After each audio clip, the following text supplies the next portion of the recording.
Chapter 240. Soon, Sulin and Hathaway had searched through the place. In the end, they found 6 enchanted weapons and 3 pieces of magical jewelry that could still be repaired. One of them was a ring, a bracelet, and a necklace. There was not a single space bag. After thousands of years, the enchantments on the space bags would lose their effectiveness. If they were lucky, the items inside would fall out. If they were unlucky, they would be destroyed when the space collapsed. The 3 pieces of magical jewelry were made of good materials. If not, the magical light on them would have dissipated long ago. However, the fact that they could be preserved for so long meant that they were of good quality. Sulin, look what I found. Hathaway shouted in surprise at this moment. Sulin quickly put away the items and looked over. He saw Hathaway waving at Sulin excitedly with a crystal ball in her hand. What is this? Sulin looked at Hathaway strangely. The control center of the arcane realm. This is the control center of this arcane realm, Hathaway said loudly. Sulin was overjoyed. He didn't bother to pick up the scraps anymore and ran over quickly. This is the control center of the arcane realm?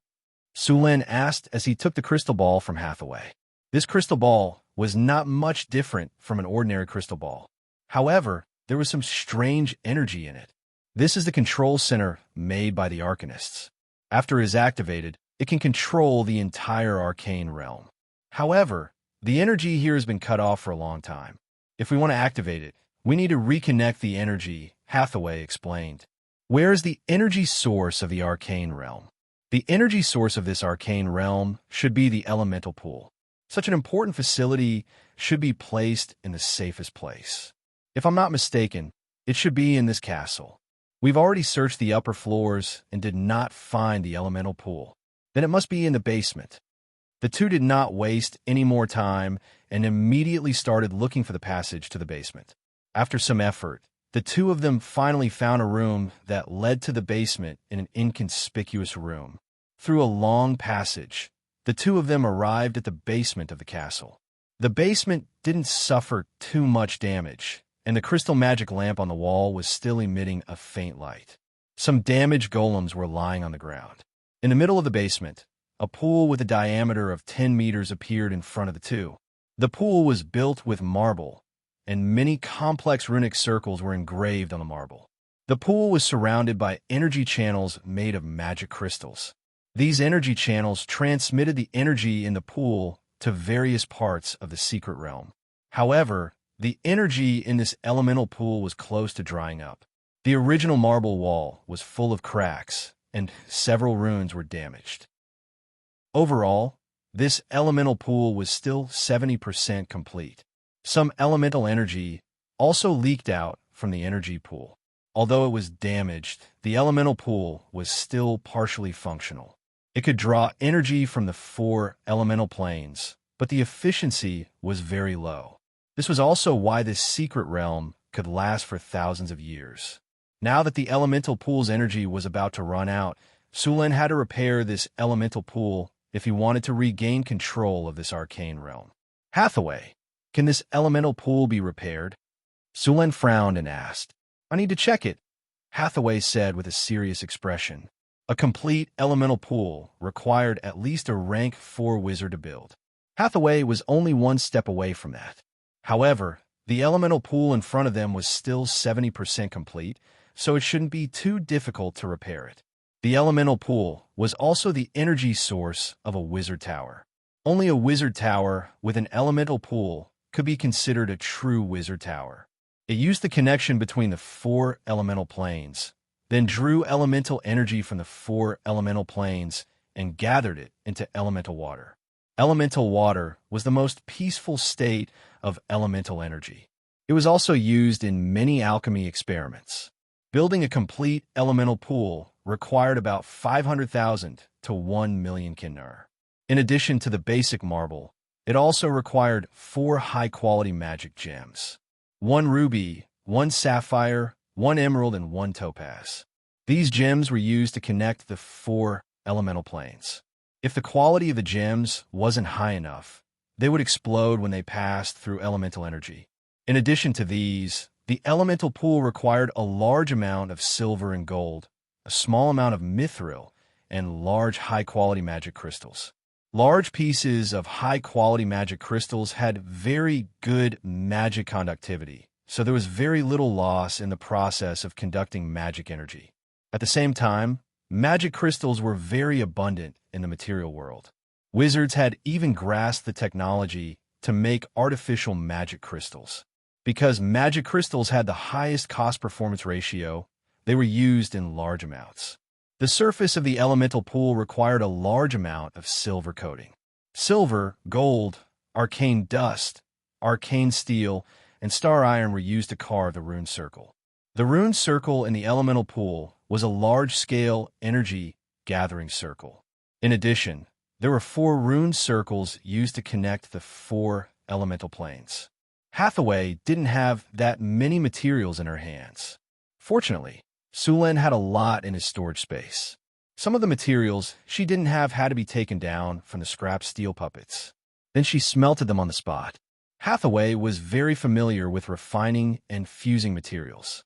She summoned a ball of spirit fire, then controlled the wizard's hand to melt all the metals. Finally, she smelted them together and obtained a ball of silver liquid with golden threads. Sulen repaired the damaged marble, while Hesse didn't smelt the materials. Then Hathaway began to control the wizard's hand and used a carving knife to repair the damaged runes on the elemental pool. Strands of silver wire were extracted from the molten metal and then carefully engraved on the marble wall. The runic array of the elemental pool required a very high degree of precision. According to the saying in his previous life, it was accurate to the micrometer. This level of intelligence relied on mental strength to carry out the operation. Hathaway's movements were very slow. She didn't dare to be careless. Sulen had been holding his breath for a long time. There were more than 300 runes on the elemental pool. There were more than 90 runes that needed to be repaired. All the runes needed to be engraved to the micrometer.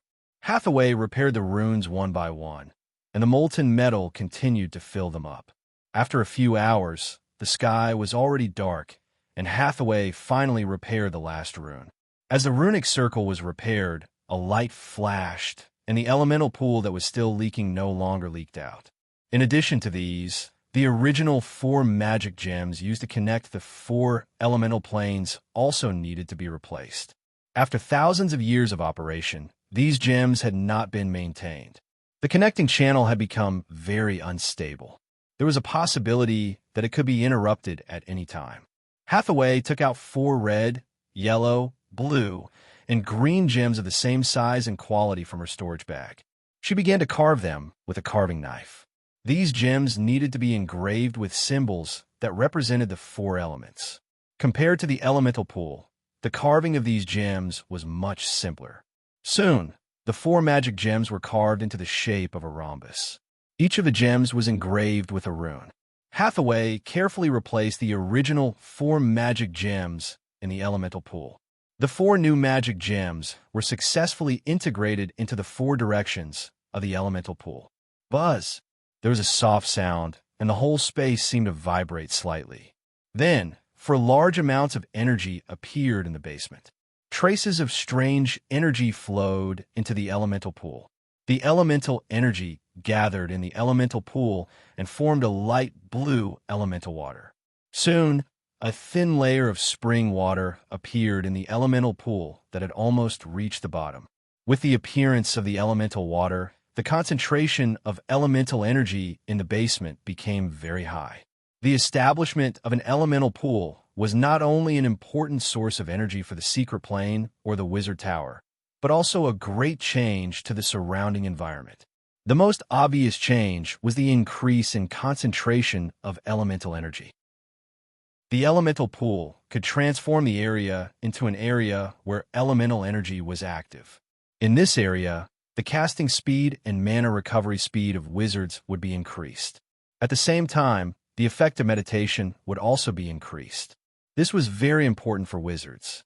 At the same time, a rich elemental energy could also be used to grow all kinds of magical plants. The rich elemental energy here was more suitable for their growth.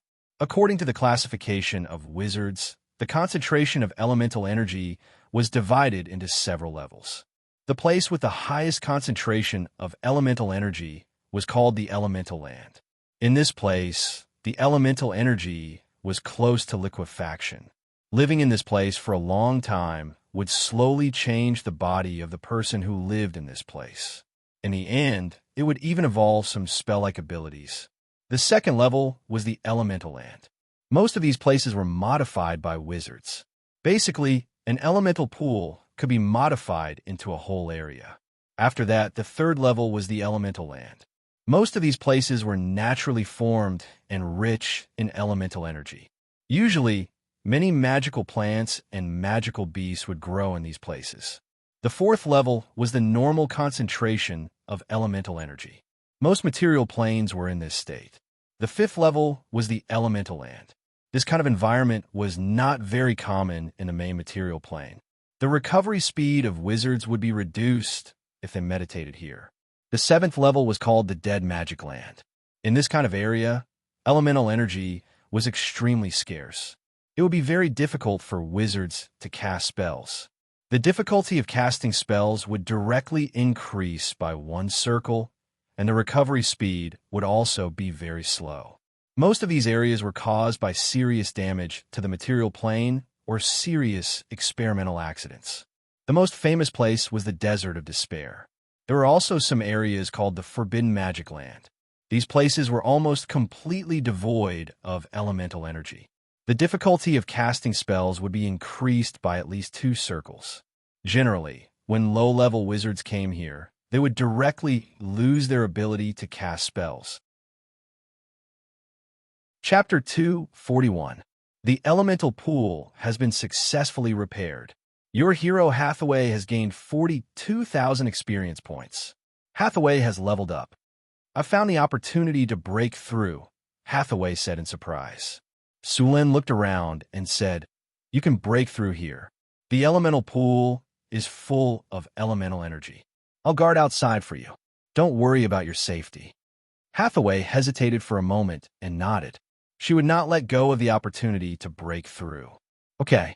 Since she had decided to break through here, Hathaway did not hesitate and directly entered the elemental pool.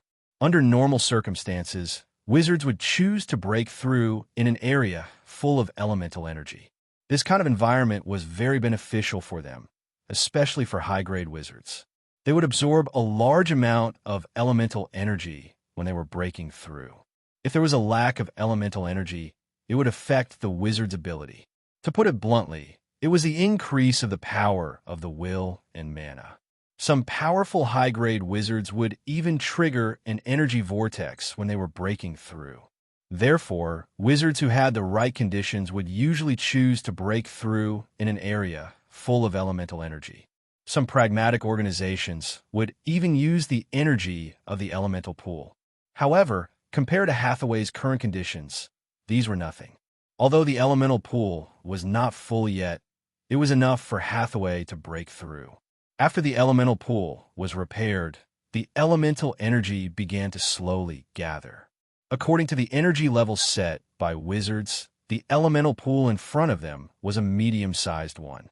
It could store up to 200,000 to 300,000 points of energy. It could transform the entire secret plane into a place full of elemental energy. It could support the normal operation of the secret plane. At the same time, it could also support the daily training of 50 wizards, 50 steel golems, and 120 stone golems. Hathaway began to meditate in the elemental pool. Soon, the surrounding elemental energy began to gather around her and formed an elemental vortex. A large amount of elemental energy entered Hathaway's body. Hathaway's breakthrough did not have any setbacks. She had already accumulated a lot of elemental energy, and with the abundant elemental energy provided by the elemental pool, everything went smoothly. When the elemental vortex disappeared, Hathaway's breakthrough also ended. Soon, Hathaway walked out of the elemental pool in high spirits. After completing the advancement, North Garrison City now had 3 4th-level spellcasters. In terms of high-level spellcasters, even Cult City had more than North Garrison City. Although he was happy that Hathaway had successfully advanced, he still had more important things to do. Sulin had to reactivate the control center of the sorcerer's secret plane and take control of it. This was the only way to control the sorcerer's secret plane. At the same time, he had to repair the secret plane as soon as possible. After becoming a grand wizard, Hathaway's power had greatly increased. Moreover, because she had repaired the elemental pool before, she had a deeper understanding of this place. There were several energy channels outside the elemental pool, and these energy channels were made of pure natural magic crystals. After checking for a while, Hathaway found the energy channel leading to the main control room. However, the energy channel connecting to the main control room had been destroyed. If she wanted to use it, she needed to repair it first. Sulin didn't have any magic crystals with him at the moment. Fortunately, there were many of them in this secret plane. Sulin and Hathaway directly removed a section of the damaged energy channel. Then they used soul fire to melt and mold the channel. Finally, they engraved runes on it, and a section of the energy channel was completed. After replacing the newly created energy channel and checking that there were no problems, Hathaway opened the energy channel to the elemental pool. Light blue elemental energy directly entered the energy channel. The originally dim energy channel quickly emitted a faint blue light. The energy channel connecting to the main control room quickly lit up. Soon, the entire channel was filled with elemental energy. Sulin and Hathaway confirmed that the energy channel was not leaking and that it was working well. Only then did they return to the main control room. At this time, the energy channel connecting to the central console in the main control room also lit up. The console, surrounded by 6 metal pillars, also entered a state of activation. However, it couldn't be activated because it didn't have a control center. Sulin and Hathaway looked at each other. Then, Hathaway picked up the control center in the shape of a crystal ball and came to the console. She gently snapped her fingers and a light flashed. The originally complete console was instantly divided into several pieces. After a dazzling combination, a silver-white circular metal platform slowly rose up. Hathaway gently placed the crystal ball on the metal platform. With a soft sound, the entire console instantly emitted a faint blue light.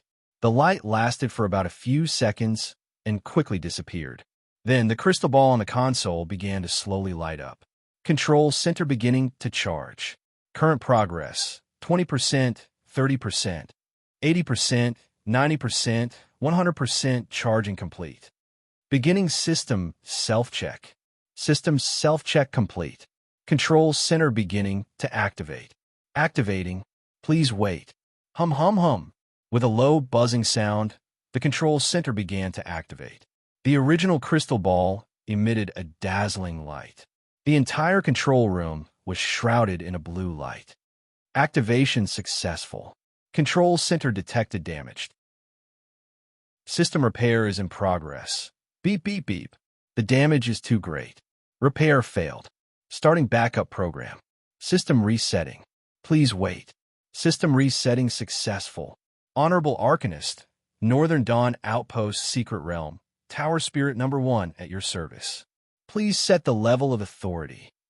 Hathaway set Sulin and her to the highest level of authority. Tower Spirit number 1. Check the environment of the secret realm and display the current state of the secret realm. After setting the level of authority, Sulin directly ordered. Mission accepted. Executing. Please wait. As the mission proceeded, a wave of energy spread from the console and quickly spread throughout the entire secret realm. Sulin looked at the Tower Spirit with some surprise. The appearance of this thing almost destroyed Sulin's worldview. In Sulin's view, this Tower Spirit was completely a high-end artificial intelligence. It was much more powerful than the artificial intelligence in his previous life. After asking Hathaway, Sulin finally had a preliminary understanding of the high-level construct life Tower Spirits. Tower Spirits were artificial life created by Arcanists to help them control wizard towers and floating cities. Yes, life. There were many types of Tower Spirits. The most common type was the support type. Although they were at the legendary level, they basically had no combat ability.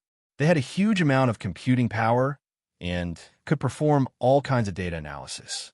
They were not only used to manage wizard towers, assist in experiments, collect data for analysis, optimize and improve templates, and support in combat. Battle tower spirits focused on combat. They may have their own exclusive golems or could control a large number of weapons to fight. However, this did not mean that the battle tower spirit was the highest level. On the contrary, the support type was the highest level. A tower spirit that could control a floating city was at least at the advanced legendary level. It could even be at the demigod level. Managing a large city, especially a floating city, was difficult. The computing power required was definitely at the astronomical level. Ordinary tower spirits would not be able to support it. The tower spirit in this secret realm was a support-type tower spirit. Its level was also at the legendary level. In other words, to make a legendary tower spirit like this, at least a legendary soul shard and then a grandmaster alchemist would be required to make it successfully. Most of the tower spirits in the wizard tower were auxiliary tower spirits. They could replace the wizard to control the wizard tower when the wizard tower was out. They could also distinguish between friend and foe, and when the enemy attacked, they would directly activate the battle mode. If a wizard tower without a tower spirit had a challenge level of 13 to 15, then a wizard tower with a tower spirit would have a challenge level of 21 legendary. After giving out the mission, Tower Spirit number 1 began to perform a large number of calculations. A large number of data flashed on the crystal display beside it, but the display was full of cracks and could not be seen at all. Beep. Scan complete. The current level of completeness of the secret realm is 76%. The area is 10 square kilometers. Number of puppet golems, 0. Storage of supplies, 0. The level of completeness of the energy channel is 48%. The level of completeness of the space folding formation is 16%.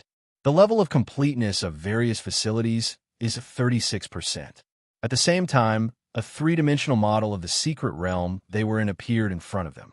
Sulin pointed with his finger, and the model was enlarged instantly. Soon, Sulin found the area they had entered before. The three-dimensional model had all the areas in the secret realm marked. Tower Spirit number 1. Create a repair plan. Creating a repair plan. A series of data was announced by Tower Spirit number 1. If the secret realm ruins in front of them were to be used again, they would have to undergo a large-scale repair. Looking at the receipt given by the Tower Spirit, Sulin felt his blood pressure rise. According to the materials on the receipt, it would take at least millions of kinner to repair this secret realm. Suggest repairing the space folding circle first. After the repair is done, the secret realm will be hidden again. Organize the materials and plan needed to repair the space rune circle. Then, the three-dimensional model in the secret realm was divided into dozens of small areas. At the same time, the energy nodes of the ley lines in the secret realm were marked one by one. A rune circle appeared in front of them. There were still many incomplete parts on this rune circle. The green parts on the rune circle were normal, the red parts were damaged and needed to be rebuilt, and the yellow parts were damaged and needed to be repaired.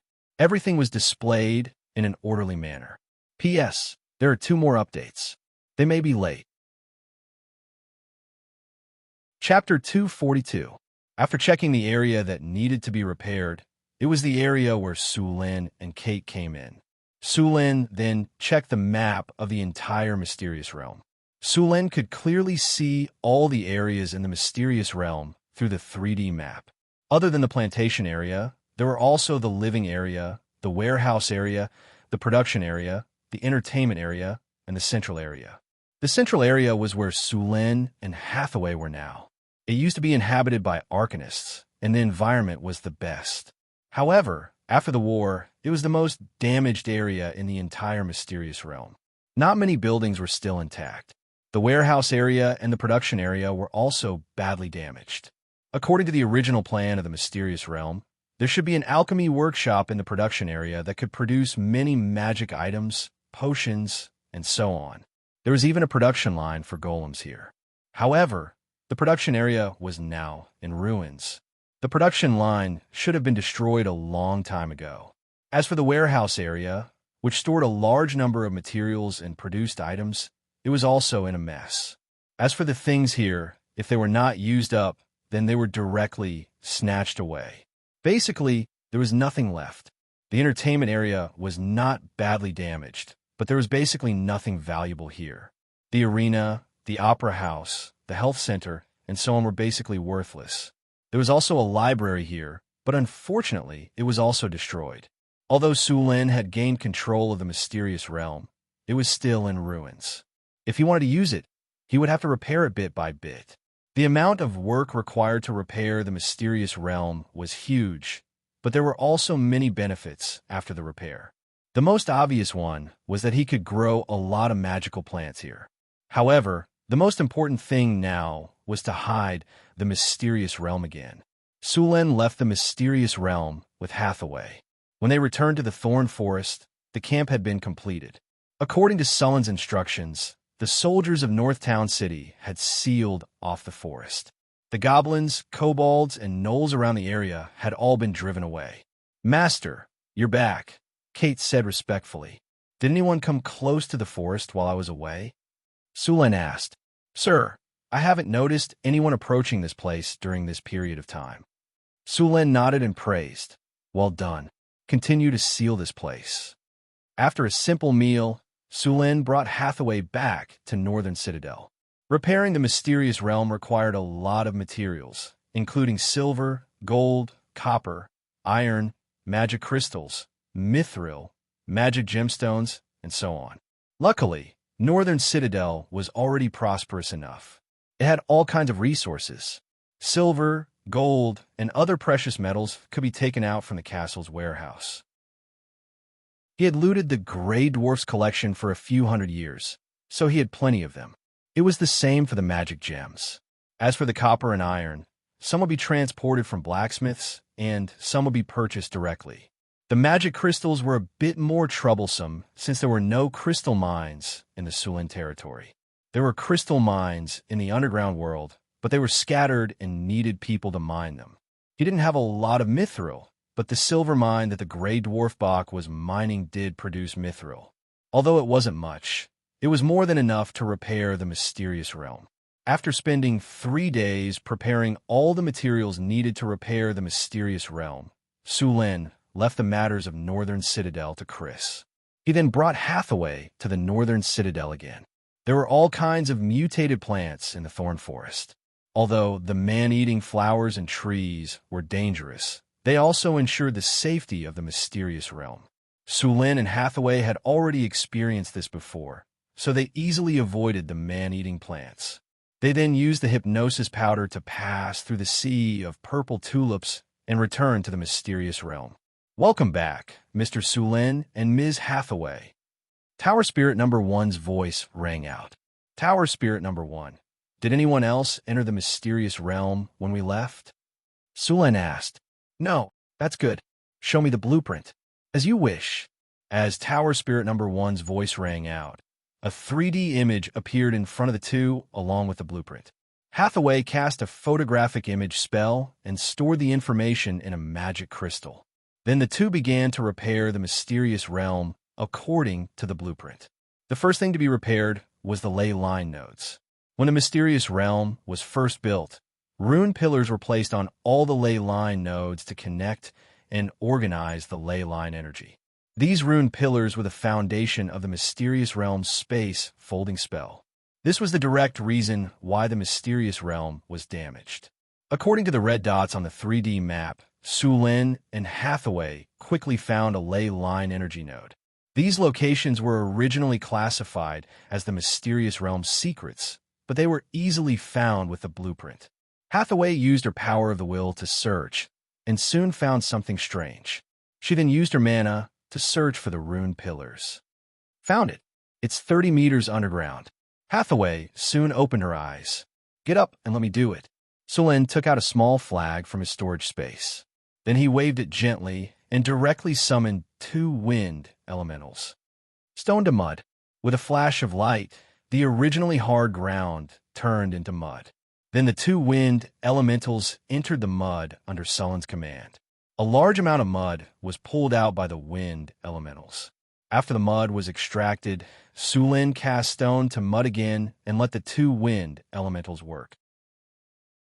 Soon, after repeating a few times, a deep hole was easily dug out, and they took out the rune pillars buried inside. This step was a bit difficult because the rune pillars were connected to the ley line energy. They had to cut off the connection between the rune pillars and the ground. Originally, there was a rune formation at the ley line energy node to suppress the ley line, but this rune formation had been damaged long ago. Hathaway could only make a rune formation herself. Fortunately, this kind of rune formation was not difficult for Hathaway. After setting up the rune formation, Sulin moved the rune pillars. The ley line energy began to vibrate. Hathaway activated the rune formation. A yellow light flashed, and then the ley line energy calmed down. Taking advantage of this opportunity, Sulin immediately took out the rune pillars from the ground. This was a rune pillar about 3 meters long and 20 centimeters in diameter. There were many runes engraved on it, but because of the long time and lack of maintenance, many of the runes on this rune pillar have been blurred. It was the failure of these runes that caused the ley line energy node to lose its original function. After taking out the rune pillars, Hathaway cleaned up the rune pillars and then smelted them again. The rune pillars were made of an alloy called thorium. Thorium was a synthetic metal invented during the Arcane Empire. This metal had high plasticity, good magic conductivity, and stable properties. It was used in many places. The main metal of this alloy was silver. At first, it was to develop a metal that could replace mithril. However, the effect was far from what was expected, but it was still a good magic metal. Hathaway summoned psionic fire, then melted the rune pillars again and added some other materials. Thorium was a magic alloy that had been around for thousands of years. After inheriting part of the Arcanist's knowledge, although the wizards did not restore the original glorious civilization of the Arcanists, they also made breakthroughs in some fields. Thorium was one of them. After the rune pillars were melted, Hathaway operated the wizard's hand to shape the rune pillars. Sulin also summoned the wizard's hand to help. Finally, he released a frost beam to cool down the rune pillars. After the rune pillars were refined, the runes needed to be engraved again. The runes that needed to be engraved on the thorium pillars were backed up by the Tower Spirit No. 1. The Tower Spirit No. 1 had a lot of knowledge from the Arcane Empire in its database, which was basically about the secret realm. It was not an exaggeration to say that as long as one learned all the knowledge, one could build a new secret realm like this. When the Arcane Empire built the secret realm, they kept a backup of the secret realm's production technology and blueprints. These were originally reserved for the restoration of the secret realm. Now, all of them were taken advantage of by Sulin. Hathaway took out several items such as gem powder, gold, silver, grind water, and so on to fuse them.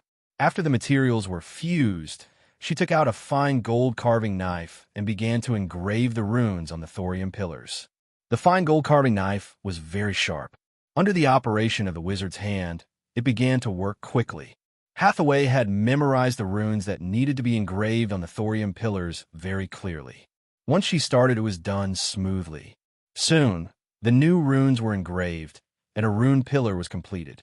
After a series of tests to meet the requirements, Sulin and Hathaway once again put the rune pillars back to their original place, and then restored the ground to its original state. There was a flash of light, and the space magic circle, which had been somewhat scattered, began to stabilize. After seeing the effect of the repair, the two went to the next damaged Earth Vein node, according to the repair drawings given by the Tower Spirit. There were more than 100 such Earth Vein nodes in the entire secret realm. This time, more than 20 of them were damaged. It would take a lot of effort to repair all of them. However, even if these Earth Vein nodes were all repaired, the space-folding rune array of the secret realm was still not completed. If the secret realm was regarded as a net, the Earth Vein nodes were the nodes of the net, and the energy channels were the network cables of the fishing net. Only when the fishing net was in a complete state could the entire secret realm be hidden in the space-folding rune array. Chapter 243. The amount of work needed to repair the secret plane was very large, so the two of them had been busy for a while. However, this wasn't without benefits. For example, Sullen's wizard rank had increased. After repairing a large number of rune pillars, Su Luan's wizard knowledge and experience had increased. Although he would no longer be rewarded with attribute points when he leveled up, the number of spells he could cast had increased, and he had also learned some wizard abilities. After spending around a week, the two of them had finally finished repairing all the rune pillars. Next, they needed to repair the energy channel here. Compared to the rune pillars, the energy channel was much simpler. During this time, the Grey Dwarves had also dug out large amounts of magic crystals from the underground world. Actually, magic crystals could be artificially synthesized, but Hathaway didn't have time to make them. Although the crystal veins in the underground world were scattered, there were still plenty of magic crystals. Building the energy channel didn't require high-quality magic crystals. The magic crystals from the underground world had already been sorted out. The high-quality magic crystals were placed separately, while the normal magic crystals were put into special alchemy furnaces to be melted and shaped. The energy channel made by these magic crystals needed to be engraved with runes and then buried back into the energy channel. The secret plane lacked maintenance before, so there were many damaged energy channels. Although the energy channels were damaged more than the rune pillars, the repair speed was much faster than the rune pillars. After repairing all the damaged energy channels, Sulen went to the elemental pool again. He opened the link to the elemental pool, and the blue elemental water began to flow through the energy channel into the secret plane. After the energy channel was repaired, even the original plantation had its energy supply restored. The entire secret plane's energy network was connected. As the elemental pool's energy entered the rune pillars began to flicker with magic light, and the space around them began to wrinkle. If one stood in the air and observed, they would find that the sea of flowers in the forest had suddenly become distorted. Space began to distort and fold before finally disappearing. The large amount of purple tulips in the thorn forest seemed to have never appeared before and disappeared without a trace. As for the sunwheel flowers, caraman's trees, blood brambles, and other mutant plants, a portion of them were still within the boundary of the secret realm and were kept in the thorn forest. Sulen didn't try to catch the mutated plants that had escaped to the outside world. These mutated plants could also grow in the outside world, and although a completely wild environment would prolong their maturation time, the magical materials harvested were slightly better than those cultivated by humans. After the space folding array in the secret realm was repaired, Sulen heard the sound of the system notification. Congratulations, host. You have completed the restoration of the secret realm. Your control over the secret realm has increased by 30%. Congratulations, host. You have participated in the restoration of the arcane realm and gained a lot of experience in magical technology. Congratulations, host. You have repaired the mystic realm. You are rewarded with 1 golden treasure chest. Secret realm. Unnamed, a damaged secret realm passed down from the era of the Arcane Empire. After the elemental energy shock caused by the elemental tide, it was restored after some repairs. Concealment plus 10, elemental abundance plus 17, indestructible plus 15, energy circulation plus 18, secret realm output plus 18, space barrier. After seeing that the secret realm was recognized by the system, Sulen was also very happy. However, although he had gained control of the secret realm, many facilities in the secret realm had been damaged and needed to be repaired bit by bit. Similarly, the magical plants in the planting area also needed to be planted. Sulen opened the storage space and then opened the golden treasure chest. A flash of light, Sulen heard the sound of the system notification again. Congratulations, host. You have opened the golden treasure chest and obtained the skill teleportation array. Teleportation array. This skill is the product of the integration of the teleportation array skill after the system integrated the rules of the world. It can transfer any creature or item to a designated location. It can transfer up to 50 people at a time, and this skill can be made into a permanent array. After seeing this skill, Sullen's eyes widened. The effect of the teleportation array in the previous game was average, but after integrating the rules of this world, it directly became a teleportation array. This world also had teleportation arrays and teleportation spells, but group teleportation spells like this were generally the technology of large wizard organizations. Ordinary wizards only had teleportation spells, and at most, they could bring a few people. This kind of group teleportation array was completely a strategic spell. It was very convenient to teleport to the enemy's rear or the front line. Of course, the premise was that the other party did not build a space isolation runic array on their territory. The teleportation array came at just the right time. Although the secret realm was completed, this secret realm was a little far from North City. It was more than 50 kilometers away, and it was a little inconvenient to travel between the two places. Now that there was a teleportation array, it was possible to build a teleportation array in the secret realm and then build another one in North City. In this way, North City and the secret realm would be completely connected. Other than the secret realm and North City, the Underworld's Orlando City and North City could also be connected by a runic array. There was also the Harpy's Eagle Nest.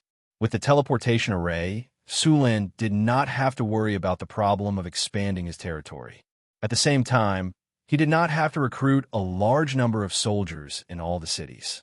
As long as North City had enough soldiers, they could directly send reinforcements to other places if they were in danger. They could even launch airborne attacks. However, all of this was based on the teleportation array. Sulin chose to learn the teleportation array right away, but the awkward thing was that he did not have any skill points. Without skill points, he could not learn the skill quickly. However, that did not mean he could not learn it. Sulin could also choose to learn the skill through the skill scroll. The advantage was that he did not need skill points to learn the skill, but the disadvantage was that it would take a long time to learn. Of course, there was another way. The system sold a type of Styx's water in the shop. After using it, he could choose to forget one of his skills. After forgetting the skill, Sulin would regain the skill points that he had used to learn the skill. Sulin spent 50,000 kinner to buy a bottle of Styx's water. He took it out from his storage space. It was a kind of purple, half-transparent liquid. It was stored in a crystal bottle the size of a palm. The liquid shimmered as it swayed. It was said that the potion was created by refining the water from the Styx's river with a few other ingredients. After hesitating for a moment, Sulin twisted the cap open and drank the Styx's water. After drinking it, Sulin smacked his lips as if he had not had enough. It was sweet and orange, and it tasted pretty good. Please choose a skill that you would like to forget. All of Sulin's skills were displayed in front of him for him to choose. I choose to forget Scarlet Flame. Sulin, who had already made up his mind, chose the skill right away. Scarlet Flame was not that useful to him at the moment. To put it bluntly, it was just a skill that could create a large area of fire. However, a fireball skill could be used to set a fire, so it was much more effective than Scarlet Flame. After Sulin learned the fireball skill, Scarlet Flame could be retired. After choosing the skill, the Scarlet Flame skill on Sulin's system panel gradually disappeared. At the same time, the knowledge about the Scarlet Flame skill also disappeared from his mind. At the same time, Sulin gained one more skill point after the Scarlet Flame skill disappeared. After learning some teleportation, the skill point disappeared. Sulin gained a lot of knowledge about teleportation. After learning teleportation, Sulin started to check the things needed to build a teleportation circle. A teleportation circle needed a fixed rune circle and a lot of precious spatial materials. A teleportation circle would cost at least 1 million kinner. Even Sulin was speechless at such a high price. However, it was worth it. With the help of the rune circle, Northtown's control over the other cities would increase exponentially. Other than needing a lot of materials, a teleportation circle would also consume a lot of energy when it was used. Of course, this was not a problem in the secret plane. They could just build an energy channel from the elemental pool. The same was true for the teleportation circle in Northtown. Hathaway was already a rank 4 wizard, so she was qualified to build a wizard tower. With the experience of repairing the elemental pool in the secret plane, Hathaway had already learned how to build an elemental pool. Sulin also planned to build a wizard tower for Hathaway. He also planned to move Hathaway's old lab into the wizard tower. With the abundant energy from the elemental pool, he could build a teleportation circle here. Other than using the energy from the elemental pool, there were other ways to activate the teleportation circle. For example, using a few wizards to provide energy or using an energy crystal as a substitute. However, this method was not very cost-effective. An energy crystal was not cheap. Each teleportation would cost at least one energy crystal. If there were a lot of people or a long distance, the cost would be even higher. Building a teleportation circle required a lot of materials. Some of them were very precious and hard to find, so Sulin could only buy some from the system. The most valuable one was the Voidbreak Stone, which cost 100,000 Kinnar each. After spending a lot of Kinnar to buy the materials, Sulin began to build the teleportation circle. With the help of Hathaway, the construction of the teleportation circle was very fast.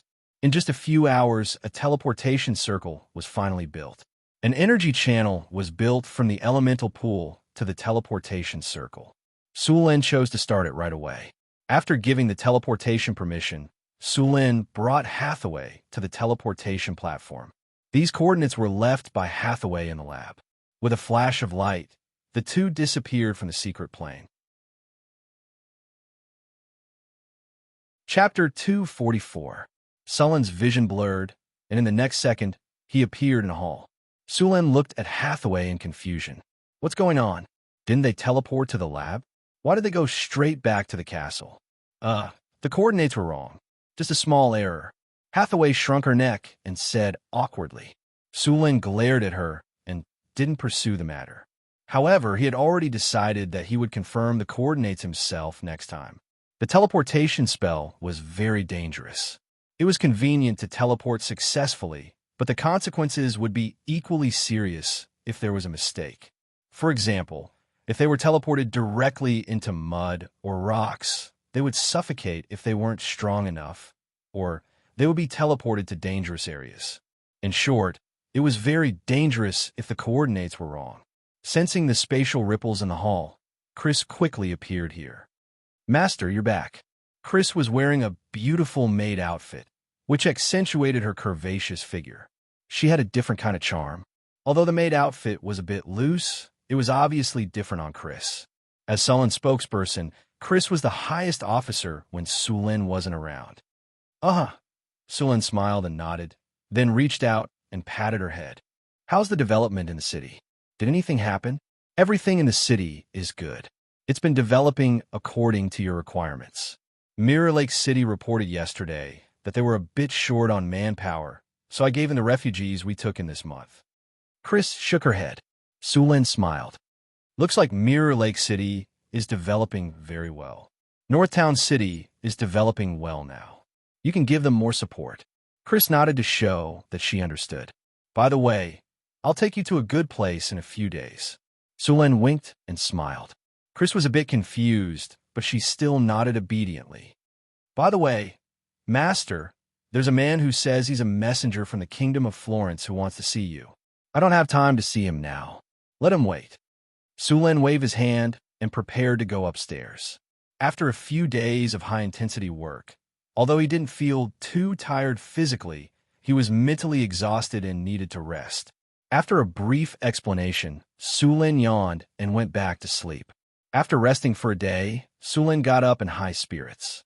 Sulin changed his clothes and went to take a look at the city. After a year of development, Northern City now had a population of 25,000. If you counted the goblins, kobolds, gnolls, orcs, and other slaves, the population of Northern City had exceeded 40,000. It was considered a medium-sized city in the northern provinces. After all, there were only 3 large cities like Cult in the entire northern provinces. The streets of the city were straight, and all the roads were paved with a layer of stones or slabs. It would not be muddy when it rained, and there would not be dust when it was sunny. The streets were very clean. Even the horses that passed by had a bag hanging behind them, which was specially used to collect horse dung. Northern Town had very high standards for hygiene. If a horse urinated or defecated in the town, it would be charged to the owner. Not only would the owner be fined, but the owner would also have to do volunteer work. Later on, when the fertilizer factory in Northern Town began to produce, the horse dung would be collected. A bag of horse dung could be sold for 2 copernars. Flower beds were built on both sides of the roads, where all kinds of green plants were planted. Flowers bloomed all year round. At the same time, there were fountains on the streets, gardens, and plazas. The streets were full of people. Although it was busy, everything seemed to be in order. The taverns were buzzing with activity. The vodka produced in Northern Town was very popular in the north. Apart from soldiers on vacation, Grey Dwarves, and guard from other caravans, the Grey Dwarves were also there. The Grey Dwarves loved to drink the most. Vodka was a strong liquor, and ordinary people could not drink much of it. The Grey Dwarves were very satisfied with their current lives. They used to work for the king, but now they worked for Sulin. However, working for Sulin meant that they could get better food and liquor. Their stingy king would not give them vodka. The stubborn, cunning, and tenacious Grey Dwarves were very loyal to Sulin. After strolling around the taverns, Sulin came to the trade market. The trade market was the most prosperous area in Northern Town. More than 100 caravans gathered here. Apart from the caravans from the northern provinces, caravans from the southern provinces had also set up their own chambers of commerce here. Even the Desert Kingdom, the Terrence Kingdom, and the Holy Six Lights Alliance in the south had set up offices here. There were dates, carpets, cotton, raisins, dried fruits, and female slaves from the Desert Kingdom, pottery, palm oil, olive oil, wine, and spices from the Holy Six Lights Alliance in the south, and gemstones, obsidian, tea leaves from the Lotus Kingdom. There are all kinds of goods here. Apart from sugar and rum, vodka was also very popular in Northern Town. It looked clear and transparent, but it tasted like a ball of fire in the mouth. It was very popular in the north. The paper produced in Northern Town City had become another popular product. At the same time, the quality of weapons in Northern Town City had improved once again due to the presence of a large group of dwarven blacksmiths. Many merchant groups purposely came to Northern Town City to buy the high-quality dwarven equipment. Just last month, the business tax collected in Northern Town had reached over 10,000 kinner. It could be seen how prosperous Northern Town was from this tax. Northern Town had many names in the mouths of these merchants, such as the City of Wealth, the Pearl of the Northern Kingdoms, and so on. They also praised the few magnificent buildings in Northern Town. The most famous ones were the Arc de Triomphe and the Aqueduct System. The Arc de Triomphe was majestic and magnificent, and the Aqueduct System was also called a miracle. The Harvest Altar was mysterious because Sulin did not allow people to get close to it. It was said that after King Henry III of the Kingdom of Florence heard about the Arc de Triomphe, he also announced that such a magnificent building would be built in the central avenue of the city to sing his praises. Sulin walked around the city and went to see the training of the winged dragon knights. After a few months of feeding, these Cryopteris had entered the growth period. Each of them had grown to the size of a bison, and their wingspan was over 5 meters. The nest and training ground they were living in were specially built. Inside, other than the plus 15 comfortable environment, plus 15 training progress, plus 18 energy recovery, plus 17 coordination, there were also the plus 18 accelerated growth, plus 20 sturdiness, and other rare attributes.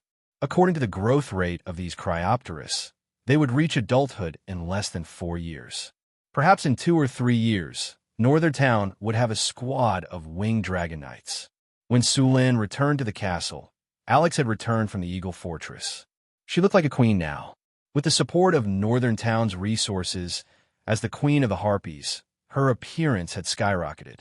She looked very elegant. Sulin felt a sense of accomplishment every time he discussed the true meaning of life. She and the little succubus were the strongest fighters among Sulin's maids. "Alex, how the Harpies doing lately?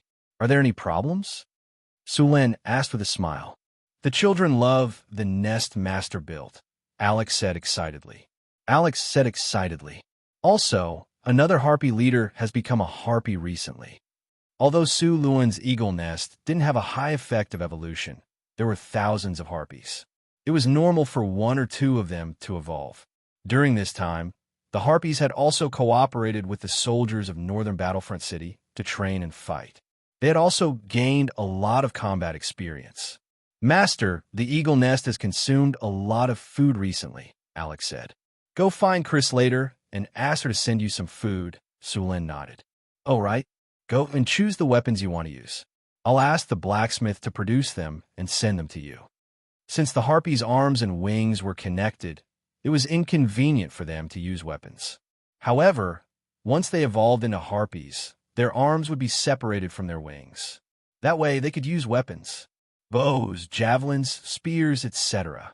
But they'll be lighter, Alex said after thinking for a moment. As aerial units, these weapons were very suitable for them. All right, I understand. After returning to the castle, Su Lin arranged everything. He asked people to collect materials for the teleportation circle. At the same time, the construction of the wizard tower was put on the agenda. The wizard tower required a large amount of obsidian. There were no obsidian mines in the northern citadel. The obsidian mines in the underground world were also poor. If they wanted to obtain a large amount of obsidian, they would have to go to the caravans of the Loftus Kingdom. Su Lin asked the city hall to sign a long-term supply contract with the merchants of the Loftus Kingdom. He was ready to buy a large amount of obsidian. It was important to know that not only did the wizard tower need obsidian, but also the restoration of the secret realm in the future. Hathaway was also preparing to build some obsidian stone statues and ghost statues. This would require even more obsidian. The cost of building a wizard tower was at least a few million kinnar. Fortunately, Su Lin had made a fortune. Otherwise, he wouldn't even be able to support his girlfriend. There was a question in the noble circle. How did it feel to have a witch as a lover or a wife? Thanks for the invitation. She was in the northern citadel. Su Lin could tell him that it was best not to look for a witch if they didn't have a net worth of tens of millions. It was too expensive. Also, it was not recommended to try it if their body wasn't strong enough. In other words, witches had to be normal, beautiful, and proficient in all kinds of spells. They always like to add some fun when exploring the mysteries of life. For example, grease, shape-shifting, shadow tentacles, giant transformation, shrinking, and so on. If you were strong enough, it would definitely be a pleasure. Chapter 245. The basic materials for building the teleportation array were quickly prepared.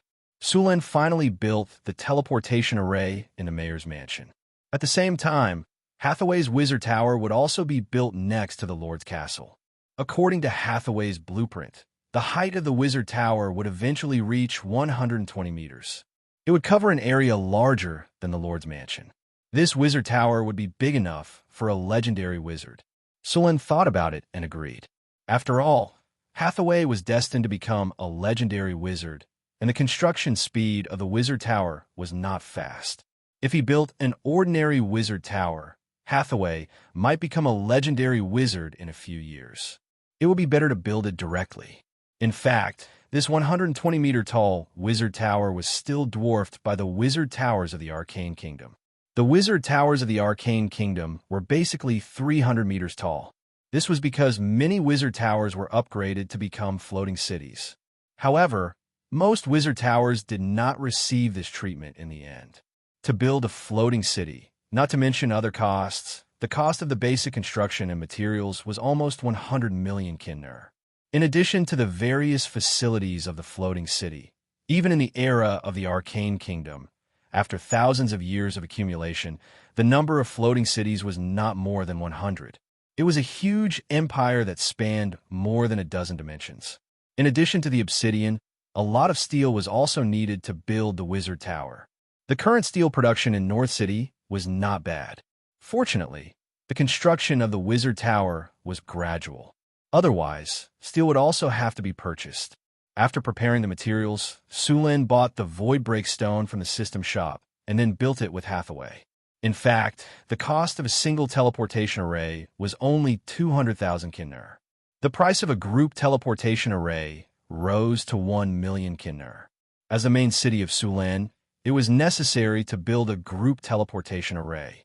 Although a single teleportation array was convenient, cheap, and energy-consuming, it did not make much sense if it could not quickly teleport an army.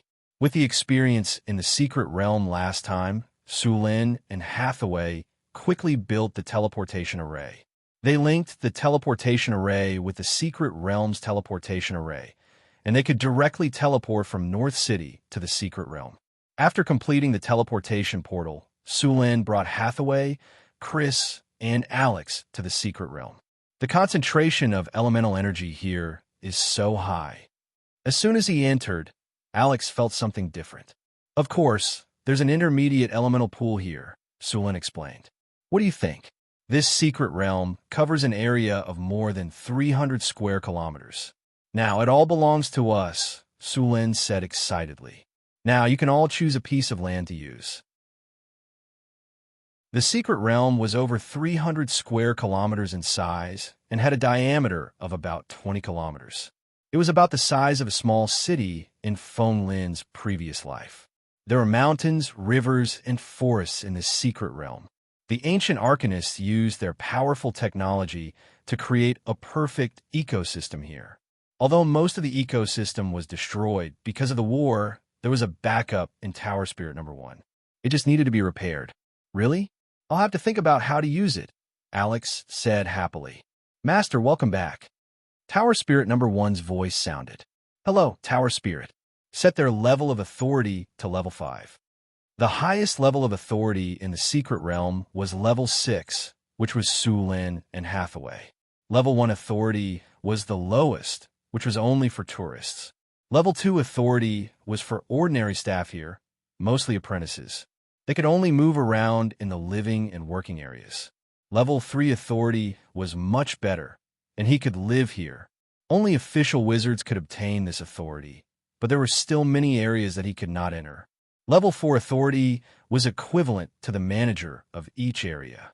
In the secret plane, apart from the most important areas, he could enter the rest. As for level 5 authority, there were basically no restrictions. Yes, Master. Setting authority.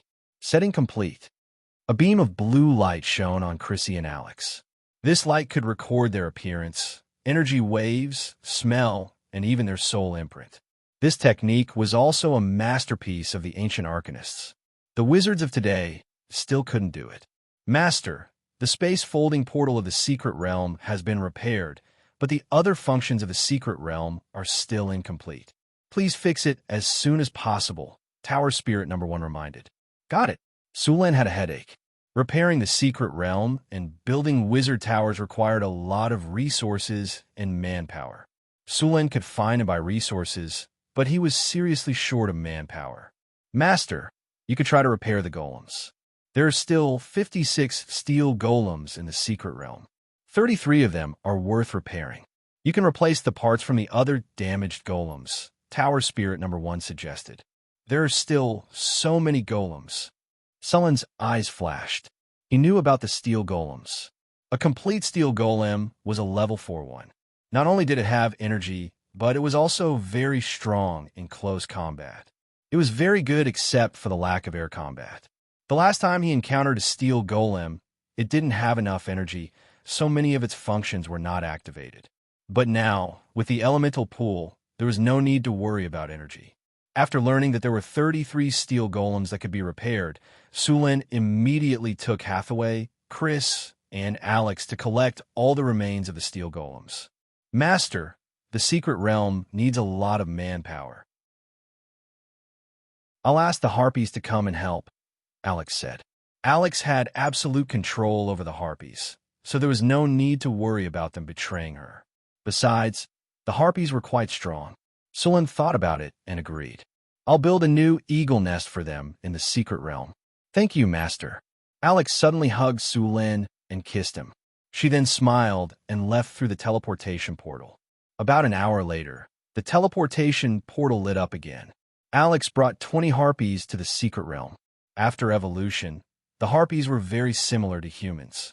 Except for the wings and the claws on their feet, they were not much different from humans. However, when they evolved into elite harpies, their claws would become feet. At that time, they would be similar to Alex. However, none of the harpies had reached that level yet.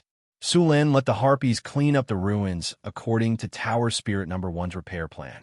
He, Hathaway, and Alex worked together to repair the steel golems. As for Chris, she stayed in the secret realm for a while and then returned to Northern Battlefront City. After all, the city needed her now. The first to be repaired were the steel golems that Sulin and Hathaway destroyed last time. Those few steel golems were the least damaged.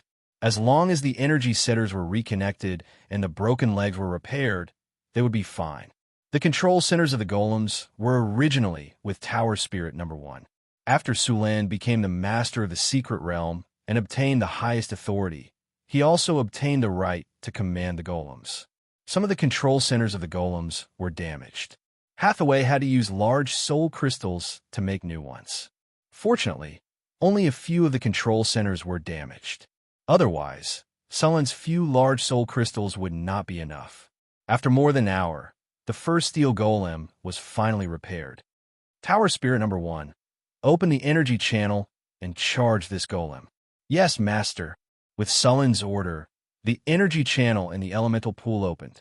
A gust of blue elemental energy was transferred to the steel golem through the energy channel. After receiving the energy, the steel golem's dark eyes slowly lit up. The golem was reactivated. Steel guard number 027 is activated. Charging, activation complete. Master, steel guard number 027 is at your service. Check if there are any problems with the golem, Sulin ordered. Begin self-examination. Self-examination complete. The golem is in good condition. Looks like it's done. Sulin nodded with satisfaction. Tower Spirit Number 1, give a job. Yes, Master. Then, Tower Spirit Number 1 began to assign tasks to the steel golems. The steel golems in the Arcana land were all-purpose golems. They could be used for both fighting and work. As long as there was an energy supply, these steel golems did not need to rest at all and could work continuously. With these steel golems, the repair work in the Arcana land would be much faster. Next, Sulin and the other two continued to repair the golems. With the experience of the first golem, the repair of the next few golems was much faster. These golems were all damaged in the same place, so the repair was not difficult. 3 hours later, the other 3 steel golems were all repaired. After they were reactivated, these golems were assigned to work. While repairing the golems, Sulin once again gained experience in magical craftsmanship. He felt that it would not be long before he could master this craftsmanship. The craftsmanship of the steel golems was still very complicated. Sulin and Hathaway could not understand many parts. It was several times more complicated than the craftsmanship of the stone golems. Although they did not understand some of the craftsmanship, it did not affect the repair. The repair plan given by Tower Spirit Number 1 was very detailed. Most of the time, they would directly remove parts from the scrap steel golems and replace them. The parts in these steel golems were basically universal. According to Tower Spirit Number 1, these steel golems were products produced by the same golem production line. The repaired steel golems began to clean up the ruins in the Arcana land. These ruins needed to be rebuilt. The building materials were not discarded and would be used to repair other buildings. At the same time, a large number of skeletons in the Arcana land also needed to be cleaned up. There were many undead creatures in the Arcana land. These undead creatures also needed to be cleaned up. All the skeletons would be sent out for burial. The undead aura in the Arcana land also needed to be cleaned up. Otherwise, undead creatures would still be born. Chapter 246. Most of the ecosystem in the secret mirror had been damaged, and it would take some time to rebuild it. However, with 33 steel golems, Sulin only needed to provide the materials and let the Tower Genie command the golems to work. Only the work that the steel golems couldn't do would be done by Sulin and Hathaway. The working capacity of more than 30 steel golems had surpassed that of a construction team of more than 1,000 people. These steel golems were all powerful and tireless. After giving the task of repairing the secret realm to Tower Spirit Number 1, Su Lun began to prepare for the planting area. He was going to plant some commonly used magic plants in the planting area, but he didn't have many magic plant seeds, so he could only plant them as he collected them. Also, the work of planting magic plants could not be done by steel golems. It could only be done by humans. Many magic plants were dangerous, so normal people couldn't plant them. Only wizard apprentices could do it. Su Lin didn't build a wizard academy, so he didn't have so many free labor. However, he had his own way. Alex's harpies were very good. Although they were not wizard apprentices, they were quite strong. They could take care of magic plants. The only problem was that there were not many of them.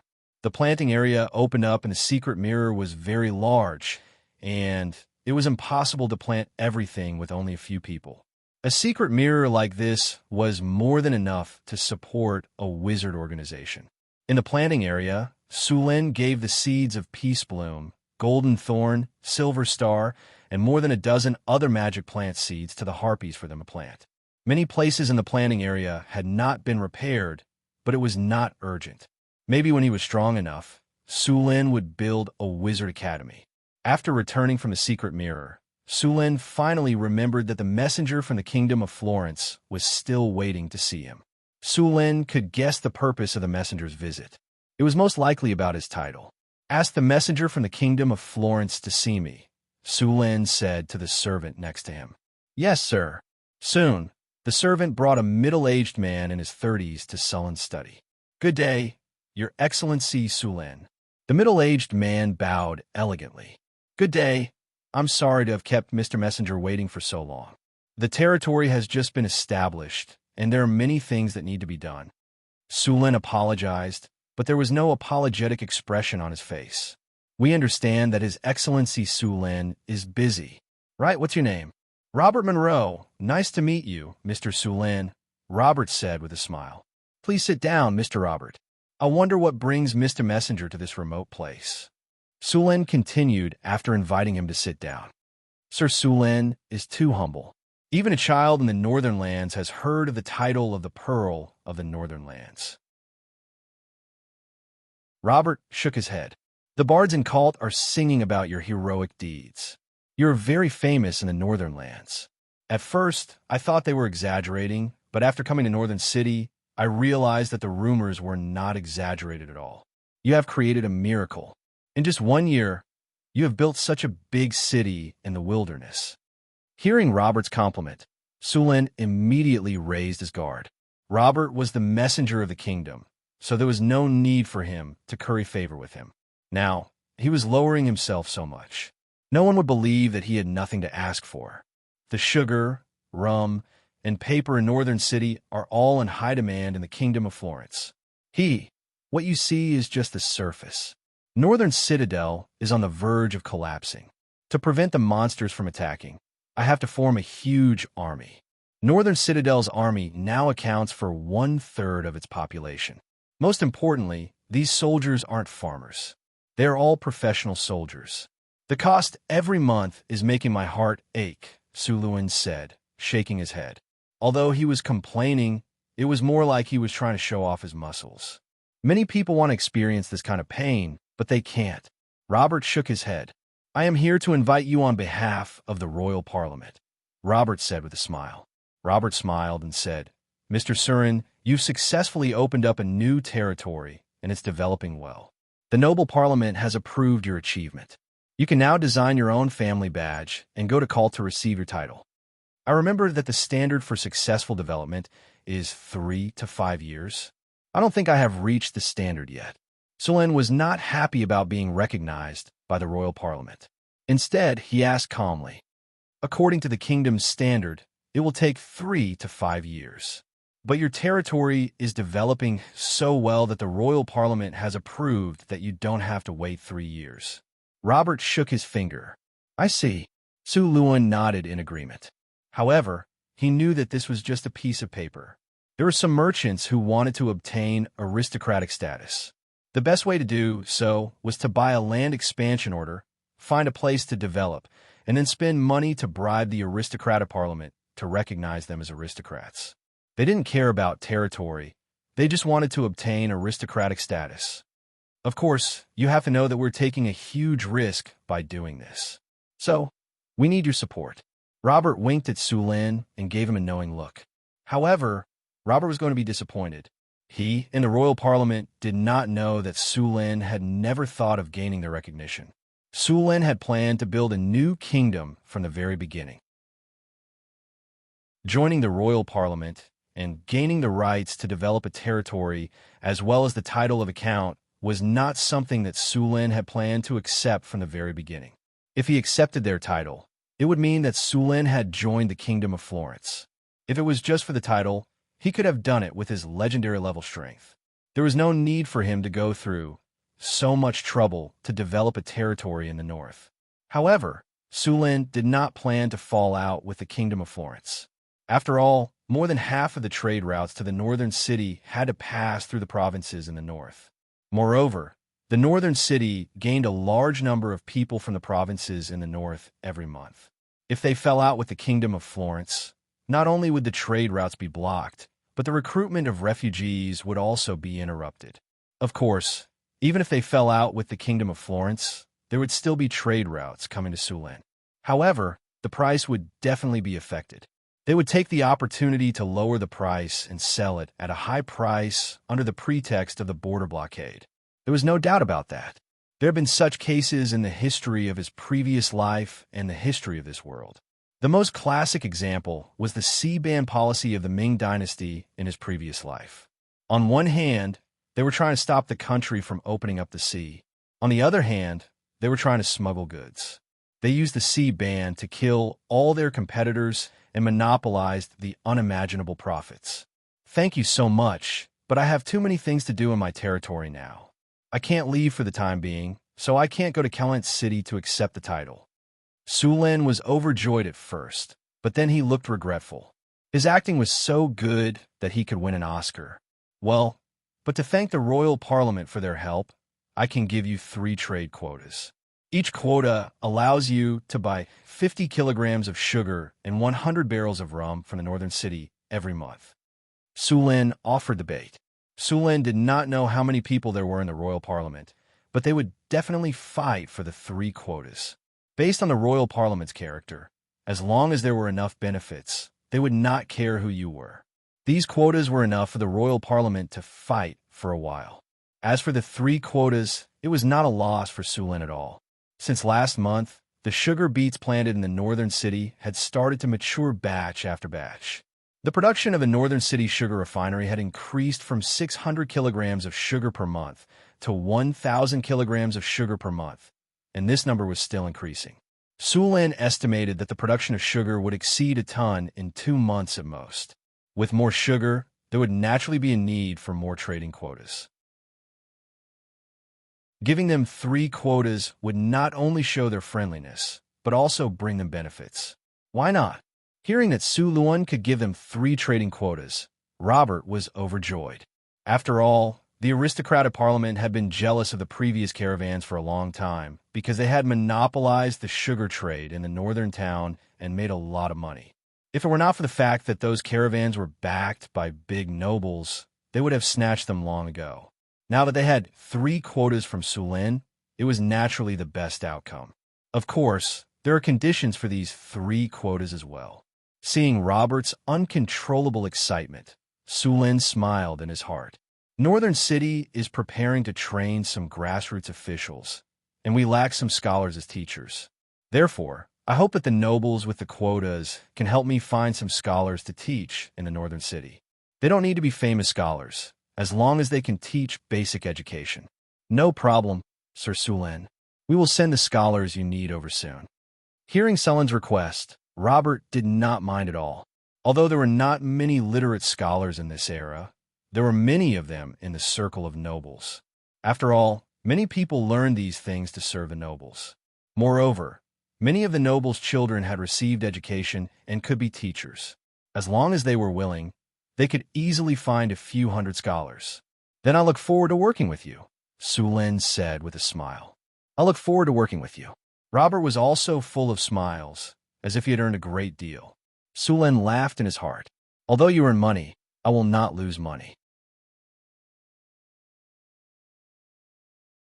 Chapter 247.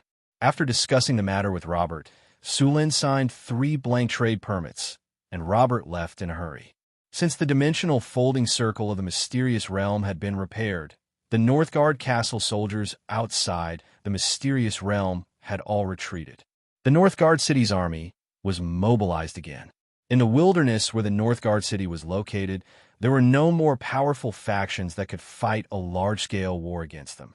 Most of the time, there were only small skirmishes.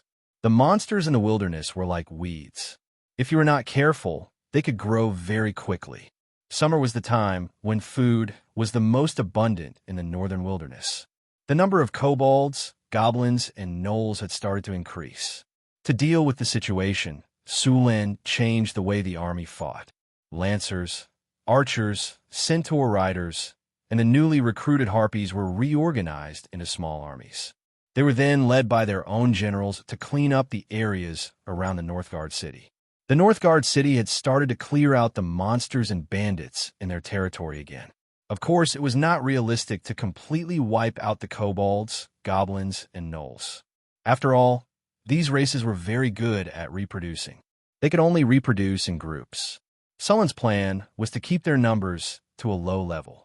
After a few years, the number of goblins, kobolds, and gnolls would gradually decrease.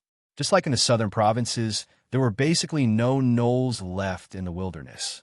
Even the number of kobolds and goblins was very low. It was the result of decades of hard work. If the other nobles could do it, so could Sulin. Moreover, he had a strategic map. As long as the goblins, kobolds, and bandits were discovered, they would be marked on the map. Since the battlefield was one-sided and transparent, it was not difficult to eliminate these bandits. With the help of the harpies, the vision of the Northern Fortress City's army had increased by a few times. Their current strategy had changed from a rain of arrows and spearmen to an aerial assault by the harpies, archers, and centaurs. Most of the time, there were not many enemies left by the time the spearmen reached the front line. The uninjured monsters were enslaved, and the injured ones were killed for experience. While the Northern Battlefront City army was cleaning up, Sulin also came to the training ground of the Formation Breaker outside the city. After this period of training, this group of Imperial Spear Guards had all completed their training. Today was the day they would advance to the Formation Breaker.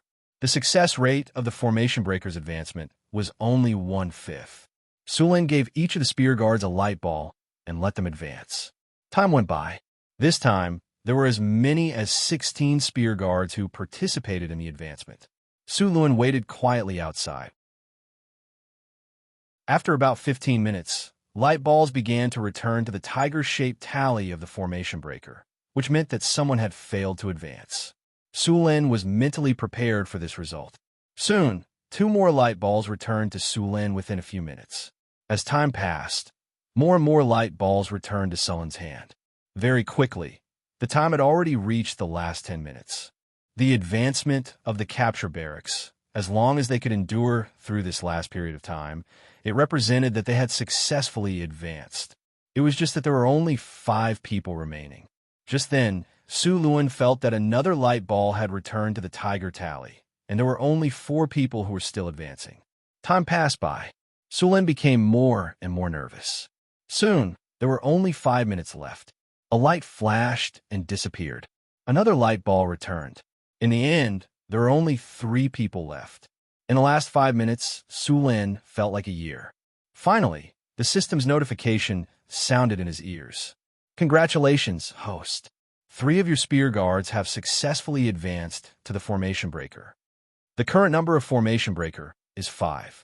Seeing the 3 soldiers who had successfully advanced, Sulin's mood finally became better.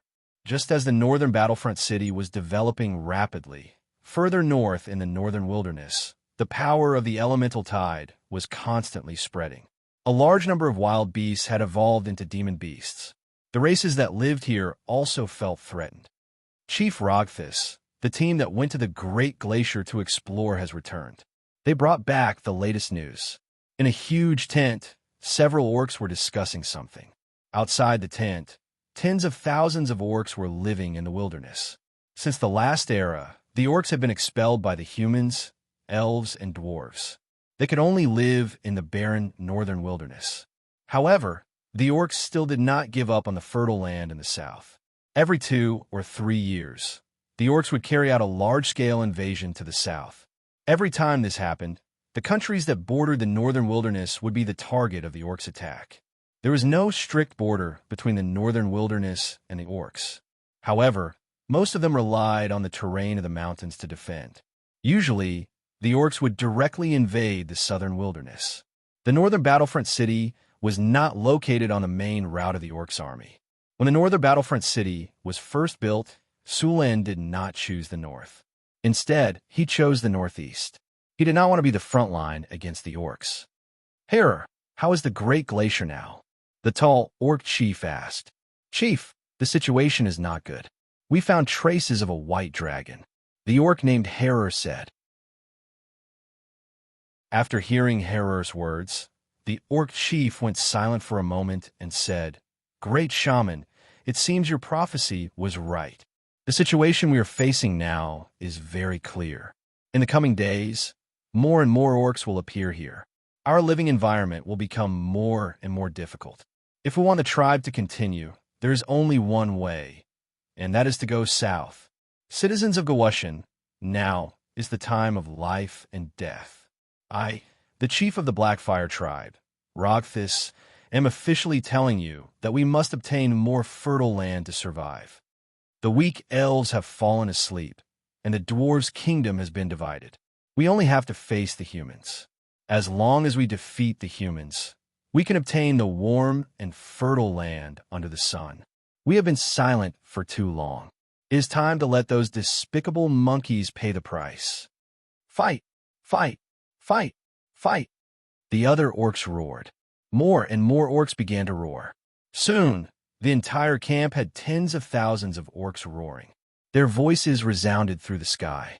At the same time, the other orc tribes in the northern wilderness began to move at the same time.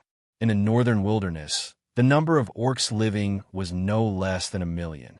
According to the characteristics of all orcs being soldiers, they could easily form an army of 500,000 to 600,000. However, the beastmen usually didn't do this. The most fundamental reason was logistics. The beastmen didn't have enough food. If hundreds of thousands of beastmen gathered together, it wouldn't take long for them to starve to death. Therefore, the beastmen would usually unite with several tribes and form an army of around 50,000 people. They would then attack from multiple areas. The orcs began to move. A new round of war was about to begin. After dealing with the matters in the northern city, Sulin issued an order to purchase all kinds of magic plant seeds. At the same time, he began the next step of the restoration of the secret realm. There were many magic plants growing in the secret realm. In addition to the purple tulips, there were also mutated man-eating flowers, blood-sucking vines, and some amethyst bees. The ecological area in the secret realm had also begun to be restored. There were many wild herbs in the ecological area. Some of the herbs marked in Introduction to Potionology could be found here. Most of the magic plants were easy to deal with. The only troublesome one was the blood-sucking vines. These dark red thorny vines were a type of living vine. They would automatically attack nearby creatures. At the same time, they were poisonous. After killing their prey, they would drag it over and slowly digest it. The ecological area was very large. Although the original destruction was serious, it was slowly recovering. Earth, water, wind, fire. The Arcanists believed that these 4 elements were the basic composition of the world. They were also the prerequisite for the evolution of all matter. As the wizards who inherited the knowledge of the arcane empire, they also inherited this view. It was said that some legendary wizards would leave the main material plane and enter the astral world to roam other worlds. These wizards were called astral wizards. According to the information left behind by these astral wizards, they found that there were all kinds of planets. Some were solid, some were liquid, and some were gaseous. However, planets that could produce intelligent life had a kind of life force. Almost all of them had the characteristics of a fusion of these 3 types of planets. The great arcanists believed that at the beginning of the multiverse, after the explosion of the source energy, the elemental planes of earth, water, wind, and fire were created. During the evolution, different types of planets were created due to the proportion of the elements. Those planets that could support life were mostly the result of the harmony of the four elements. Only this kind of harmonious plane could give birth to all kinds of creatures and finally become a prosperous plane. At the same time, the arcanist theory of constructing super-large demiplanes originated from this. The Grand Arcanists believed that only a complete elemental balance could create a new world, a super-large demiplane that could allow life to flourish. Creating a world was not difficult. Basically, if a legendary wizard was willing to spend his life, he could create a relatively small half-plane world. However, no wizard would do so. The environment in the secret realm also had to comply with this requirement. If there was a problem with the ecological structure of the secret realm, it would collapse and be rebuilt. However, if there was a problem with the basic elemental structure, it would lead to the collapse of the secret realm. Therefore, Sulen had been strict when it came to restoring the secret realm. Chapter 248. Sulen was lying on the sofa in the castle at the center of the arcane mystery realm. He was watching a movie, not a movie, but a video. Tower Spirit Number 1 stored a large amount of information about the arcane mystery realm. These are the system backups left behind by the arcanists. It was a timely help for Sulen to restore the arcane mystery realm. A 3D virtual image appeared in front of him. The 3D movies in his previous life were nothing compared to this. Thinking about the 3D movies in his previous life, other than the font being 3D, the image was basically no different from 2D. Moreover, there were all kinds of flaws. Looking at the 3D imaging technology of the arcanists, it was like being in the real world. It was a waste to use this technology only to broadcast information. Fortunately, Sulen was a decent person. If those LSPs got their hands on this, they would watch movies every day. This is incredible. Sulen praised as he looked at the 3D image played by Tower Spirit Number 1. Although he had already overestimated the power of the arcanists, he was still shocked by what he saw. In the final image of the ecological modification spell, there were wyverns, pterosaurs, and birds flying in the sky. On the ground, there were saber-toothed tigers, mammoths, gale tigers, flaming wildebeests, and other magical beasts strolling leisurely. These huge beasts walked past him as if they were alive. A mammoth walked right through Sulen. Its long trunk easily pulled out a small tree and brought it to its mouth. The mammoth took a few bites.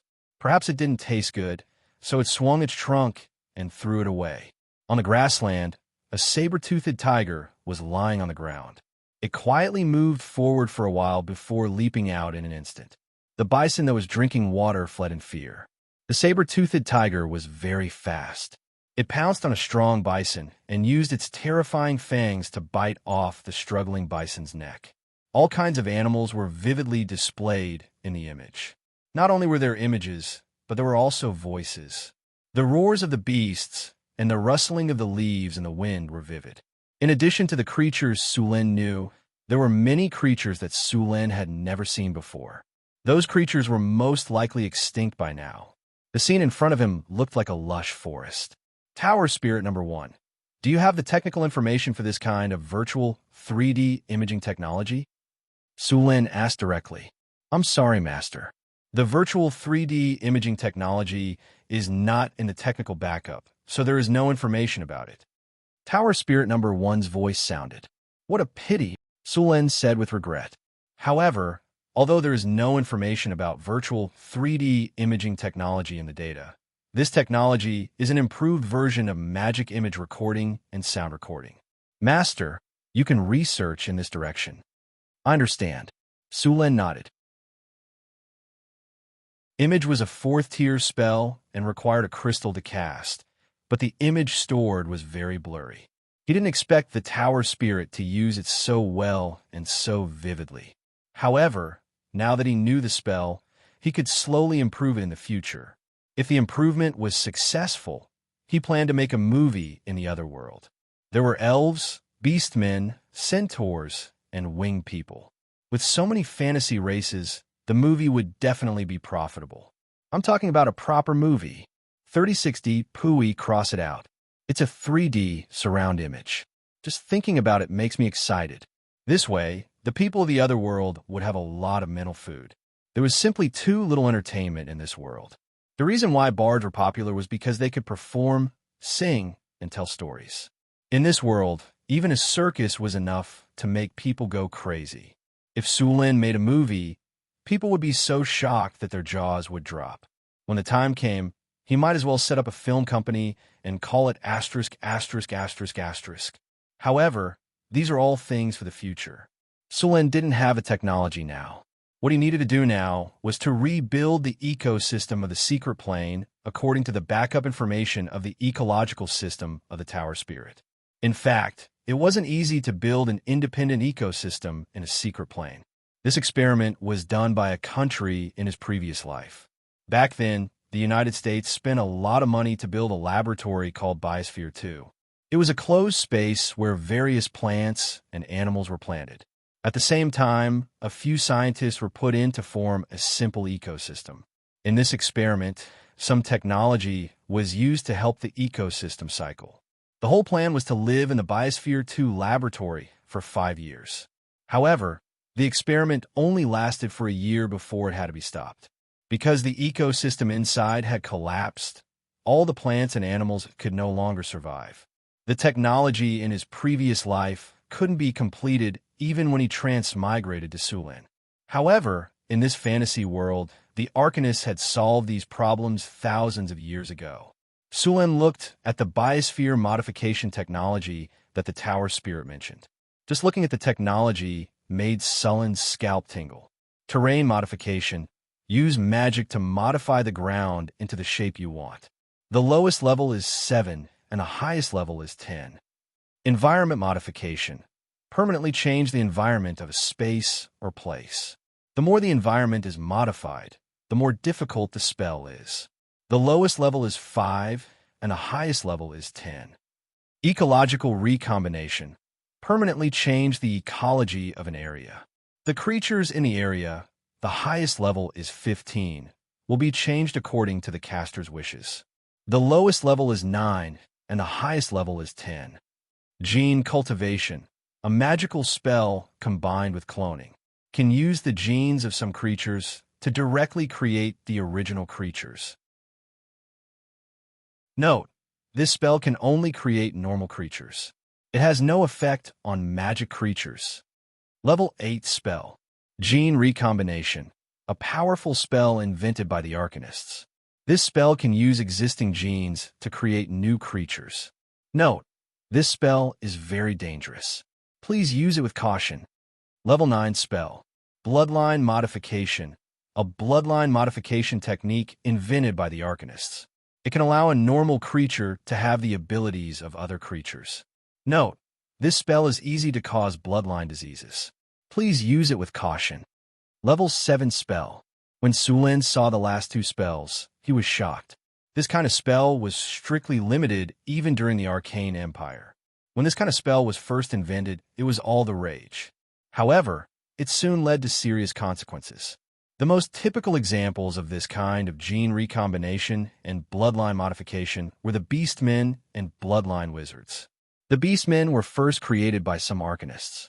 Sulin didn't know the specific reason. Under normal circumstances, the bloodline of the Beastmen was very unstable, and there were often various problems. However, the Beastmen also had talents that ordinary people didn't have. For example, as long as the cat Beastmen reached adulthood, their agility would generally exceed 20. The bear Beastman's strength was also generally outstanding. Later, for some reason, this kind of gene recombination technology was banned by the Arcane Empire.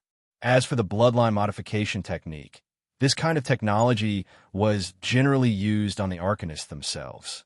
Many of the Arcanist descendants didn't have the ability to cast spells, so they invented this kind of technology so that their descendants could have the bloodline ability and become warlocks. In addition to these technologies, there were various weather spells and the technical information which could change the seasonal climate in the secret realm. These spells could almost be used to transform a half-bit wall into a large secret realm. Of course, the manpower and material resources needed were far from what 1 or 2 wizards could do. Even legendary wizards couldn't do it. Only a dozen legendary wizards working together could achieve that kind of world-like miracle. Sullen's current secret realm was, of course, not so exaggerated. Although his secret realm covered a large area, it was essentially different from the half-bit wall secret realms. The half-bit wall secret realms could exist independently and didn't need to be attached to the main plane. Sullen's secret realm of space folding was just using space spells to hide a piece of land in the material plane. Overall, it still belonged to the material plane. Although this kind of secret realm couldn't be compared to the half-bit wall secret realm, one advantage was that there was no need to reconstruct the terrain. The air and gravity system of the secret realm didn't need to be reconstructed, and there was no need to open up space or half-bit wall. The difficulty of construction was sharply reduced. The energy barrier used to divide the area in the secret realm had been damaged. This kind of energy barrier could divide the secret realm according to one's ideas. The strength of the energy barrier could withstand a legendary spell attack. Many areas must be divided with this kind of spell, such as the planting area. There were all kinds of high-value magic plants planted there. Once they weren't taken care of and were destroyed by other animals, it would be a big loss. There was also the need to build an ecological park in the secret realm. Many magic creatures couldn't be bred like cattle and sheep. They must be given a wild environment. The ecological park was specially prepared for this kind of magic beast. Some magic plants also needed to be bred in the wild. According to the materials given by Tower Spirit No. 1, such an energy barrier to divide the secret realm would cost at least 5 million Kinner. Even if Sulan had obtained all of the Grey Dwarf's treasures, it would be painful to take out such a large sum of money. Half of the treasure he got from the Grey Dwarf would be used up in an instant. As for the space-folding circle and the large protective force field that surrounded the secret realm, it would cost an astronomical amount of money to rebuild these 2 runic circles bit by bit. Sulan used to think that he was quite rich. If he released the money in his hands, he could destroy the economy of a country. Now, it seemed that he was thinking too much. With so little money, he couldn't even build a secret realm. 10 million Kinner wasn't too high a price to build a wizard tower for Hathaway. Chapter 249. Because the terrain of the secret realm hadn't changed much, Sulan could repair it according to the information given by Tower Spirit 1. He didn't need to change the terrain or the environment. This greatly reduced the difficulty of repairing the secret realm. The biosphere in the secret mirror was a bit more difficult to build. Normal animals were fine, but he needed a lot of magical beasts. The Tower Spirit also stored a lot of genes. If Sulan could use gene cultivation or cloning spells, he could directly create them. However, these 2 spells were both Circle 8 and Circle 9 spells. Only legendary wizards could master them. Even Hathaway was still 1 level away. Sulan also found some dragon genes. Of course, they weren't real dragons. They were dinosaurs that had gone extinct in his previous world. There were some dinosaurs in the wild, such as velociraptors, Spinosaurus, Tyrannosaurus, and so on. However, most of them lived in the south. In some of the wilds in the south, these dinosaurs were considered tyrants. It was said that these dinosaurs first came out of the secret mirror. There were no dinosaurs in this realm, but the Arcanists captured a lot of dinosaurs from other realms for research. These dinosaurs were quite strong. For example, the velociraptors were level 10 and had a challenge rating of level 5. It would take a few nights to take care of them. However, the velociraptors lived in groups of 3 to 6. There were no grand knights to take care of them. As for the Tyrannosaurus, it was level 17. It was stronger than a lot of your own. Of course, there weren't many dinosaurs at this level. There were also some dinosaurs that could no longer be called dinosaurs. They had some dragon blood in them, and their bodies had mutated. Sulan didn't know if the ancient Arcanists had done some blood modification experiments on them, but he guessed it was very likely. Although the secret mirror was severely damaged, some parts of the equipment were still preserved. They could be used again after some repairs. In order to create a suitable environment in the ecological garden, all kinds of rune circles were needed. These rune circles were in a stagnant state because of the interruption of energy. Many runic matrices could no longer be used after a long time of aging. They needed to be remade. Sulen had mastered many runes during this period of time. He repaired many runic matrices according to the repair standards given by Tower Spirit Number 1 and reconnected them to the energy channel. After spending some time in the secret territory, Sulen returned to Northern Town City to rest. There was a lot of work to be done in the secret territory, so he could only do it bit by bit. Sulen did not want to be so busy that he did not even have time to rest. The land next to the Lord's castle had been cleared out after a period of work. The land was now very busy.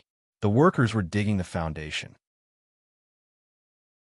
The foundation of the Wizard Tower was more than 100 meters tall. Naturally, it was very important. Hathaway's Wizard Tower was built with 3 floors. The bottom floor was the dungeon, used to lock up some prisoners or magical beasts. The second floor was the elemental pool, and the first floor was the utility room and ordinary warehouse. The Wizard Tower on the ground was divided into 7 floors. The first floor was the living room and the servants' living quarters.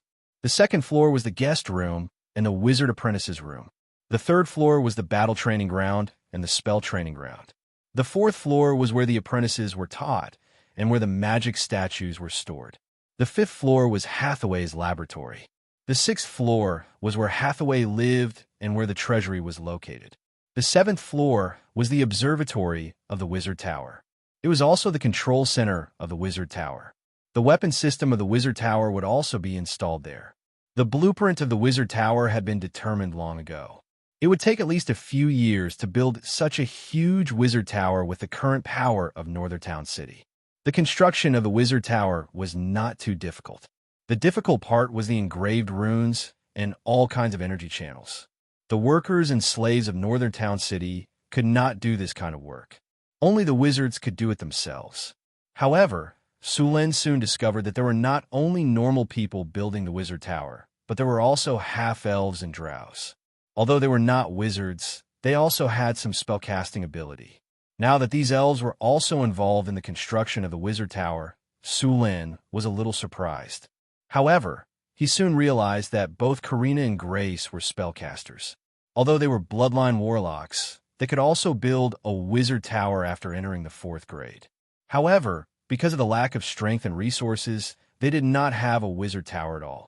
Even if they joined Northern Town City, it was impossible to get Sulen to support them in building a Wizard Tower.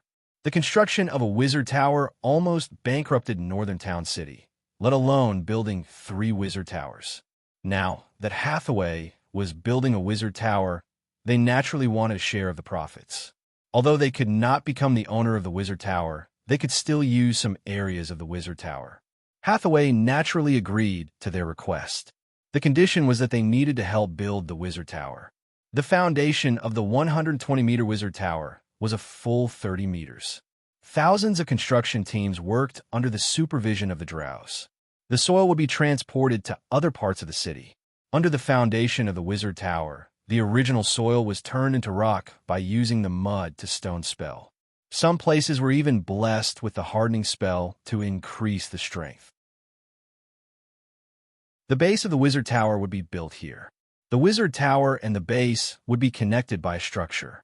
These were reserved for the future upgrade of the Wizard Tower into a floating space tower. The upgraded form of the Wizard Tower was the Floating Space Tower. This was the original form of the Floating Space City. Since the destruction of the Arcane Kingdom, the construction technology of the Floating Space City had been incomplete, but the technology of the Floating Space Tower had been preserved. A huge amount of energy was needed to make the Wizard Tower fly. Although the elemental pool could not support the consumption of the Floating Space City, the consumption of the Floating Space Tower could still support it. The Wizard Tower of the legendary wizards in this world was basically a floating space tower. The construction of the Floating Space Tower required a lot of mithril, which was not difficult for Sulen, who had the mithril mine associated with it. According to the calculation of Bach, the silver mine was a large and rich mine, and there was still a lot of mithril associated with it. Now, except for a part of the mithril used to repair the secret realm. The rest was stored in the treasure house of the Lord's castle. It would be used when the wizard tower was upgraded to a floating space tower. A large amount of steel was transported out of the blacksmith workshop. After being smelted by the blast furnace, the metal processed by the gray dwarfs was already steel. The construction of the wizard tower required a lot of steel. A steel skeleton was erected, and a large amount of obsidian was transported. If one had enough money, they could use obsidian to build the whole tower. Just like the Roland Kingdom, if one had enough money, they could use obsidian to build the city wall. Although Sulin also wanted to use obsidian to build a wizard tower, considering that it also required a lot of money to repair the secret realm, he could only reduce the amount of obsidian used in the wizard tower. Obsidian was only used in some important areas of the wizard tower, and ordinary marble was used in other places. In fact, some wizards who were really poor would use ordinary stones to build the wizard tower. Of course, they could also use soil. First, they would use mud to rock to turn the soil into rocks, and then cast hardening on the rocks. Although it was more troublesome, the strength of the wizard tower was also very high. Of course, the workload of the wizard would increase by many times. The workload was enough to make a wizard chop off his hands. Generally, wizards with a little bit of money would not do this. Only the poor would use this method. The effect of hardening was permanent. Wizards at the level of a great wizard could cast it to make wood as strong as steel.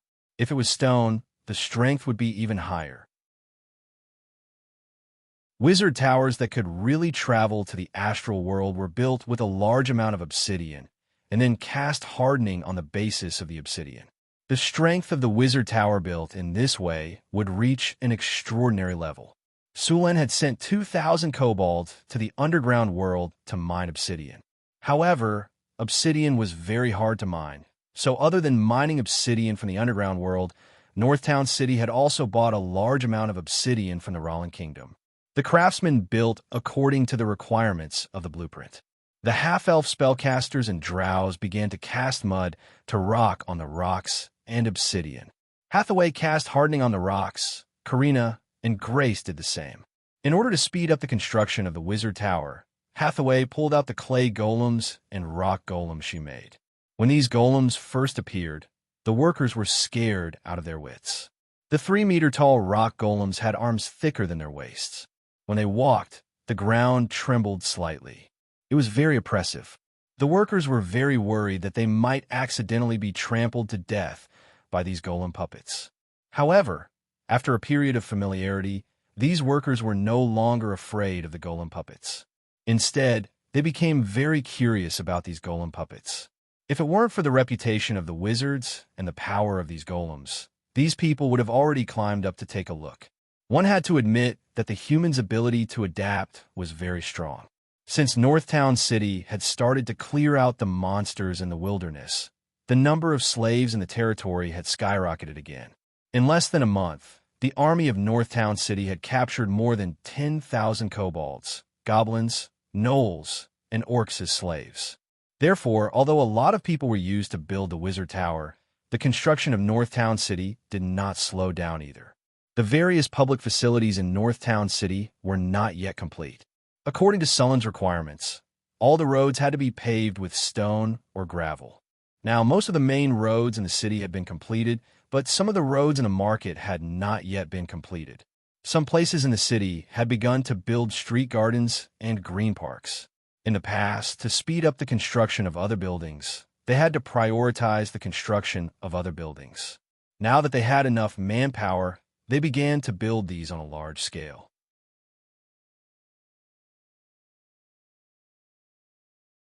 Chapter 250.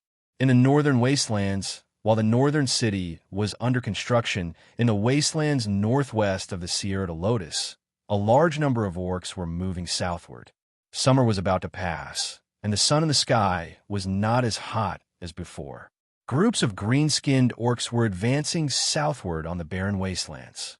"Chieftain, we don't have much food left," an orc said to Rogessus. Rogessus was silent for a moment. "How much food do we have left?" "Including today's food, it's only enough for us to last a week. It's summer now, and we have to hunt and gather along the way. "It'll take us a month at most," the green-skinned orc said. Rogessus's eyes suddenly lit up. "A month? That's enough time." A month later, it'll be the harvest of the southern human kingdoms. As long as we break through the stronghold, the food outside the city will be ours.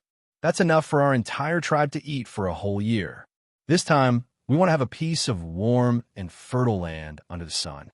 At the same time, the Raran's kingdom, Florence kingdom, and Saren kingdom had received news of the orcs' invasion. These kingdoms had been paying attention to the orc tribes in the northern wastelands. When they saw the orc tribes moving southward, they immediately sent back the news. The invasion of the beastmen at this time put a lot of pressure on the human kingdoms. There was still a month before the harvest, and the nobles were reluctant to burn their fields. Most of the farmlands outside the city belonged to the nobles, and they wanted them to burn their own fields. The stingy nobles wouldn't do that. As for the orc invasion, that was the army's problem. The orc invasion also made a few kingdoms nervous. The nobles near the northern border began to recruit soldiers. As for the refugees that had been promised to Sulin, they were forced to join the army. In a short period of time, the number of soldiers in the northern nobles' hands increased by 2 to 3 times. However, even though the number of soldiers increased by 2 to 3 times, the strength of the army didn't increase. Instead, it decreased. These soldiers were basically farmers who had just put down their hoes and picked up their weapons. They could defend the city, but they would probably mutiny and run away as soon as they entered the battlefield. The Florentine kingdom, the Roran's kingdom, and the Saren kingdom all began to increase the number of troops in their respective fortresses. The Florentine kingdom's Blackstone city used to only have 5,000 troops stationed there, but after receiving the orcs' invasion, the number of troops increased to 30,000 in less than a week. Roland's Beast Blood Fortress and the Saren Kingdom's Canyon Pass had also increased their troops. At the same time, the nobles of the northern lands had also issued a mobilization order. All sorts of military supplies were being collected. Many merchant convoys that were ready to depart were stopped. Then, some soldiers took the order and confiscated the goods of these merchants. These goods would be returned after the war ended. Of course, this was just an official statement. In fact, these goods would not be returned even after the war ended. In the end, they would only be compensated according to the lowest price of these goods. It wasn't that they wouldn't be compensated at all. In this era, those who could form merchant convoys had the backing of nobles. If there wasn't compensation, those nobles wouldn't give up. The human kingdoms in the north and the northern wastelands were separated by the Naffle mountain range. This Naffle mountain range stretched for thousands of miles. The main peak of the mountain range was covered in snow all year round. Many wild beasts and magical beasts lived there. Although this mountain range separated the humans from the northern wastelands, there were still many paths that could be passed through. The Blackstone Fortress, the Beast Blood Fortress, and the Canyon Pass were the 3 largest paths through this mountain range. These canyons were much easier to traverse than the other paths through the mountains. There was no problem for large carts to pass through. Apart from these 3 canyons, the other paths were rugged, steep, and difficult to pass through. There were many places where carriages couldn't pass through. Some of the most dangerous paths were steep cliffs on one side and bottomless abyss on the other. There was only a rugged path that was less than half a meter wide. Most of these paths were used by smugglers and merchants. Not only were these paths difficult to traverse, they were also life-threatening. If they accidentally bumped into the magical beasts that lived there, they would lose both their lives and their wealth. The Beast Blood Fortress was the gate to the north of the Roran's kingdom. Once this place was breached, the 3 northern provinces of the Roran's kingdom would have to face the assault of the orcs. Ever since Count Colin had received news that the orcs were heading south, he had immediately started preparing for battle. There were only 3,000 soldiers stationed in the Beast Blood Fortress. Among them, there was an army of 500 knights. These knights were the backbone of the Beast Blood Fortress. 500 heavily armored knights were mounted on war horses that were similarly armored. They were the strongest soldiers in the human kingdoms of this world. A knight, man, horse, and armor weighed up to 500 kilograms. When they charged, there was no need to talk about weapon damage. Just the impact alone was enough to rupture the internal organs of an adult orc. The 30,000 reinforcement from the kingdom had also arrived. However, this did not make Count Colin relax. According to the information from the front lines, the orcs could be said to have turned out in full force this time. They were facing an orc army of at least 100,000 men. Outside the Beast Blood Fortress, the various antlers and barricades from before had been completely destroyed. The ground was a mess, with corpses and bloodstains everywhere. The air was filled with the nauseating smell of blood. In the battle that had just ended, the orcs had not gained the slightest advantage. However, they had also successfully accomplished their battle objective. All the defensive facilities outside the fortress had been destroyed. The human soldiers guarding the fortress were still rather excited. Although the orc army seemed to be large, the fortress had taken advantage of the natural terrain. The orcs could not make use of their advantage in numbers at all. The narrow terrain meant that they could only put in a small number of soldiers to attack. The steep mountain walls on both sides of the fortress provided them with a natural side protection. Below the walls, a large number of corpses were piled up. The nauseating smell attracted a large number of vultures. Some scavenger crows were also cawing in the sky. Normal beasts were afraid of an army, but these birds did not have many scruples. When night fell and the battle ended, it was time for them to have a full meal. The orc army camp was only 10 miles away from the fortress. At this time, a large number of orc supervisors were using leather whips to drive the kobolds, goblins, and other slaves to cut down trees. Then the orc craftsmen would make simple siege weapons. Although the orc civilization could not be compared to that of the humans, their social system was much stronger than that of the gnolls, kobolds, and goblins.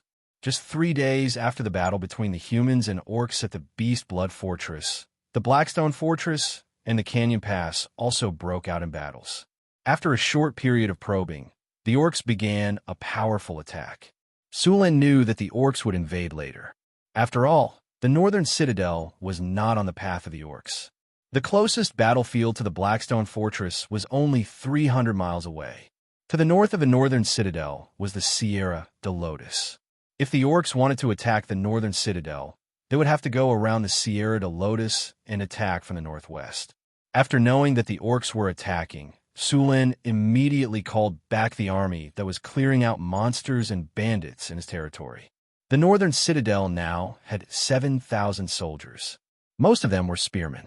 There were 4,000 of them, followed by 2,000 archers. Originally, Sulin wanted to form more archers. However, archers were not like spearmen. A wooden stick and a sharp spearhead were enough. The archers' bows needed good materials. Although the centaurs and gnolls had cultivated wood to make bows, the amount was limited.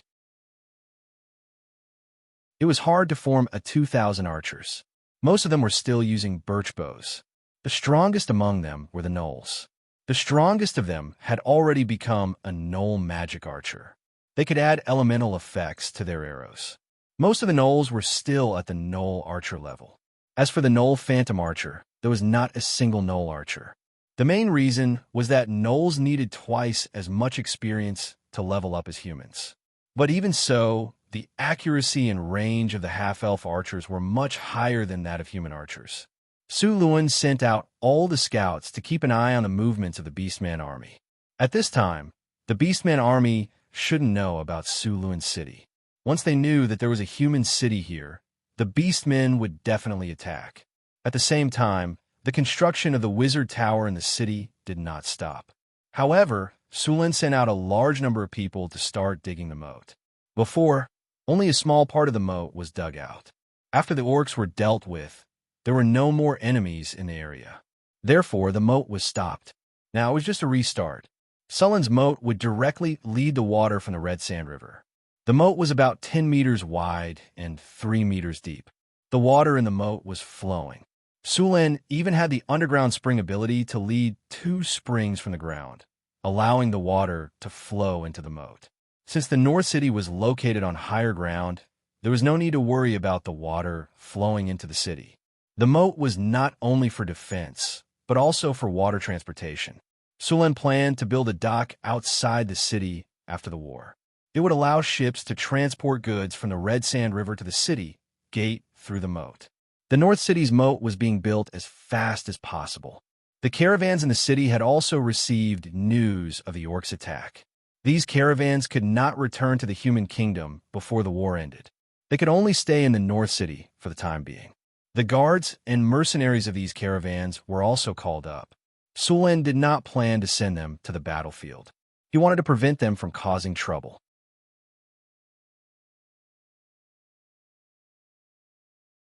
Chapter 251. Although these mercenaries and guards weren't as strong as the regular army, they were still much stronger than normal people. Sulen didn't want these mercenaries and guards to cause trouble in the city while he was fighting on the front lines. Su Luan had never overestimated the moral integrity of mercenaries and caravan guards. In this era, it was very dangerous to do business in the wilderness, especially in the northern wasteland. It was fine when they were in the city or within the city limits, because these people were like normal merchants. But in the wilderness, the law of the jungle prevailed. It was common for the merchant guards and mercenaries to rob other merchant caravans. These people were merchants when they entered the city and bandits when they left. Unless they were caught directly, it was impossible to tell them apart. Sulen also had a lot of crazy things in the city, such as the secret recipe of white sugar, the brewing process of rum, paper making, and so on. Any one of these skills was worth tens of thousands of gold. As long as you learned one of these skills, you wouldn't have to worry about money for the rest of your life. It wasn't impossible for you to even get a noble title. These people wanted to steal these skills from the first day they came to the city. Last month, Chris caught more than a dozen people who wanted to steal these skills. On average, she caught one every 2 days. As for what happened to these people in the end, it wasn't bad. Alex told Sulen that the low-grade harpies wanted some materials. Sulen waved his hand and gave these people to Alex to live in the Eagle Stronghold. There were more than 3,000 harpies in the Eagle Stronghold. Apart from the harpies and their leader, the rest of the harpies couldn't break free from their instincts. Those who dared to steal skills in the northern wastelands were all strong. Many of them were knights. This was good news for the harpies. These people were fed by the harpies 24 hours a day. They didn't rest at all. They were working hard all the time. These people could be said to be enjoying the feeling of having 3,000 wives. Once the orcs attacked the northern wastelands, the Castellan's mansion would definitely withdraw their men. At that time, the defense would naturally be a bit lax. Sulen didn't think these merchants would let go of such a good opportunity to resist the orcs. They would definitely take advantage of it. Sulen never overestimated human nature. The cheapest and most precious thing in the world was human nature. It was also the most vulnerable thing in the world. Blackstone Stronghold. The battle had already been going on for 3 days. The orc army had sent out a large number of servants to fight. They used these servants to consume the rolling stones and arrows of the humans. The high-intensity battle had consumed a lot of the Blackstone Fort's resources. The Blackstone Fort was a military stronghold, and its walls were repaired quite well. The orc army didn't have any advantage. On the 4th day of the war, the Blackstone Stronghold, the city walls. The siege tower was a simple building made of wood. The orc soldiers could enter from the bottom of the siege tower and climb up the stairs. Along the way, they were protected by wooden planks so they wouldn't be attacked by the enemy. At the top of the stairs was the exit of the siege tower. This exit was at the same height as the city walls. After walking out, one could immediately step onto the city walls and engage in close combat with the enemy. The Blackstone Stronghold was crudely made, but its effect was not bad. The Blackstone Stronghold was built by the Blackstone Stronghold. Although the Blackstone Stronghold was a great tool, its weakness was also obvious. It was slow. The Blackstone Stronghold was built by the Blackstone Stronghold. It was rough and heavy. If it was a normal human, it would be difficult to push the Blackstone Stronghold forward. However, it was just right for the Blackstone Stronghold. Other than the Blackstone Stronghold, the Blackstone Stronghold had also prepared some ladders and battering rams. The Blackstone Stronghold was pushed by the Blackstone Stronghold. The soldiers and generals of the Blackstone stronghold looked serious. When they saw the Blackstone stronghold approaching, they ordered the Blackstone stronghold's archers to shoot fire arrows. The fire arrows were a threat to the Blackstone stronghold. After being smeared with kerosene, the Blackstone stronghold's fire arrows were quite good. The Blackstone stronghold didn't have many fire protection measures. After the arrows hit the Blackstone stronghold, the kerosene stuck to the wooden planks and ignited them. The Blackstone stronghold didn't give up and continued to push forward.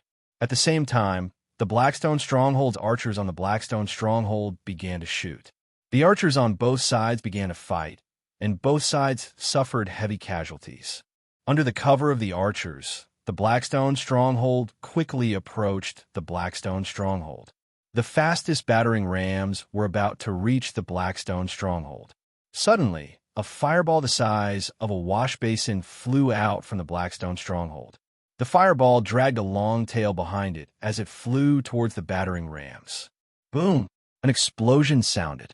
The battering rams and the dozen or so Blackstone stronghold soldiers were instantly engulfed in flames.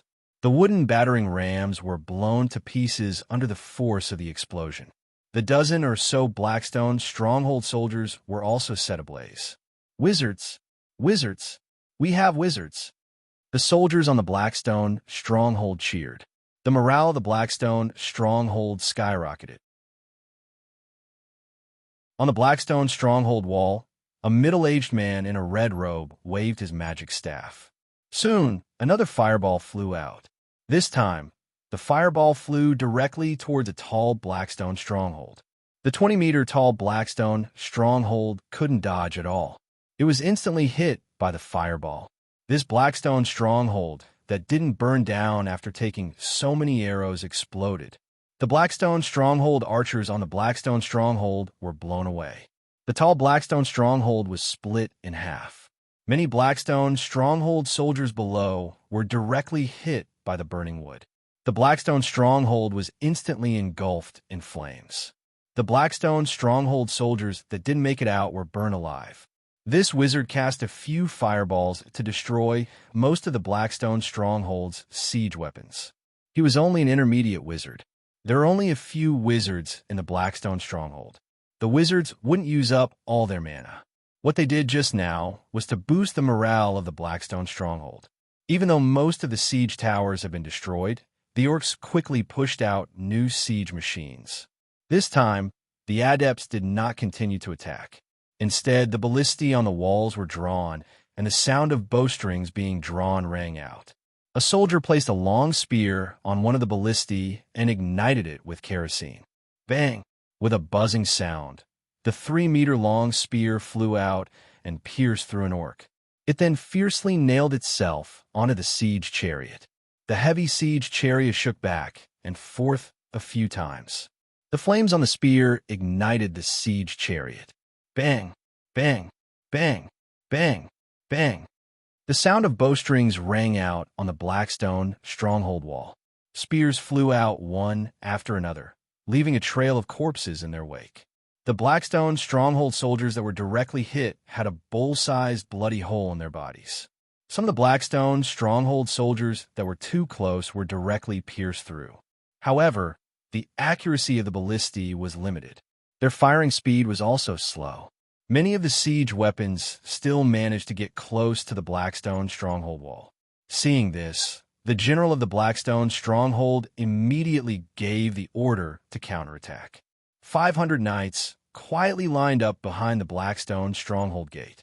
These knights all wore metal armor and held sharp swords in their hands. The 500 knights quietly stood behind the gate, waiting for the gate to open. An impassioned horn sounded. The gate of the Blackstone stronghold slowly opened. The knights who were already prepared immediately charged. The 500 knights instantly moved. The sound of hooves thundered on the battlefield. The fully armored knights instantly rushed out of the Blackstone stronghold gate and directly charged towards the orcs' stronghold's siege weapons. The orcs never thought that the humans would actually open the gate and attack. The Blackstone stronghold was immediately scattered by the human knights. The infantry was completely massacred by the charging heavy cavalry. Even the orcs were the same. Wherever the knights went, the orcs were cut down like grass. In just 2 charges, the orc stronghold's vanguard was scattered. Seeing the orc stronghold's soldiers fleeing in panic, the knights did not continue to pursue. Instead, they ignited the kerosene that they carried with them and threw it on the siege weapons. Dozens of siege weapons were quickly ignited. After these siege weapons were ignited, a deep horn sounded. All the knights turned their horses around and returned to the Blackstone stronghold. After the last knight entered, the gate closed again. The battle was still not over. The orcs did not choose to retreat after losing a large number of siege weapons. Instead, they sent another 2,000 to 3,000 soldiers to attack the Blackstone stronghold with ladders. The general of the Blackstone stronghold, Count Lewis, had a heavy expression on his face. These damned orcs want to take us down in one go. Aren't they afraid of breaking their teeth? The archers madly pulled their bowstrings. Many of their arms were sore from pulling the bowstrings for so long. Many archers even had their fingers cut by the bowstrings. A rain of arrows fell from the sky, but the orcs were not afraid at all. The orc stronghold's soldiers raised crude wooden shields. Many of the wooden shields were not even stripped to their bark. They forcefully endured the rain of arrows and continued to attack the Blackstone stronghold. A large number of orcs charged without caring about casualties. Soon, a ladder was placed on the Blackstone stronghold's wall. The orc stronghold at the back sped up and quickly climbed up the wall. They then stabbed down with their spears. A few orc stronghold soldiers cut off the hooks of the ladder and pushed it down. 2 orc stronghold soldiers who were halfway up the ladder fell from the sky. A tall orc stronghold jumped up the Blackstone stronghold's wall after a few jumps. He swung his giant axe and chopped the orc stronghold soldiers in half along with their weapons. He then defended the Blackstone stronghold's wall and allowed more orcs to climb up. Soon, 5 orcs came up. These orcs were under the lead of the orc stronghold's leader. The human soldiers around them were forced to retreat. Seeing this situation, a few knights immediately rushed up with their men.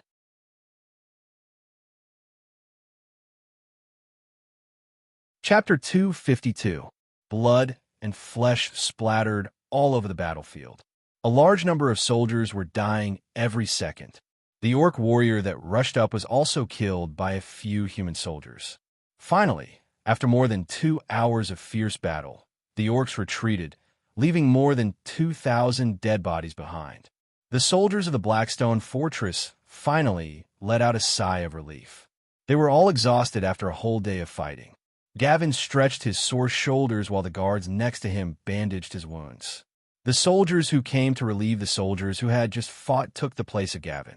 After resting for a while, Gavin walked down the wall with his servants and headed back to the castle. I've heard about Sir Gavin's fighting style when I was in Cult City. I thought it was just an exaggeration, but after seeing it today, Sir Gavin is even braver than the rumors say. Count Wayne exclaimed. He personally understood the situation on the battlefield today. The ferocity of the orcs shocked him. Most of the captains on the wall began to ask for reinforcements in the middle of the battle. Gavin was the only one who led his men and did not retreat. He didn't ask for reinforcements even once. At the same time, his soldiers suffered the least casualties, but they achieved the greatest results. They killed more than 500 orc soldiers in the section of the wall they defended, including several orc warriors. Sir Wayne, thank you for the compliment. Gavin forced a smile and said, You've seen the difference between us and the orc army today. Without the protection of the wall, we are no match for the orcs. More importantly, according to our intelligence, there are at least 100,000 orcs this time. We only have less than 50,000 soldiers. It will be very difficult for us to defend the city with our strength. That's why I beg you to ask for reinforcements from the king immediately. Also, we have lost 4,000 men today, and the orcs have lost 3,000 men. We can't win in a war of attrition. Sir Gavin, I will ask for reinforcements from His Majesty. Count Wayne agreed after some consideration. But Gavin, you know that even if His Majesty agrees to send reinforcements, it will take at least a month for them to arrive. We can only rely on ourselves for this month. Do you have any ideas? Sir, we can only hold on. After a moment of silence, Gavin said, let's ask the surrounding nobles for help first. They have quite a number of soldiers. Although they aren't elites, they should have no problem defending the city. Do you think those nobles will be willing to send their troops here? Count Wayne sneered. As a noble, he understood the intentions of those nobles. Even if the Blackstone Fort was in danger, those nobles wouldn't agree to send their private soldiers here. Sometimes, even if they knew that danger was approaching, as long as it wasn't right in front of them, these nobles wouldn't care. You could say that they were short-sighted and didn't see the big picture. In fact, most nobles were like that. They had their own castles and their own soldiers. Most of the time, they believed in themselves more. Even if we don't hire a private army, we can still hire new soldiers. We need a lot of manpower. They won't know how to use weapons, but they can at least carry rocks and boil water. As long as they are still healthy, we can just ask them to throw rocks into the water. Gavin said, Gavin, if you do that, the soldiers might suffer heavy casualties in the end. Wayne's heart skipped a beat, and he said with difficulty, those untrained soldiers might sound nice, but they were actually farmers. The farmers had less than a 10% chance of surviving on the battlefield. Do you have a better idea, sir? Gavin asked. Wayne opened his mouth. He didn't have a better idea, either. Let's do it then. Wayne quickly recovered. He clenched his teeth and nodded in agreement. For the sake of the Blackstone Fort, these sacrifices are worth it. By the way, I heard there's a human city in the wasteland, right? Wayne suddenly thought of something.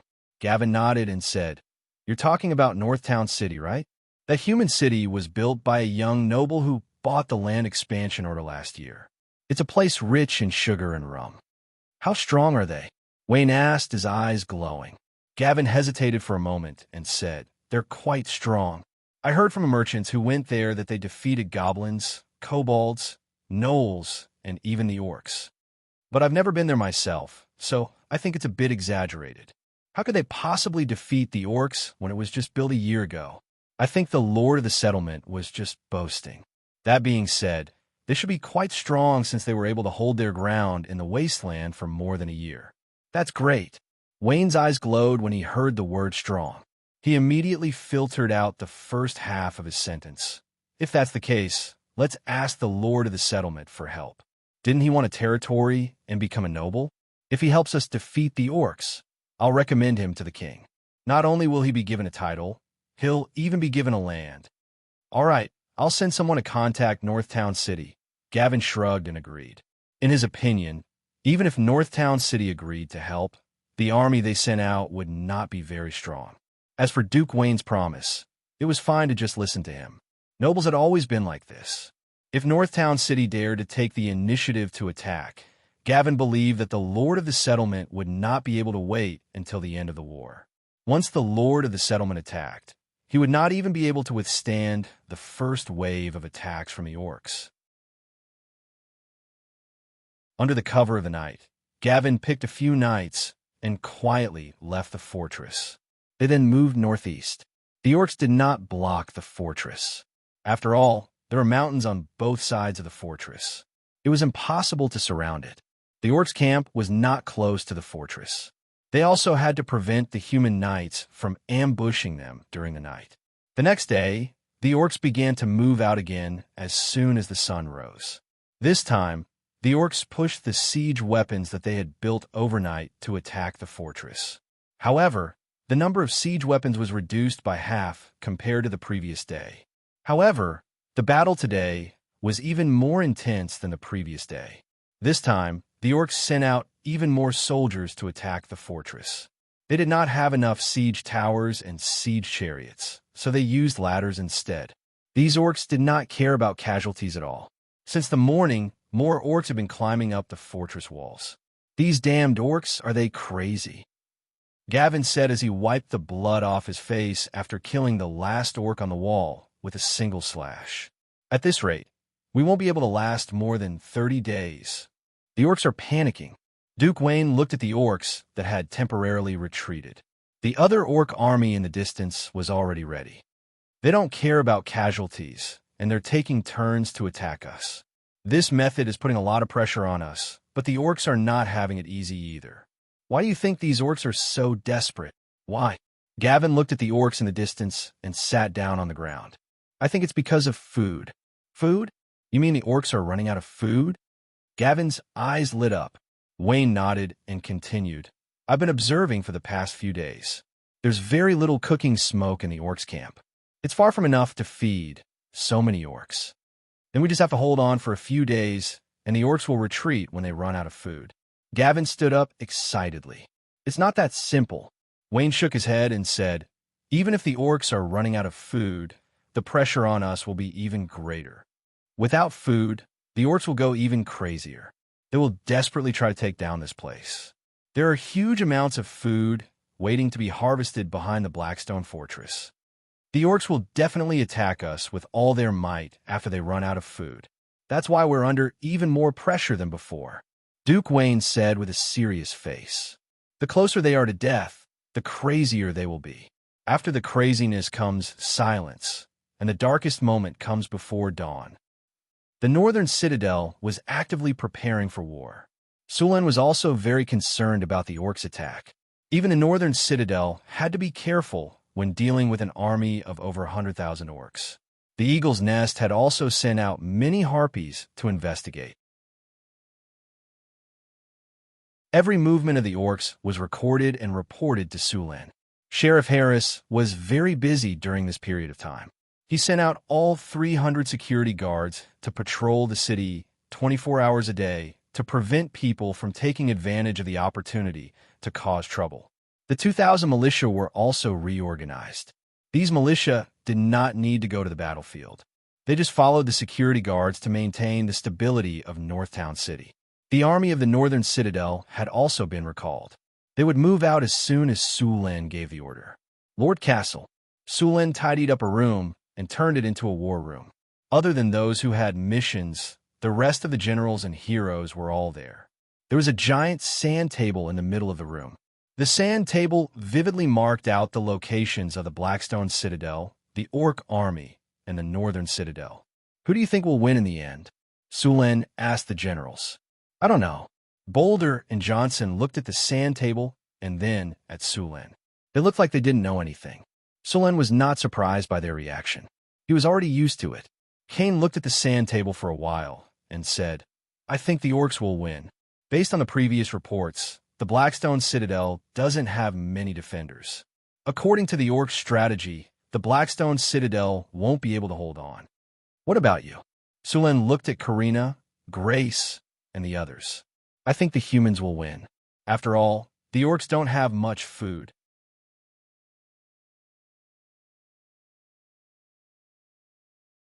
Chapter 253. According to our information, the orcs didn't bring much supplies. They will soon run out of food. Once they run out of food, it won't matter even if they double their numbers. Karina thought for a moment and said, I think, sir, there's an emergency. At this moment, Agar hurried over and said. Sulen stood up and walked out of the combat readiness hall. What happened? Sir, there was a messenger from the Blackstone Fortress. He said he was here on Earl Wayne's orders. The guard said respectfully, Earl Wayne of the Blackstone Fortress? Why did he send someone here? Don't tell me he wants me to send out troops. Sulen muttered to himself, then said to the guard, Bring the messenger to the living room. I'll be there right away. Yes, sir. Sulen went back to the combat readiness hall and gave some simple instructions. Then he walked to the living room. You are Earl Wayne's messenger? Sulen looked at the travel-worn knight in front of him and said, Yes, sir.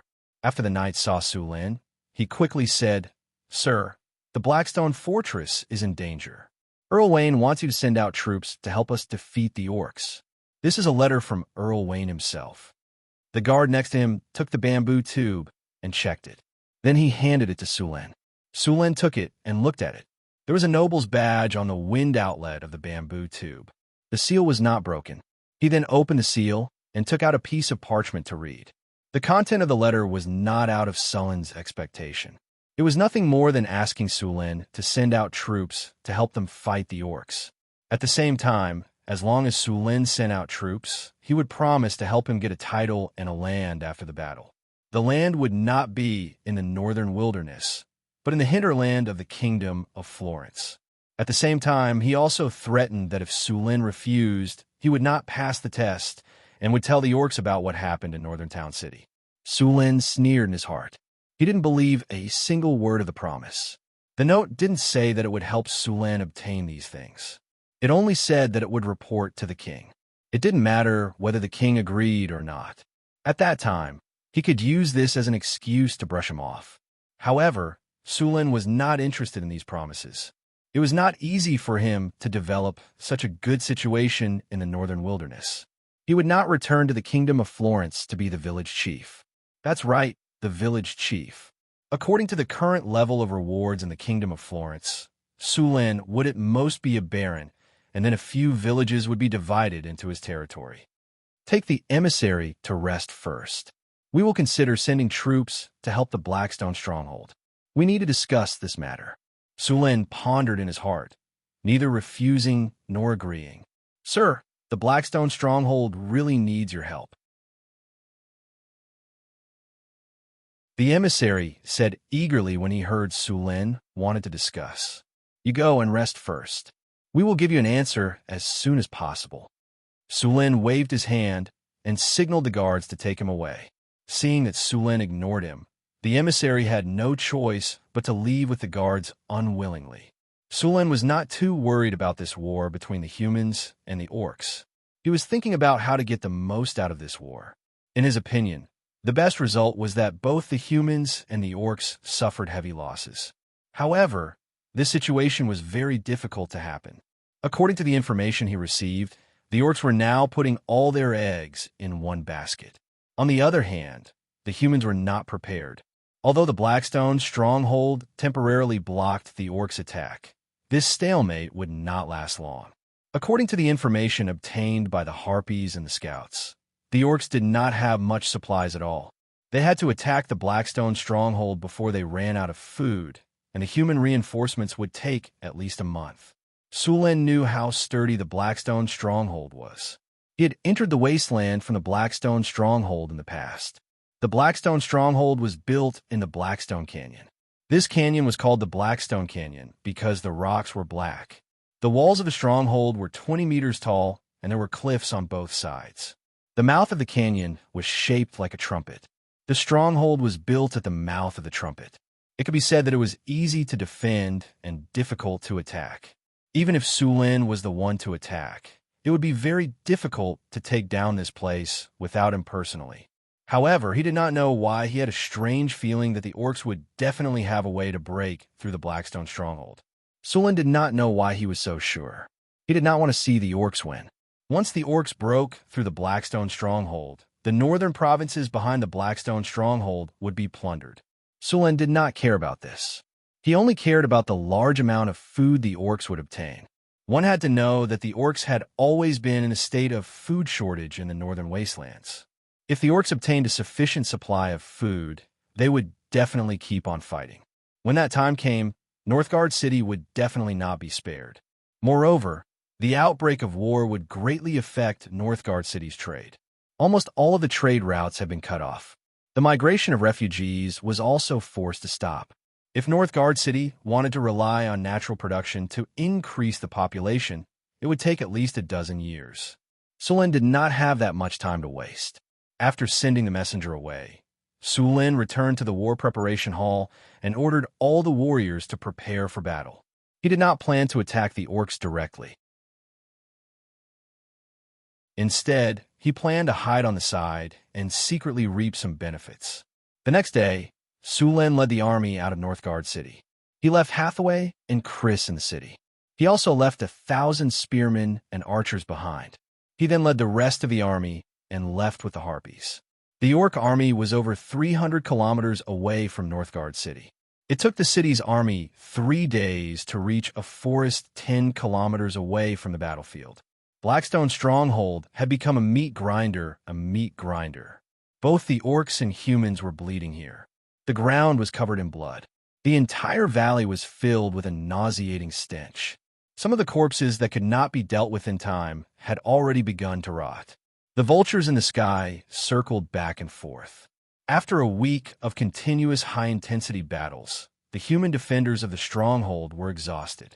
However, their expressions were still stable because reinforcements had arrived. Although the reinforcements were only a group of farmers who had put their heads down, more would come. As long as there were enough reinforcements, the human defenders believed that no matter how many orcs came, they would all retreat with their tails between their legs. This battle had lasted for a week. Although the human defenders had suffered heavy losses, the orcs had also suffered heavy casualties. Just the corpses piled up outside the stronghold were already 1 or 2 meters tall. Standing on the walls and looking down, it looked like a slaughterhouse.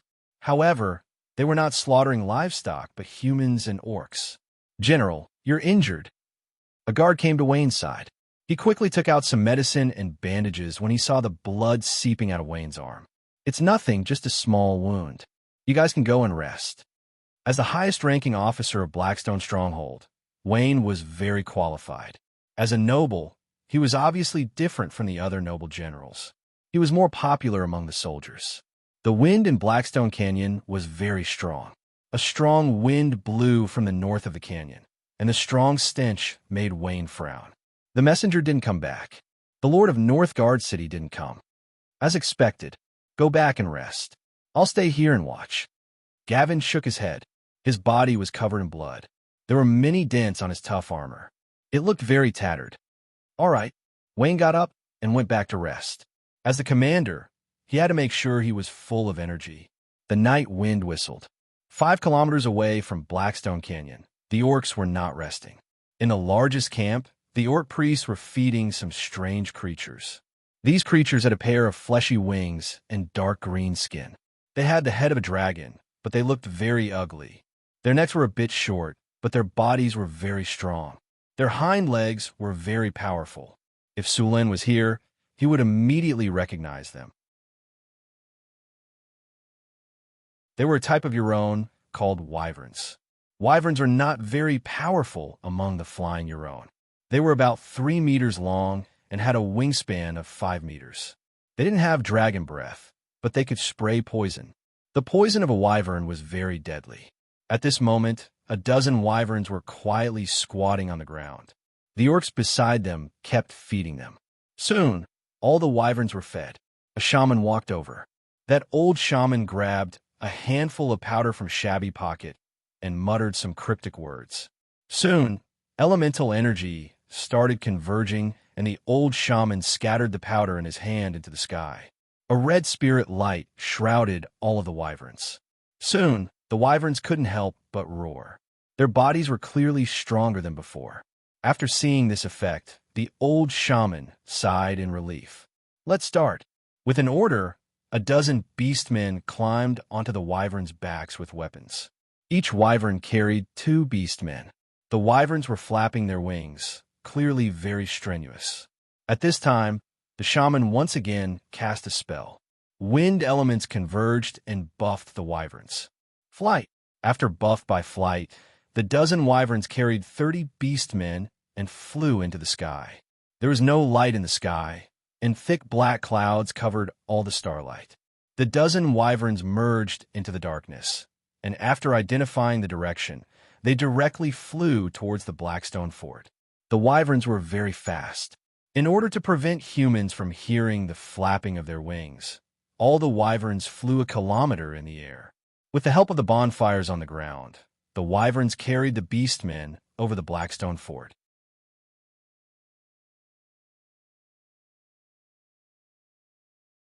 Chapter 254. On the other side of the Blackstone Canyon, about 2 kilometers away from the Blackstone Fort, in a mountain kernel. The rocks in the col had already been cleaned up, and the biting cold mountain wind was blowing, letting out endless whistling sounds.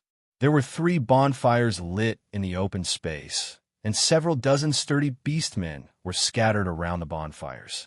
These beastmen were silently sitting on the ground, chewing some food in their mouths and looking up at the sky from time to time.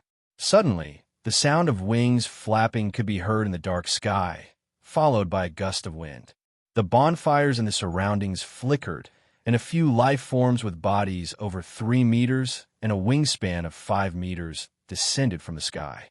Their sinister and ugly faces could be clearly seen in the light of the bonfires. They were wyverns. A few beastmen dismounted from the wyverns, and these wyverns once again took to the sky and flew towards the beastmen's camp. The other beastmen nodded at these beastmen who had just arrived, and the simple camp quickly regained its silence. These beastmen had entered the Nafir mountain range when the beastmen had started attacking the Blackstone Fort. These beastmen had gone through untold hardships in the mountains, and after suffering disastrous casualties, they had finally crossed the Nafir mountain range. Among them, there were those who had died in the mouths of various magic beasts, those who had mistakenly entered a dangerous place, and those who had fallen into a bottomless abyss. However, they had also successfully completed their mission. Behind the Blackstone Fort, they had found a hidden valley and set up a simple camp there. After the wyverns returned to the Beastmen tribe, they once again took off with 30 Beastmen warriors on their backs. The Beastmen shamans once again blessed them with flight, and the wyverns once again flew towards the back of the Blackstone Fort. The wyverns continuously transported the beastmen to the back of the fort. Although they could only transport 30 beastmen at a time, many a little made an ocean. The leading beastman warrior looked up at the night sky. It was pitch black without any light. This kind of weather was the best camouflage for the wyverns. For this plan, the tribe had already taken out all the wyverns they had tamed over the years and blessed them with spells, making them undertake the transportation. According to the plan, they could transport about 500 beastmen warriors before tonight's operation. More than 500 elite orc warriors might not be very useful on a large-scale battlefield, but they were perfect as a suicide squad for sneak attacks. Just you wait, humans. The orc army will soon return to that fertile land. Back then, with the help of the elves and dwarves, those thin and weak humans took the land from our hands. Now, we will take back all the land that our ancestors left for us. The Beastman leader drank a mouthful of wine and then passed the wineskin to the other Beastman warriors. The night wind whistled as a few pieces of firewood were added to the bonfire. The Beastmen quietly waited for the wyverns to send more soldiers over. The orcs were born with night vision. Although they were less than 10 meters away, they could see their surroundings clearly with the help of the weak bonfire. Hundreds of orcs could be seen faintly in the darkness of the night. These orcs were silently chewing dry rations. These dry rations were coarse and hard to swallow. They were the unique cold wheat of the north and were one of the few foods the tribe had. For tonight's battle, the orc tribe could be said to be going all out. In fact, since last winter, the orcs had been short on food. They had endured the cold winter with great difficulty, but the appearance of this year's elemental tide had caused a large number of beasts to mutate. The original magic beasts had also become very active, making the already difficult lives of the orcs even more difficult. Rome didn't know what the elemental tide meant, but he knew that the white dragon activity on the ice field had become more frequent. In order to survive, they had to migrate south. As one of the higher-ups of the orc tribe, he clearly knew how important this war was to their tribe. And as the key to victory, tonight's surprise attack would play a decisive role. They couldn't fail. They couldn't fail even once. The orcs' lives were very difficult after losing their fertile land. Without enough food, many of their clansmen would freeze to death every winter. Every snowfall was a test of life and death. Cold and hunger had accompanied Rome since the moment he was born. This time, he wanted his clansmen to no longer have to endure hunger and cold. At this time, the human kingdom was about to have a harvest. As long as they broke through the Blackstone Fortress, there would be a bountiful harvest everywhere. Countless grains would be waiting for them to harvest. Looking at the time tool given to him by the great shaman, it was already 2:30 in the morning. Calculating the time, the last batch of orcs should have arrived. According to the plan, they would attack at 3 in the morning, one from the front and one from the back. The Blackstone Fortress was built to defend against the orcs. Although it had 2 walls, the southern wall wasn't very high. After all, behind it was human territory, Soon, the sound of wings flapping could be heard. The last batch of orc warriors had arrived. There were already close to 600 elite orc warriors in the small hall in front of them. The orc officer's scarlet eyes looked around. Then, he picked up his weapon and walked out of the colonel. Close to 600 elite orc warriors followed behind him silently. Gavin didn't sleep well at night. He kept feeling that something was wrong, but he couldn't pinpoint the problem. This made him a little frustrated. The battle during the day had exhausted his body. In order to prepare for tomorrow's battle, he had to ensure that he had enough sleep. Although he had some doubts, Gavin still forced himself to sleep. Although wearing armor wasn't very comfortable, he had long gotten used to it. Just as he was sleeping soundly, a series of alarm bells rang. Gavin immediately got up and rushed out with the guards who were also awakened.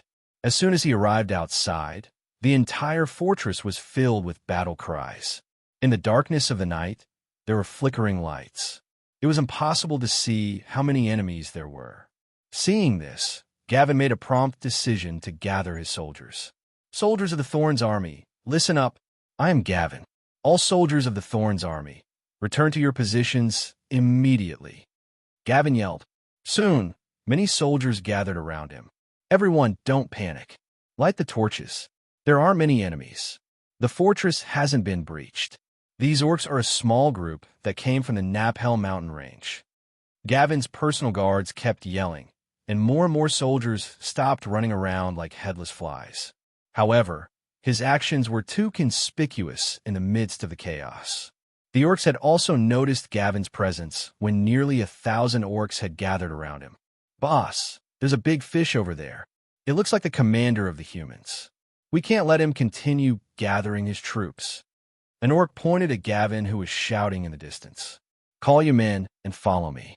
I want to kill that human. Ram's eyes flashed fiercely. As he spoke, he led dozens of orc soldiers and charged towards the group of humans. Although Gavin had gathered his soldiers, their formation was already disrupted. They couldn't get into formation in this environment. These humans were already no match for the orcs. Without a formation, their morale plummeted. There was no way they could stop these orcs who were like wolves and tigers. Not to mention, these orcs were all elites of the orc tribe. As soon as the two sides clashed, the human soldiers suffered heavy casualties. The orcs who had just gathered together were instantly stunned. Seeing this, the orcs attacked even more fiercely. Wherever they went, the orcs would scatter like birds and beasts. Gavin was furious when he saw the orcs charging at him. He raised his weapon and was about to charge forward, but the guards beside him quickly grabbed him and dragged him away. Just as the Blackstone fortress fell into chaos, the orc army that had been waiting for a long time bared their fangs at this moment. Siege chariots and siege towers were pushed onto the battlefield. The orc shamans buffed these orc soldiers with all kinds of spells. The human defenders who were attacked from both sides kept shooting arrows at the orcs. However, the chaos in the fortress made it impossible for the orcs to gather their forces. The number of arrows fired was sparse. It couldn't be compared to the number during the day. On the other hand, the orcs' siege weapons were more than twice the number during the day. It turned out that the orcs had already made enough siege weapons. However, they only used a small portion of them every day in order to numb the humans. Now that it was a critical moment, they directly sent out all of their siege weapons. Wayne, who had just arrived at the top of the fortress wall with his guards, felt a chill down his spine when he saw the orc army attacking the fortress. Damn the orcs, they have been saving their strength all this time. Wayne said with his teeth clenched. In the eyes of the humans, the orcs were all muscular and simple-minded creatures. However, as the commander of the army, he was being played by the orcs who he had always looked down on. How could he not be angry? However, even if he knew, there was nothing he could do now. Large amounts of siege weapons were being pushed towards the fortress wall by the orcs. The human defenders were in a panic. Sir, the Blackstone fortress is about to fall. We have to retreat. A few red-robed wizards said after looking at the situation on the battlefield. No, we can't retreat. The Blackstone fortress is the barrier of the northern provinces. Once it falls, the orcs will no longer be able to stop them. Wayne said angrily. There's no other way now. Look at the soldiers around you. They have lost their courage. The wizard sighed and pointed at the human soldiers on the fortress wall. The soldiers on the fortress wall had already begun to sneak away. Wayne silently put down the weapon in his hand. As the commander of the army, he could see that the soldiers no longer had the will to fight. The fortress was about to fall tonight, but he was not willing to give up. The night wind whistled, bringing with it a trace of coldness. Gather, we are retreating. Wayne painfully closed his eyes and gave the order to retreat.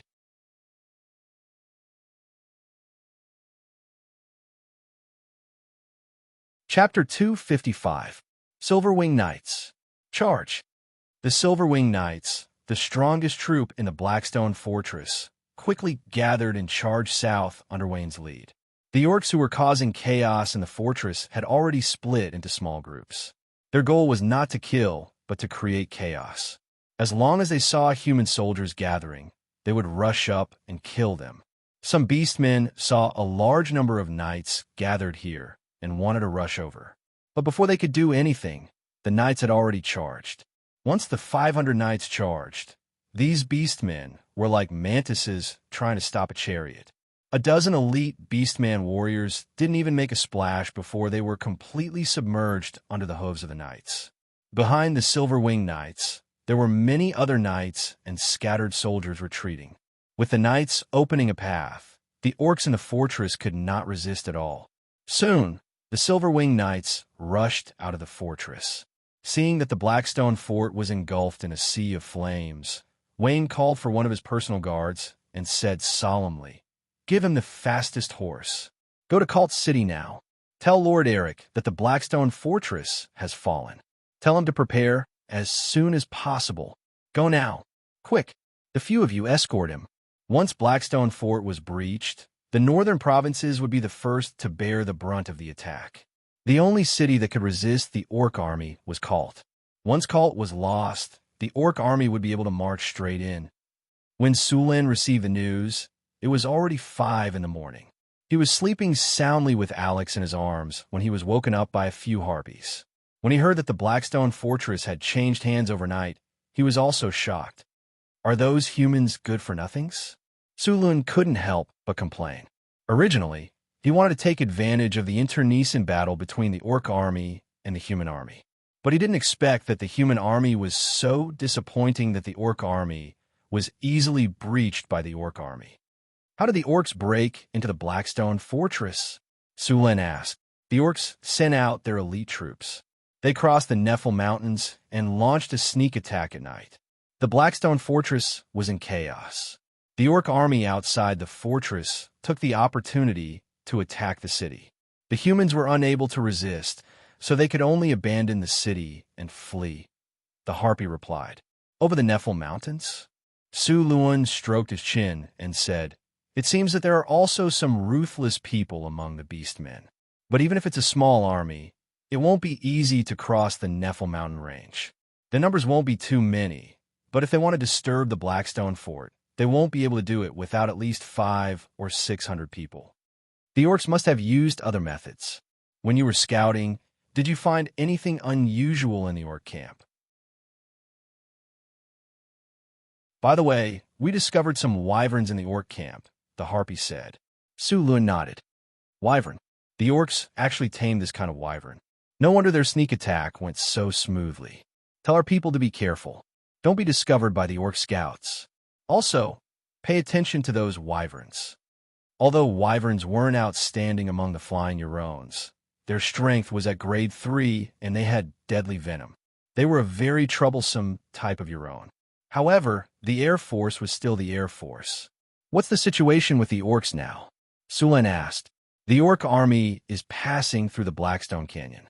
A portion of the orcs have started to rush into the northern provinces. Looks like the Kingdom of Florence is in big trouble this time. The Blackstone Fortress has been breached. Without this barrier, the northern provinces will be plunged into chaos. Moreover, the food will be ripe in a week. Now is the perfect time to supply those orcs. Once there is enough food, these orcs will be difficult to deal with." Just as Sulin was hiding, the orc army began to advance into the human hinterland. The first to suffer was Winter Sun City. They didn't receive any news that the Blackstone Fortress had been breached. Then at dawn they saw the orc army. Apart from a portion of the orc army guarding the city, the rest were seizing the time to harvest the food. Although the food would be ripe in a week, the orcs couldn't wait any longer. Seeing the orc army outside the city, the mayor of Winter Sun City didn't have the courage to go out and fight. He closed the city gates and recruited soldiers to defend. The orc army didn't care about Winter Sun City's actions. Winter Sun City wasn't as sturdy as the Blackstone Fortress. The most important thing now was to harvest the food. After harvesting the food, they would attack Winter Sun City. There were only 1,000 soldiers in Winter Sun City, and their strength was average. There were 7,000 temporary soldiers, but none of them had ever been on the battlefield. As for wizards, there was not a single one. The city wall was only 6 or 7 meters high, which was far from the Blackstone Fortress. Faced with this situation, the shamans in the orc army also made their move. Bolts of lightning and flames were released, and this small city, with a population of only 20 to 30,000, was breached by the orcs in less than a morning. The orc army didn't stop. Instead, they went south. The rest of the prepared cities started scorching the walls and clearing the fields. However, the orcs came too quickly. Most of the time, the orcs didn't even harvest half of the food. They could only burn it. Even so, large amounts of food were still robbed by the orcs. The entire northern region was filled with humans and orcs killing each other. The orcs kept attacking, and the humans started to resist. In order to completely defeat the humans, the orc army didn't stay in other cities for long. After robbing the food, they saw that the cities were ready. They didn't want to give the humans a chance to rest, so they only left a small number of soldiers to guard cities. A large group of orcs charged towards Cult City. As the most important city in the northern region, Cult City had been the front line against the orcs 200 years ago, until the Kingdom of Florence defeated the orcs in a war and drove them further north. Then they built the Blackstone Fortress. From that day on, Cult City hadn't experienced war for more than 100 years. When Lord Ares Savoy heard that the Blackstone Fortress had fallen, he almost thought that he had misheard. After confirming the accuracy of the news, Marquis Ares immediately issued a war mobilization order. Fortunately, the nobles living in the northern region hadn't completely forgotten the bravery of their ancestors. They were much stronger than the nobles of the southern provinces. Fortunately, Cult City's defenses were well constructed. After continuous efforts, Cult City was finally ready for war before the orc army arrived. The alarms in the fortress rang, and a large group of armed soldiers began to climb up the walls. Wayne and Gavin also led the remaining soldiers up the walls. The two of them didn't run away. They were responsible for the fall of the Blackstone Fortress. If they ran away now, the lightest punishment they would receive after the war was over would be a demotion in rank. It wasn't impossible for them to be executed. So, in order to reduce their punishment, they had to contribute. During this time, Gavin gathered more than 2,000 soldiers. These soldiers were all experienced veterans. As long as they were reorganized, they would be able to fight again. Wayne also gathered a large number of soldiers. He also had a knight order under his command. Since the orcs' invasion, the war had lasted for more than half a month. In this half a month, both the humans and the orcs had suffered great losses. Of course, the humans had lost more. The orcs had captured more than 20,000 captives and slaves. They didn't intend to kill these humans. Instead, they wanted to enslave them. After all the soldiers were gathered, Gavin and Wayne immediately led them to the city walls. Along the way, soldiers were in a hurry. The constant ringing of the alarm made many people aware of the severity of the situation. When they arrived at the top of the city walls, they saw countless orcs. The entire land was covered in greenery. The war hadn't started yet, but many people were already sweating. Below the city, an orc army of tens of thousands had finished gathering. The orcs had completely surrounded Cult City. The orcs had slaughtered their way into the human kingdom's hinterland in order to uproot Cult City. As long as they could take down the city, the orcs would be able to stabilize their territory. The orcs would never be willing to let go of the fat meat that was already in their mouths. Even if this land wasn't fertile, it was still much better than the northern wastelands where the orcs originally lived. For the Kingdom of Florence, the loss of Blackstone Fortress was like a bolt from the blue. If Cult City was taken over by the orcs, it wouldn't be easy for the human kingdom to reclaim it. A low horn sounded, and the orc army began to move forward slowly. After moving into the range of the archers, the orcs began to charge forward with messy footsteps. All the siege weapons were brought out, including siege towers, siege chariots, ladders, and simple catapults in the style of the orcs. Although these catapults looked crudely made, there was no problem with their function. After being covered in a layer of kerosene, the catapults were thrown out and smashed into the city walls. Most of the rocks from the catapults weighed 2 to 3 kilograms. Some of the heavy catapults could even throw rocks that weighed a few dozen kilograms. The heavy rocks smashed into the city walls, shattering the places they hit. The burning rocks caused chaos on the city walls. The humans didn't show any signs of weakness. They also began to bombard the orcs with their catapults. Due to the limited space on the city walls, the number of catapults was much fewer than the number of orcs. However, the humans' catapults were more accurate. Plus, they had a higher vantage point, so their attack range was wider. Rocks flew out one after another. The rocks plowed a bloody path through the orc army. However, the orcs weren't afraid at all.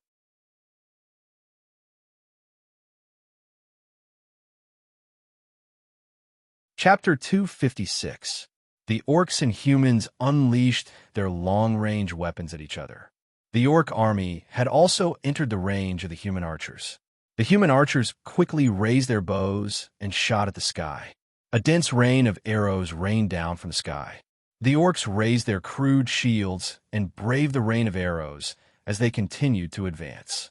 Only a few unlucky ones were hit by the arrows, but to the beastmen, the damage of arrows was not high. Ordinary arrows had limited damage unless they hit a vital point. Some of the orcs who were shot pulled out the arrowheads. They didn't care about the wounds at all. After a roar, they charged even faster. The orcs braved the rain of arrows and rushed to the bottom of the city wall. They then set up ladders and began to attack the city. Rolling logs and stones were constantly thrown down from the city wall. The weight of the rocks could easily break bones. Even the orcs couldn't withstand it. Although there were many casualties, the orcs didn't back down at all. They roared and charged up the ladders. The battle became very intense from the very beginning. The orcs and humans had a fierce battle on the city wall. An orc had just killed a human soldier when he was stabbed in the heart by another human. Tens of thousands of soldiers were just numbers on the battlefield. They were expendable goods. The commanders of both sides looked at the battlefield with expressionless faces. Some shamans began to cast spells. The wizards on the city wall did the same. Apart from the wizards, there were also some temple priests in priest robes. Spells and divine spells were cast one after another. Elements surged on the battlefield. Lightning, ice, fire, and other elements were constantly exploding. Overall, the human spellcasters had the upper hand. The Battle of Calent City was in full swing. Sulen finally made his move. More than 5,000 soldiers from Northtown City and the Harpies began to approach the Blackstone Fort. What did you say? There are no orc troops stationed in the Blackstone Fort? Sulen was surprised to hear the scout's words. Yes, sir. There are no orc troops stationed in the Blackstone Fort. There are only a small number of orcs. What are the orcs doing? Are they abandoning their escape route? Are they not planning to go back to the north? Sulen mumbled to himself. Whatever. It's none of my business whether the orcs go back or not. Boulder, take your men and attack the Blackstone Fort. Don't let any of those beast men escape. Yes, boss. Boulder rubbed his smooth head and grinned, leaving with the group of barbarians. There weren't many orcs left in the Blackstone Fort. Only about 100 of them. Facing the barbarian surprise attack, these orcs couldn't fight back at all. The only orc warrior was chopped in half by Boulder's axe as soon as the battle started. Sulen easily took over the Blackstone Fort. No wonder the orcs could easily attack from the back of the Blackstone Fortress. They were basically undefended. Sulin looked at the city wall in front of him, which was only 3 to 4 meters high. There were no watchtowers, arrow towers, or arrow stacks. With the orc strength, they could climb over the wall without any tools. It was a completely different concept compared to the 20-meter-tall walls of the Blackstone Stronghold. The people who built the Blackstone Stronghold didn't even think about the defenses behind the stronghold. After all, the back of the Blackstone Stronghold was the territory of the humans. In the end, the orcs took advantage of this weakness and easily took over the Blackstone Stronghold. If the enemy attacks from the south, we won't be able to defend this stronghold at all. Sulin shook his head and gave up on the idea of taking over the stronghold. Indeed, if he took over the stronghold, the orc army's escape route would be cut off. However, if that happened, the northern battlefront city would have to face tens of thousands of orcs head-on. There would be no benefits if he won, but if he lost, everything he had accumulated over the past year would go down the drain. Aiton, have you found a place where the orcs kept the human slaves? Sulin asked. That's right. His current goal was to find the human slaves that the orcs had captured.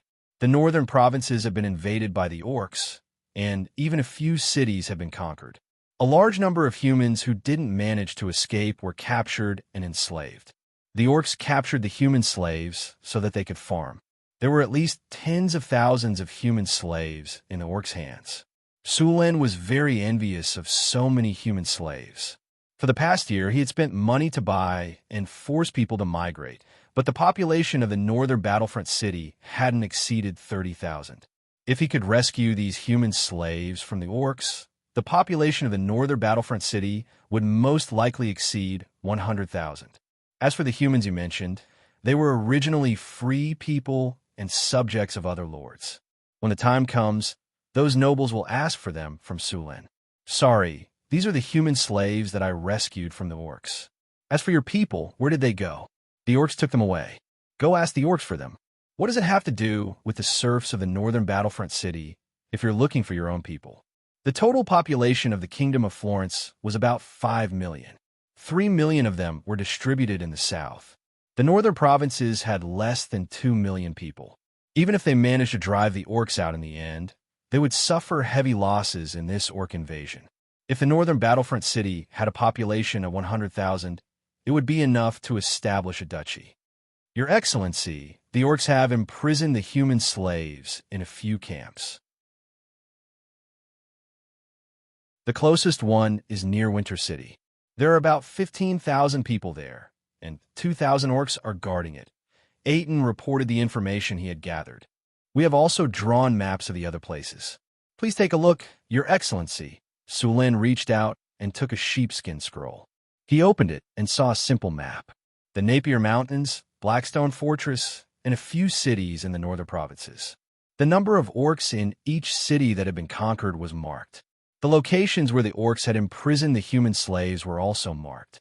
Well done. Sulin closed the map and patted Aiton's shoulder. As the first drow to pledge loyalty to him, Sulin valued him very much. Sulin's goal was to capture the captive orcs. After the captives were captured, they would be transported to the northern battlefront city. The Blackstone Fortress was the only way. Sulin had to leave a lot of people here to guard it. Now that the humans and orcs were fighting fiercely, neither side could spare any manpower. This was a godsend opportunity for Sulin. Ever since Winter City was conquered by the orc army, the orcs had chased all the humans out. Those who refused to leave were all beheaded. Even after a few days, the city was still filled with the smell of blood.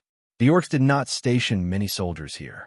It could be said that this city, with a population of 20,000, was now an empty city. Outside Winter City, in a simple camp, many humans were working under the whips of the orcs. They were making weapons and armor for the orc army at the front line. After conquering Winter City, the orcs obtained a lot of resources, which they naturally had to make use of. Sulin reorganized in the Blackstone Fortress and left 500 soldiers there. Then, he waited until the sky turned dark before setting off for Winter City. The 2,000 orc army was not a pushover.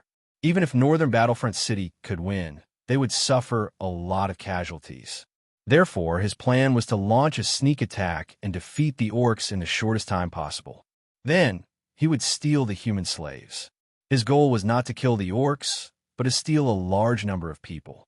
Under the lead of the scouts, the army of northern Battlefront City quickly advanced under the cover of the night. By 1 a.m., the army had arrived at the outskirts of the orc camp. At this time, there weren't many guards in the orc camp. After the Blackstone Fort was breached, none of the cities in the northern provinces dared to leave their cities. This made the orcs let down their guard. They did not expect someone to attack the orc camp when the orc army was advancing triumphantly. "Lord, there are no hidden sentries," Aten said as he bent over to Sullen's side. "Then let's begin." Sullen nodded and ordered. Then, Aten led 20 drows into the darkness. These drows were proficient in investigation, assassination, and sneak attacks. Under the cover of the night, they easily reached the entrance of the orc camp. At this moment, the 2 orc soldiers were yawning as they stood guard. Suddenly, 2 figures appeared in the shadows behind them. Then, the figures flashed, and a dagger with cold light flashed towards the orc's throat. The other hand instantly covered the orc's mouth. Fresh blood spurted out. The 2 orcs widened their eyes and struggled violently to break free. But as the blood flowed out, their windpipes were cut, and their struggles became weaker and weaker. After a few breaths, they fell into a dead silence. Sullen waited outside the camp for a while. Soon, the simple gate of the camp was opened. 2 drows held torches and circled in the air 3 times. After seeing the signal, Sullen ordered the army of northern Battlefront City to attack. The army of northern Battlefront City quickly entered the camp. Such a big movement could no longer be hidden. Enemy attack. An angry roar spread throughout the camp. A large number of orcs rushed out of their tents. Seeing the orcs appear, the soldiers of northern Battlefront City formed a battle formation and rushed forward. The archers in the back also began to shoot arrows. Because the orcs were caught off guard, they didn't have shields. A large number of orcs were hit by the arrows. Compared to the bows of humans, the arrows of the half-elves and centaurs were much more powerful. As soon as the arrows came into contact, the orcs paid a heavy price. The spearmen at the front saw the orcs suffer heavy losses, so they formed a battle formation and began to push forward. Facing the spear formation of the northern Battlefront City, the orcs roared and rushed forward, but they were blocked by shields. Then, they were pierced by a few spears. Suddenly, the sound of wings flapping came from the sky. Before the orcs could react, a large number of rocks fell from the sky. The orcs, who were already lacking in defense, were smashed to pieces. The more serious ones had their heads smashed. A beastman who looked like a commander roared loudly. He wanted to organize an army, and the surrounding beastmen all gathered around him. At this time, a wash basin-sized fireball fell from the sky and hit that beastman commander. An explosion sounded. Orange flames sputtered. The orc in the center of the explosion was blown away.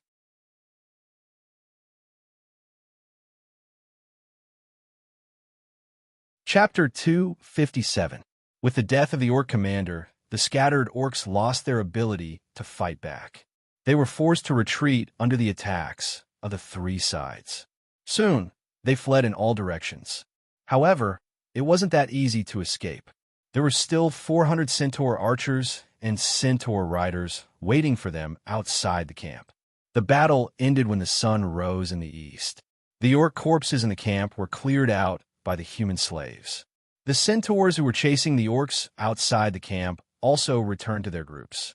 As for the human slaves, many of them tried to escape during the battle last night, but they were caught by the harpies in the sky. The humans almost peed their pants when they saw the harpies. The harpies were notorious in the human world. "My lord, all the human slaves are here. Except for some who ran out last night and were accidentally injured, the rest are here," a servant reported to Sullen. "How many are there?" 11,837. Sullen's eyes lit up. "Looks like we have a good harvest this time." Sullen gathered the slaves and reorganized them into small groups. He was ready to leave with the human slaves. "My lord, thank you for saving us from the evil orcs." Just then, a human walked up to Sullen and bowed. "You're welcome. After all, You my property now? Su Lin said with a smile. Heir, my lords, we're residents of Winter Sun City, not slaves, the middle-aged man said with a frown. Su Lin raised his eyebrows. Residents of Winter Sun City? I don't have any residents of Winter Sun City here. I only have slaves that I saved from the orcs. Hearing Su Lin call them slaves, the humans became restless. My lord, we're really residents of Winter Sun City, not slaves. Yes, let us out. We're citizens of the kingdom, not slaves. We want to go home. The entire scene became like a bustling market. Endless buzzing sounds could be heard. Silence. A loud roar was heard, and all the sounds were suppressed. The scene became clear. The soldiers of the North Town City also drew their weapons. Seeing the situation, they immediately quieted down. It seems that you still don't know your place, Su Lin sneered. You guys don't know yet, do you? The orc army has already entered the northern provinces. They are now besieging Cult. There are 100,000 orcs in the entire northern lands. Not only here, but there are also orcs in other places. Do you still want to go home? Without my protection, the moment you leave the camp, it won't be long before you are captured by the orcs again. No, it should be killed. The orc army suffered heavy losses last night. The orcs won't be merciful to slaves like you. Don't expect the kingdom to send people to save you. The kingdom's army is currently engaged in a fierce battle with the orcs. They won't be able to take care of you. Now tell me, is there anyone else who wants to leave? Su Lin glanced around coldly and said. Everyone lowered their heads when they met Sullen's gaze. Now, I'll give you a chance, Su Lin continued after looking around. I am the Lord of Northern City, Su Lin. I am the Lord of Northern City. I can promise that as long as you work for me for 3 years, I will release you from your status as a slave and give you a piece of land. In Northern City, you don't have to worry about being attacked by the orcs. After you regain your freedom, I can promise you that the tax on your land will be 30%.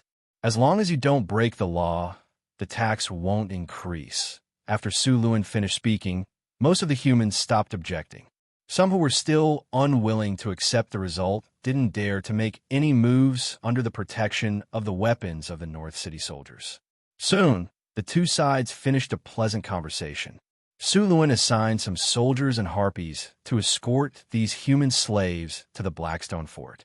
When they arrived at the Blackstone Fort, these people would be divided into groups of 100 and then migrate to Northgard City in groups of 10. After dealing with the human slaves, Su Lin opened the system log to check. Congratulations, host. Under your leadership, your army has defeated an orc army. You have achieved a great victory. You have won the battle. You have obtained 3,620 EXP. Congratulations, host. You have obtained a gold treasure chest. You have obtained a star iron. He opened the system space and chose to open the gold treasure chest. The system notification sounded. Congratulations, host. You have obtained the item Machinery Control! An ordinary book appeared in front of him. Su Lin took the book out and looked at its attributes. Machinery Control. This is a book that records advanced mechanical knowledge. It is very difficult for people without a foundation to understand it. After learning it, you will be able to master even more advanced mechanical knowledge. Learning requirement. Learn Machinery Control. It was actually an advanced book for machinery control. After reading the introduction of the book, Sullen's eyes lit up. The machinery control book was very helpful to Su Lin. Now that he had the advanced knowledge, he was looking forward to the knowledge in the book even more. He chose to learn it directly. A light flashed, and the book disappeared. The next second, a large amount of information appeared in his mind. At the same time, the system notification sounded in his ears again. The host has used machinery control. Machinery control ability has been upgraded to machinery control. In addition to machinery control, Su Lin had an advanced option in his skill column. He could choose to advance machinery control to mana technology. However, the advanced option was still gray. He still lacked the advanced conditions.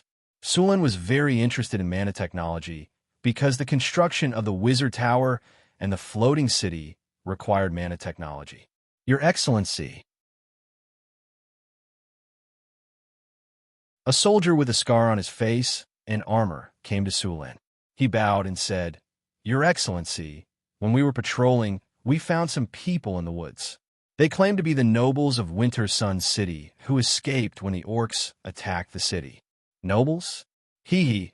According to the laws of Florence, nobles who abandon their territory and escape during war will be stripped of their noble title and their fief.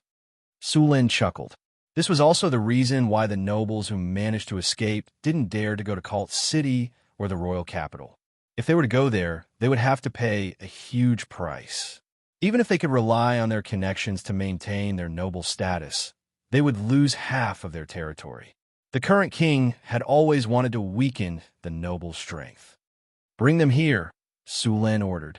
Soon, a group of people led by a few soldiers arrived. The leader was a middle-aged man who was more than 2 meters tall. He was wearing a knight's armor, which was full of bumps and dents. A few of them were even wrapped in bandages. Obviously, they had been through a tough battle. The middle-aged man in the lead had a resolute face and a somewhat cold expression. He should have the bloodline of the barbarian tribe in the northern region. He also had an imposing aura that could only be possessed by someone who had experienced many battles.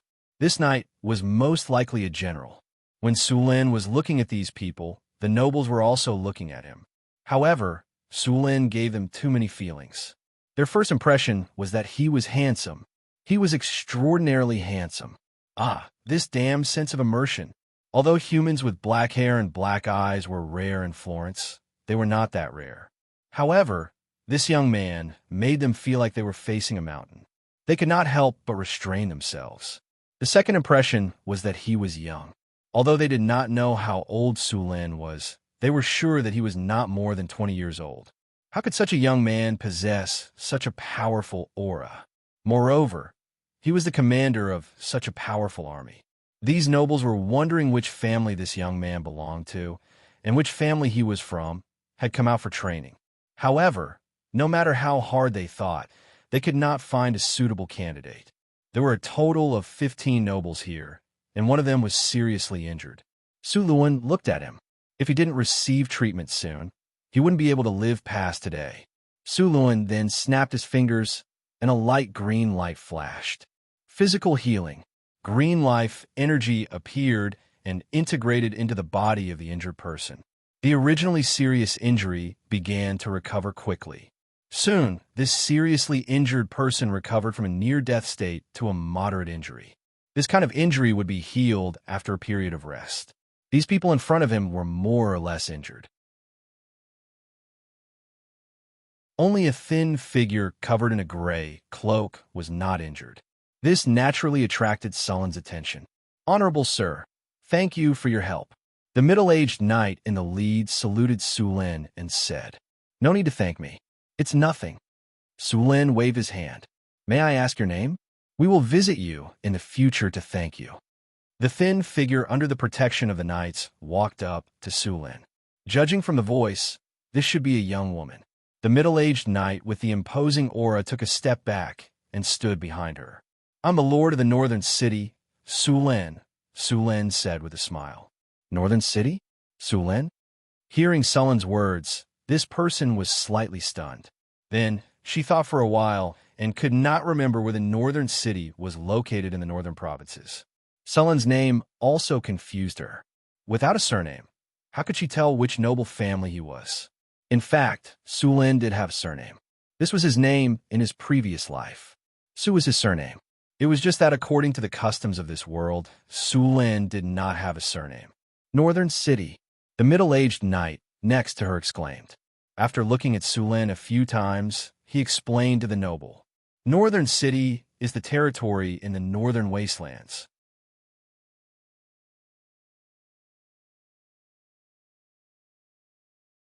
Chapter 258. What? The woman in the cloak looked at Sulin in shock. Since when could a territory pioneer defeat an orc army? And these armored, well-equipped, and powerful soldiers were the private soldiers of a territory pioneer? What kind of joke was this? These elite soldiers were as strong as the Gorse Knights in the capital. "I'm sorry, Sir Sulin." The woman quickly apologized. "It's fine," Sulin replied casually. He didn't care much about these nobles. He just needed to express some goodwill. There was no need to curry favor with them. Seeing Sullen's expression, these nobles became even more cautious. Honorable Lord of the northern town, Your Excellency Surin, we began to flee after the city was breached. We have been hiding here and there for the past few days. I wonder if you could prepare a place for us to rest and eat. The lady performed a standard aristocratic etiquette and then requested. Sure. Sulen nodded in agreement. Thank you so much, Sir Sulen. You are a true gentleman. After receiving permission, these people were obviously relieved. They didn't have to worry about being captured by the orcs, and they didn't have to wander around in the wild. They had suffered a lot in the past few days. Now, they finally had a place to rest. Sulen waved his hand and asked a servant to prepare a few horses and a simple carriage for them. Then, he asked them to retreat with the army. For safety reasons, Sulen arranged a few barbarian warriors around them. These barbarian warriors were all grade 3 extraordinary professions. No matter what these people were thinking, they wouldn't be able to do anything. These nobles weren't dissatisfied with Sullen's arrangement. They also understood Sullen's intention. The army quickly returned to the Blackstone Fortress. Sulen arranged rooms and food for the nobles and didn't pay any more attention to them. After all, he was very busy right now. It was not easy to send all 10,000 human slaves back to the North Town. Fortunately, Su Luan had enough manpower now. He divided these refugees into groups of 10 people and a platoon of 100 people. Then, he would send them back in batches. Each batch would send 1,000 people, and there were 200 soldiers in charge of guarding them. The distance between the Blackstone Fort and northern Garrison City was about 150 kilometers. If it was an army marching, it would only take 4 to 5 days to arrive. If it was a cavalry, it would be even faster. However, they were currently transporting slaves.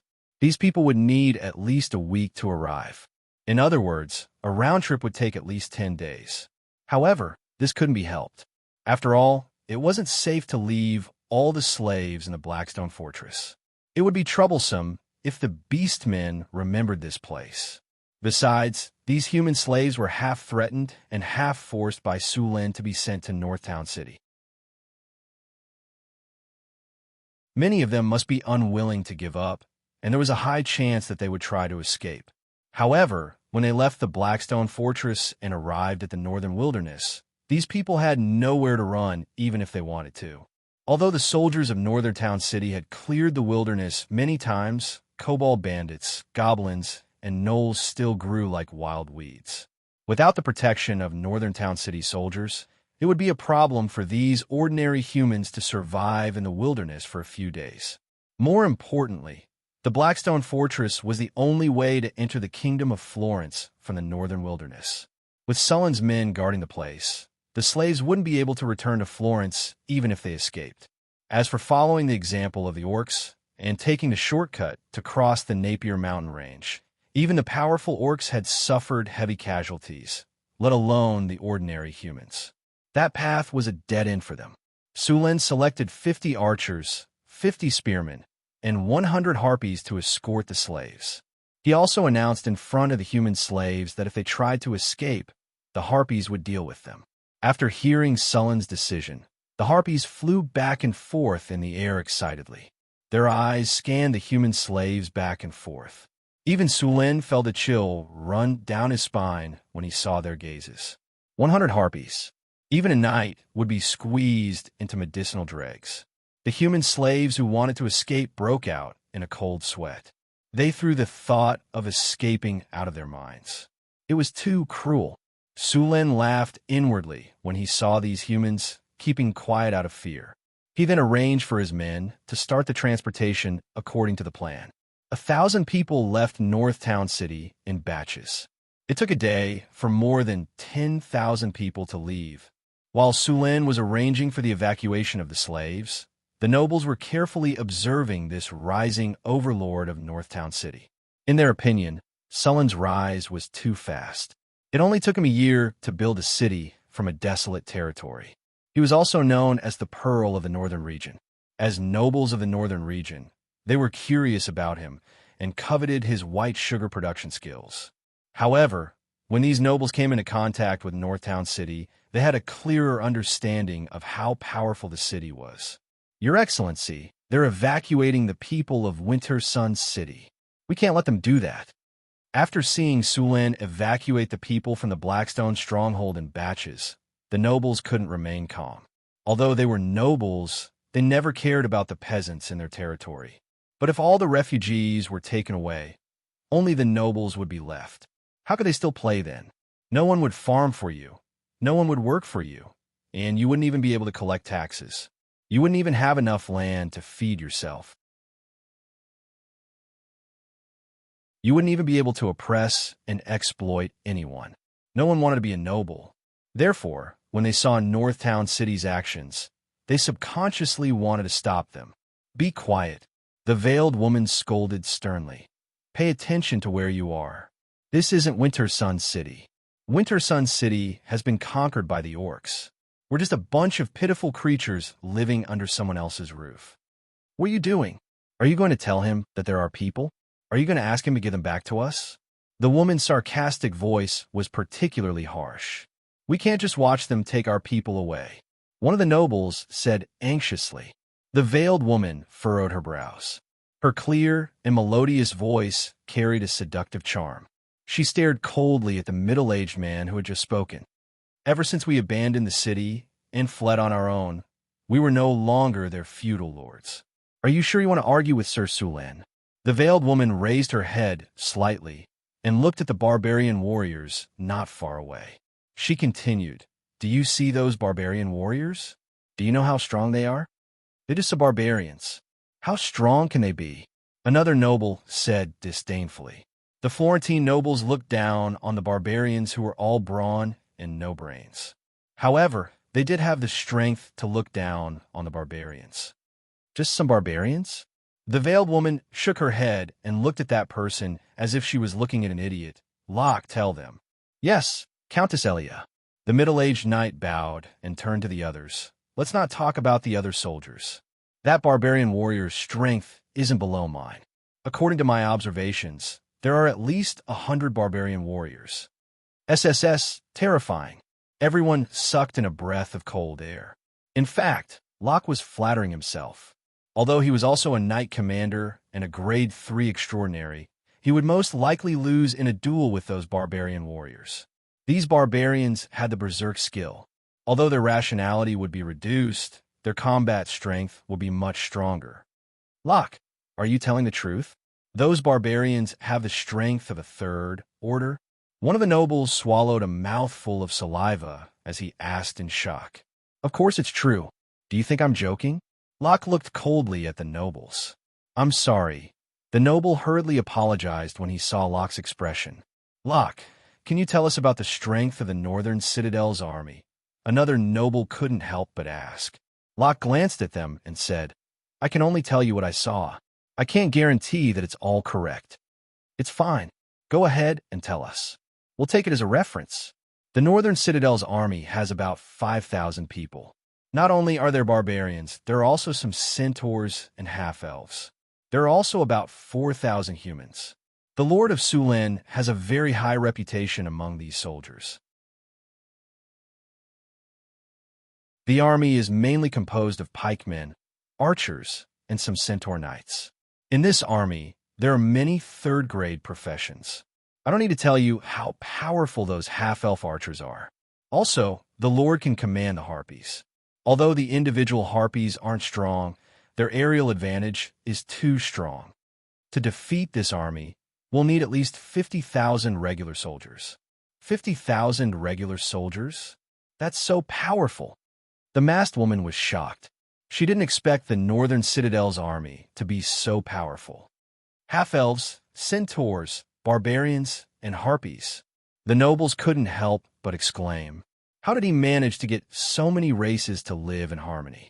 Half-elves, centaurs, these are all powerful races. Why would they join a backwater like the Northern Citadel? Parker, watch your words. The Northern Citadel isn't a backwater. On the contrary, it's much richer than us. It was the same even before Winter Sun was conquered.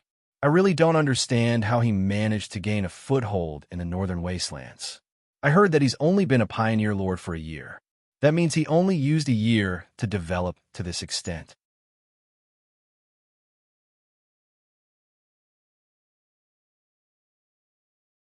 Chapter 259. Moreover, I discovered that apart from the barbarians, there are many human soldiers who are knights or grand knights. Their leader, Qin, is also a rank 3 extraordinary, the middle-aged knight said solemnly. They are actually so powerful. Then can they help us reclaim Winter City? We can pay them. These nobles had completely forgotten that they wanted Sulin to hand over the civilians. Yes, we can pay them to help us reclaim Winter City, these nobles said excitedly. They had already made up their minds. As long as they reclaimed Winter Sun City, they would not be considered to have abandoned the city. Even if they would be punished afterwards, it would not be too serious given their relationship. Compared to the punishment of completely losing their territory, it was too light. Gentlemen, there aren't many orcs in Winter City. It's easy to take it down, but the problem is how to defend it, Countess Ilias said. That means we have to hire them until the end of the war. Everyone looked at each other. There is a huge difference between hiring them to take down a city and hiring them until the end of the war. Thinking of this, these nobles fell silent. I have a better idea. At this moment, a man beside him suddenly said, "What idea? We don't need to hire the Northern Garrison Army in a hurry. We can hire them when the war is about to end. This way, even if we hire them until the end of the war, it won't take more than a few days. If we're lucky, it won't even take 3 days," the man said. "You're such a clever little brat." "That's right. Why didn't I think of that?" "We can do that." The other nobles nodded. "Let's do that." Soon, these nobles unanimously agreed. Only Countess Ilia frowned slightly. She was not optimistic. "In that case, we have to start preparing now." When Winter City was breached, many soldiers escaped. There's still many scattered soldiers in the wilderness. We have to gather them quickly. Otherwise, even if we defend the city, we won't have enough manpower. Also, we have to prepare enough Kinnar. When the time comes, hiring the Northern Garrison Army won't be a small sum. We need to divide the work clearly and start the operation as soon as possible. Otherwise, all the scattered soldiers and refugees will be robbed by Northern Garrison City. When these nobles were faced with their own interests, their efficiency increased rapidly. However, they seemed to have forgotten whether Sulin was willing to help them or not. After arranging for the migration of slaves, Sulin returned to the Blackstone Fort to meet with the nobles. After meeting these nobles again, Sulin realized that their attitudes towards him had changed drastically. Previously, they were still very reserved, but now, they were all trying to curry favor with Sulin. Then, they flattered him in all kinds of ways. Sulin finally saw how thick-skinned these people were. He was amazed. The seemingly noble lady was still wearing a veil today, but she was no longer wearing a gray cloak. Instead, she had changed into a silk dress embroidered with gold and silver threads. Such a silk dress would cost at least 100 kinnar. It seemed that she had brought a lot of things with her, even when she was fleeing. She still had to pay attention to her image at this point. In this atmosphere, the conversation between the two sides was naturally harmonious. Both sides wanted to know more information. Sulin wanted to understand the nobles' power in the northern provinces and the strength of the kingdom of Florence through them. He wanted to judge how long this battle would last and supplement his plan to take advantage of the chaos and migrate the population. These nobles wanted to understand Sullin's attitude and his strength. These nobles even expressed that they wanted to ask Sulin to send troops to help them recover their lost land. Sulin only said a few words on the surface and did not make any specific promises. Through the conversation, Sulin also understood the identity of these nobles. The lady was the lord of Winter City, Countess Ilia. The remaining nobles were her vassals. Don't think that women could not inherit the title. In fact, it was not rare for women to inherit the title in Florence. However, after a woman inherited the title, if she got married, her husband would change his surname. If the child wanted to inherit the title, he would have to take the mother's surname. After a conversation, seeing that Sulin did not agree to their request, these nobles were not discouraged. This was just a test, but they still proposed to purchase food and weapons for Northern City. When they fled from Winter City, these nobles lacked food and weapons. It was impossible to gather the defeated soldiers without food and weapons. Sulin thought for a while and agreed. Although these nobles were not very powerful, they could make up the numbers. If the orcs attacked, they could also help to defend. However, the price of weapons and food was not cheap in Sulin. Of course, he did not rip them off. Of course, paying on credit was absolutely impossible, not even for a countess. Although you had a pair of sapphire-like eyes, a slender figure, a slender waist like a water snake, and a round and perky buttocks like a honey peach, and people couldn't help but want to pat you when they looked at you. It would be a pity if you didn't ride on a tricycle with your slender legs.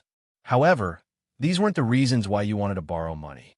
After Sulin refused to buy on credit, these nobles could only buy with money.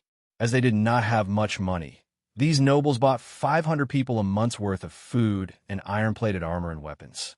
This made Sulin sigh at the wealth of the nobles. They could still afford so much money in this situation. If these nobles were willing to spend the money on soldiers, they would not have been defeated by the orcs. However, there were no ifs in this world. After chatting with the nobles, Sulin started his operation again. The drows led by Aten did not return. After dealing with the orcs in the previous camp, they continued to search for the next target. There were 2 cities near Winter City. One was Colin City, and the other was Northwind City. The 2 cities were similar in size to Winter City, but their fates were completely different. Colin City was attacked by the orcs, while Northwind City was preserved. One reason was that Colin City was on the route to Cult City. The other reason was the Northwind Knights of Northwind City. The Northwind Knights were ranked in the top 3 in the northern region. Of course, the main reason was that the orcs did not attack with full force. Outside Northwind City, the orcs sent out wolf riders to plunder and loot some food. The rest of the food was burned by Northwind City. Though the orcs did not send out their main force to attack, they left behind a team of wolf riders and some orc troops. Their mission was to watch and harass the humans so that they could only hide in the city and not support Cult City. Obviously, the orcs' plan was successful. Northwind City did not send out any troops. On the plains, the human light cavalry and Mount Wolves were about the same speed. Although Mount Wolves had poor endurance, they were enough to suppress the human light cavalry. As for the heavy cavalry, as long as the orc generals were not stupid, they would not fight head-on. Instead, they would harass the surrounding areas. This caused a strange phenomenon. Those who could catch up could not defeat the orcs, and those who could defeat the orcs could not catch up. Therefore, Northwind City sealed the city gates obediently to prevent the orcs from attacking. After Colin City was attacked by the orc army, the orcs plundered all the food and supplies. However, it was still much better than Winter City. At least, there were still many orcs who escaped from Colin City. Sulin received information from Aten that there were only about 5,000 humans in the orc camp in Colin City. The rest of the humans hid in the surrounding woods, and the orc army also left some men to guard the place. When Sulin brought the army to Colin City, he discovered that the orcs were very cautious. The orcs knew about Sulin's sneak attack on the orc camp. Now, all the orc camps were on high alert. But even if they were on high alert, the result would be the same for the Northwind City army. Taking advantage of the night, Sulin used the sky lantern to make the Northwind City army invisible. Then, he launched a sneak attack when he approached the orc camp. The sudden battle stunned the orcs. Northwind City easily opened the camp gates, and the battle that followed was still one-sided. With the help of a large number of harpies, the stones from the sky were like hail. They were continuous, and the orc army could not even get into formation. Many orc soldiers were crushed by the stones. Although the stones thrown by the harpies were only 1 or 2 caddies heavy, they were still fatal when they fell from a height of tens of meters. After forcefully taking over the orc camp, Sulin took away another 5,000 orcs. At the same time, he began to gather the refugees and defeated soldiers in the surroundings. These refugees did not bring any food with them when they fled. The food outside the city had been harvested by the orcs. These people could only dig wild vegetables to fill their stomachs. Sulen only built a porridge stall in the camp. Then, a large number of starving refugees and defeated soldiers came. Sulen also took them in and transported them to the Blackstone Fort. However, Sulen also ran into the nobles of Colin City when he was gathering the refugees. When these nobles found out that Sulen was just a nobleman who had opened up a new territory, they directly asked Sulen to provide them with food. Then, Sulen taught them a lesson. Although he did not harm their lives, they still had to suffer. Sulen also forcibly took away the defeated soldiers and refugees they had gathered. Since you have no food, then leave it to us to feed you. Sulen found a reason to swallow these people, leaving only a small portion for them.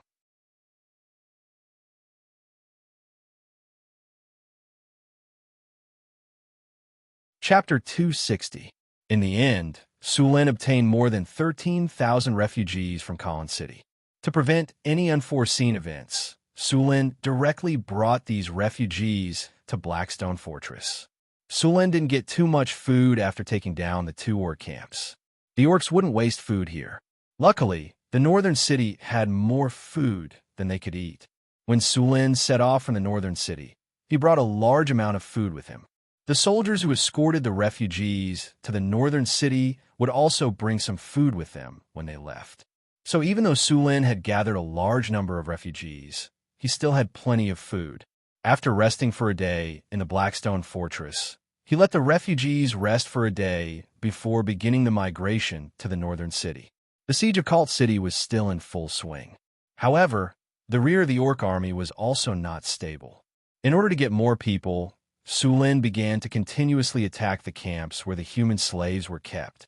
In just half a month, 3 of the orc army's camps had been breached. The casualties were not serious, but the human slaves they had captured had all been taken away. This made the orcs, who had high morale, very angry. In order to deal with this situation, the orcs began to search the wasteland. They also deliberately transferred 5,000 wolf riders from the front line. The effect of a wolf rider in a siege was limited. They were basically harassing and chasing. Thus, Chieftain Rogthus sent the wolf riders to the rear. Sulen didn't care about these wolf riders. He had the system's strategic map in hand, so he could easily avoid these wolf riders. In addition, the harpies in the northern city were scouting from the sky. The entire battlefield could be said to be transparent to Sulen. With this, Sulen was like a fish in water in the northern provinces. In order to attract the attention of the orc army, Sulen purposely led a small group of soldiers to harass the orc supply line and attack the orc supply line. This seriously affected the orc army's supply line. The wolf riders wanted to follow behind Sulen, but they could only eat his dust.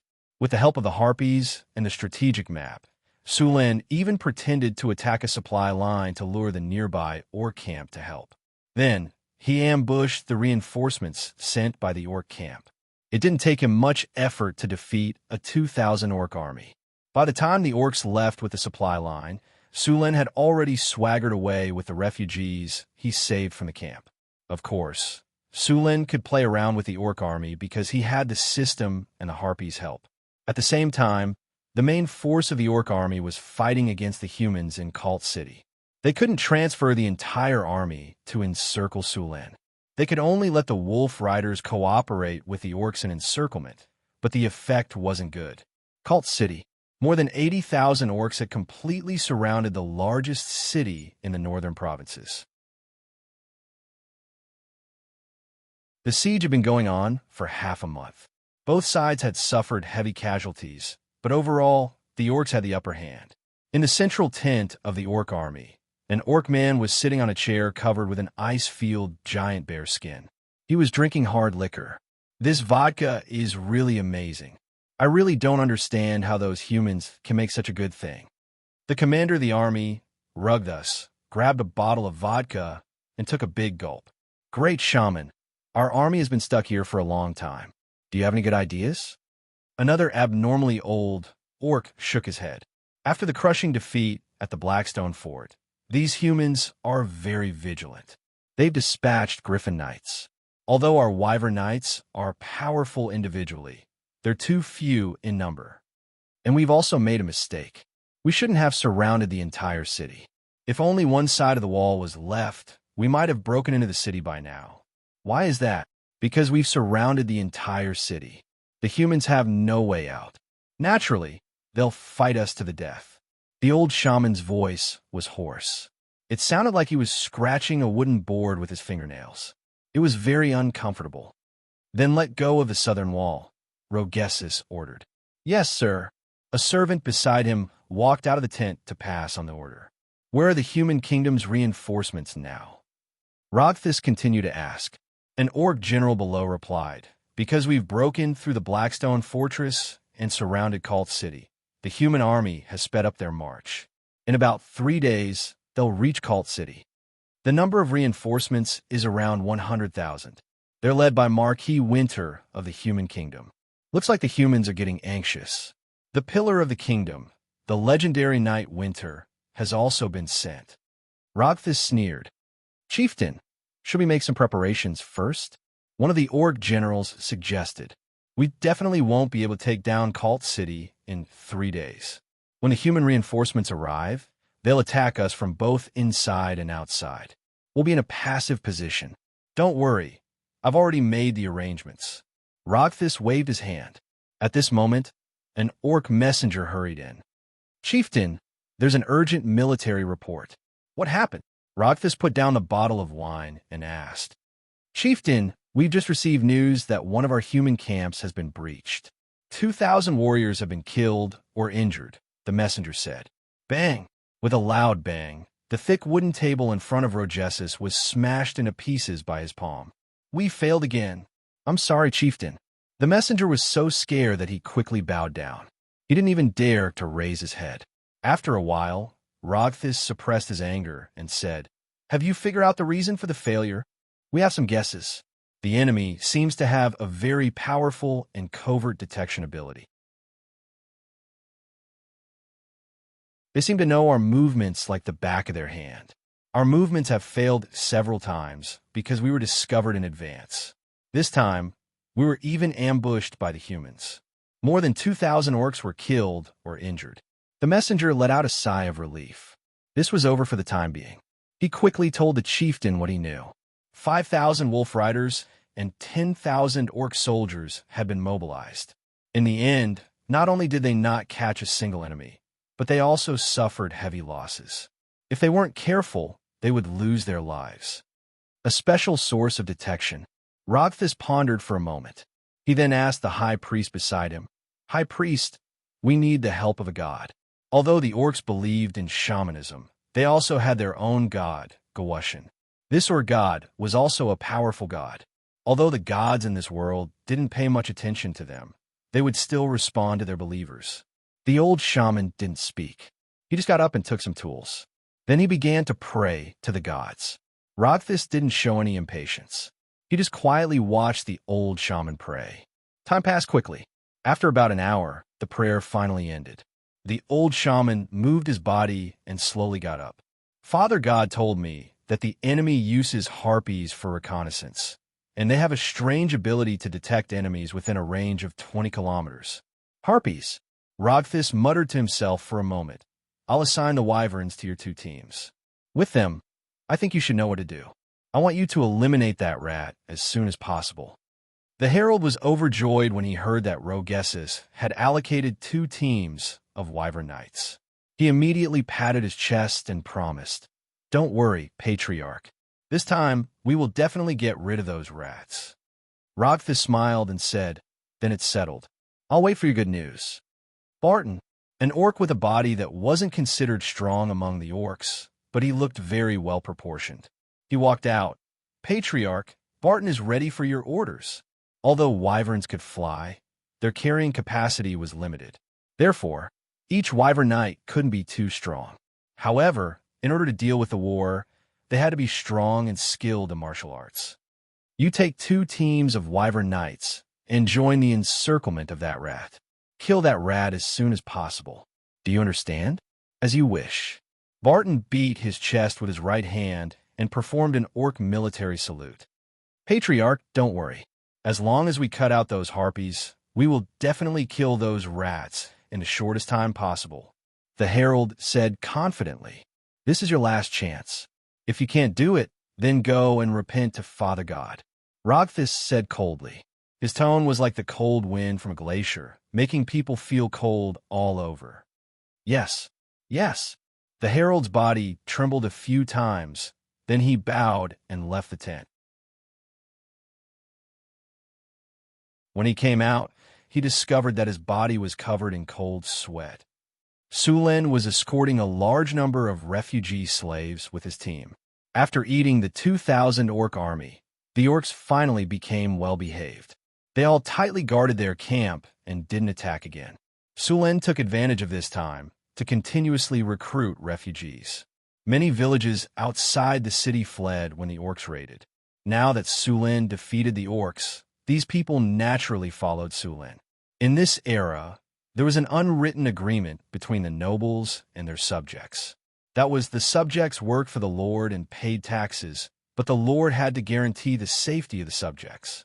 If they couldn't do it, then the lord would gradually lose the hearts of the people, and the subjects would scatter.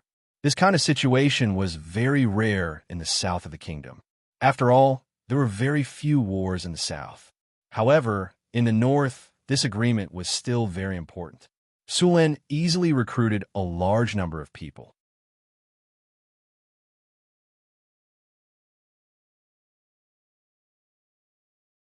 Chapter 261. Including this batch of people, Sulin had rescued around 40,000 people from the northern provinces. If all the people were transported back, the population of Northtown City would reach 60,000 people. However, there were also a lot of problems. The most obvious one was the lack of housing in Northtown City. Luckily, Sulin had built a lot of houses when he was building the city, so they were still able to squeeze in a little. If they followed Sulin's plan and moved 100,000 people from the northern provinces, Northtown City would not be able to accommodate them all. Naturally, Sulin was unwilling to give up the migration now. If he missed this God-given opportunity, it would be difficult to obtain a large number of people in the future. Therefore, even if he knew that such houses were not enough, Sulin still did not stop migrating people. Luckily, he knew there was a shortage of houses. He just told the people to build them as soon as possible. The population of Northtown City had skyrocketed, and the labor force was abundant. It was not a problem to build some houses. Another thing that annoyed Sulin was the fact that the mass migration had lowered the morale of the people. In the system interface, the morale of Northtown City had always been above 90. Sometimes, it would even reach 100. There were many buildings in Northtown City that could increase the morale of the people, but the morale of the people was not static. Luckily, the Lord's Castle in Northtown City had the effect of gaining the morale of the people. After living in Northtown City for a while, the morale of the people would increase. Although some of the buildings in Northtown City did not seem to be very useful, the effect they had was very shocking. For example, the morale of the people. Sulin did not pay much attention to it before, but he did after he recruited the Grey Dwarves. He knew how the Grey Dwarves were. They were selfish and cunning, but the Grey Dwarves in Northtown City were slowly changing. Although they were still selfish and cunning, they were more like the Mountain Dwarves when it came to loyalty to Northtown City. This kind of subtle influence made Sulin smack his lips. There were also the half-elves. These half-elves now regarded the northern town city as their home, unlike before when they thought it was just a temporary residence. The population of Northtown City had increased, and the city was already a little crowded. On Sulin's system interface, the upper limit of the population was 50,000. Now that the population had exceeded the limit, the third phase of the expansion of Northtown City had to begin. The expansion of Northtown City was going to be even bigger this time. It had gone from a medium-sized city to a large city. Sulin did leave some space for expansion when he was designing the city, but he did not expect the city to develop to this extent in just a year. In northern Battlefront City, although a large number of people had arrived and caused the city to become a little chaotic, it was quickly adjusted. The schools in northern Battlefront City had trained a large number of grassroots officials. Although these officials weren't very knowledgeable, they were very familiar with the various systems. They were much more serious and responsible than the grassroots officials of other human kingdoms. Their abilities were also above average. After a period of chaos, the city's operations returned to normal. The newly arrived slaves began to work in groups according to the old procedures in Northern Citadel. Because there were a lot of people, Crazy even sent 3,000 people to Mirror Lake City. Mirror Lake City now had a population of 5,000 people, and they worked under the leadership of the local officials. At the same time, a large number of refugees outside Northtown City began to cultivate farmland. After learning that Northtown City's points system allowed them to earn land, these refugees obviously wanted land. While the construction of Northtown City was in full swing, Sulin sent people to escort the remaining people from the Blackstone Fort to Northtown City. Then, he began to look for targets again. The 5,000 wolf riders of the orcs were a bit troublesome. These wolf riders were very fast and had a keen sense of smell. Sulin was not afraid of the Northtown City's army. But if the Northtown City's army was leading a large number of refugees and slaves, the situation would be troublesome. The wolf riders came and went like the wind. Although they could not beat the Northtown City's army head-on, most of the Northtown City's soldiers were infantry. Other than the centaurs, the other soldiers could not catch up to them. It would be very troublesome if these wolf riders stuck to him like glue. This was why Sulin had ambushed the supply caravans before. It was to attract the wolf riders' attention. The scouts continued to investigate. After a few lessons, the orcs had sent more people. Sulin still had not found a suitable target. His target was not the supply wagons, but the camps where the orcs kept the humans. Now that the orc camps had become very cautious, it was much more difficult to investigate. Not all of these camps had human slaves. Some of them were injured orc soldiers, some of them were stockpiled weapons or siege weapons, and some of them were stockpiled with food. Sulin was not interested in these camps at all. Another reason was that if Sulin made too much of a ruckus, the orc army at the front would send a large number of people to wipe him out. When that happened, his plan to migrate people would be greatly affected. After the orcs' supply caravans had been expanded, they now had 3,000 people. With so many people, even if Sulin attacked with the Northtown City's army, he would not be able to take them down in a short period of time. As time went on, a large number of orcs would surround them. Therefore, Sulin did the same thing as before. He sent out a portion of his men to attack and lure the orc reinforcements over. Then, he would attack the human slave camps. This tactic was simply a matter of time. With the Harpies and a strategic map, it was not hard to do. However, the situation today was not right. Have the Harpies that were sent out to patrol returned? A guard came to Sulin's side. "My lord, the orc supply caravans have arrived. Should we proceed according to the plan?" "Attack, but be careful. Remember, this is a feint." Sulin thought for a moment and nodded in agreement. The Northtown City's army was divided into 3 parts by Sulin. One part was responsible for protecting the slaves during their migration, one part was responsible for attacking the supply caravans, and the other part was used to attack the orc camps. Among them, the team that pretended to attack was mainly centaur cavalry. When Su Luan decided to move the population on a large scale, he had already issued a conscription order to the Philly mission. Once again, 400 centaur cavalry were recruited. This time, they were all light cavalry and were led by the Philly mission. After not seeing her for a while, the little mare looked more mature. She had the aura of a leader. As the matriarch of the centaur tribe, she was very busy. Mission: don't rush too fiercely when attacking. Just shoot with your bow. Sulin found the little mare and said. Sulin was worried that the orcs and centaurs would attack the supply caravans directly because of the hatred between them. If that happened, the losses would be great. "I understand." Mission nodded. Soon, the centaurs began to attack. The orc supply caravans reacted very quickly.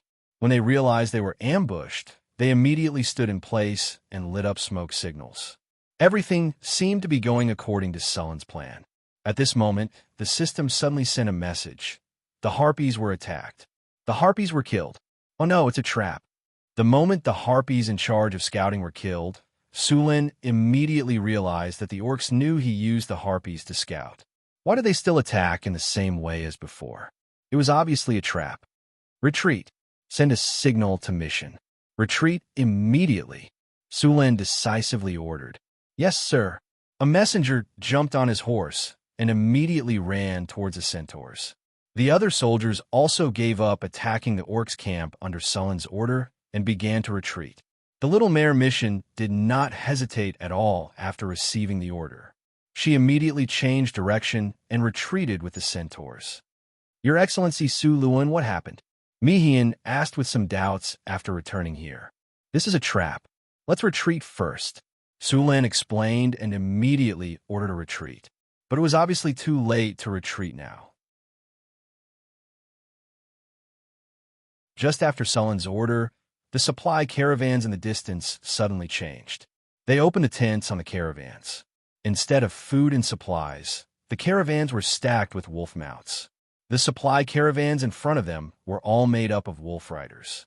More than 3,000 wolf riders were quickly prepared.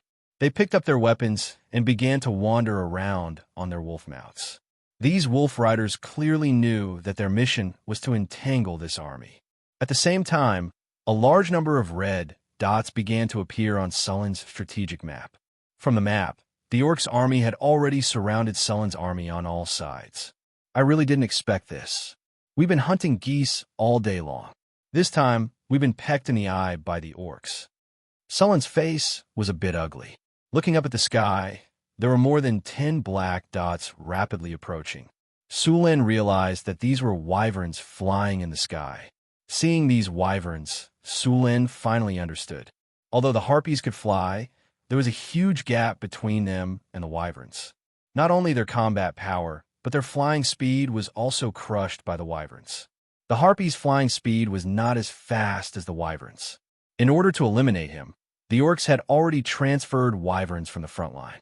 With the wyverns, the orcs naturally knew the movements of the northern city's army. These orcs have prepared a big formation for us. Sulin looked at the wyverns. Although they were surrounded on all sides, Sulin didn't look nervous at all. Do you really think you can win? Sulin sneered. Order all soldiers to launch a surprise attack on the wolf riders. We'll kill our way out this time. The trap is indeed useful, but be careful. The prey you've caught might be a giant dragon.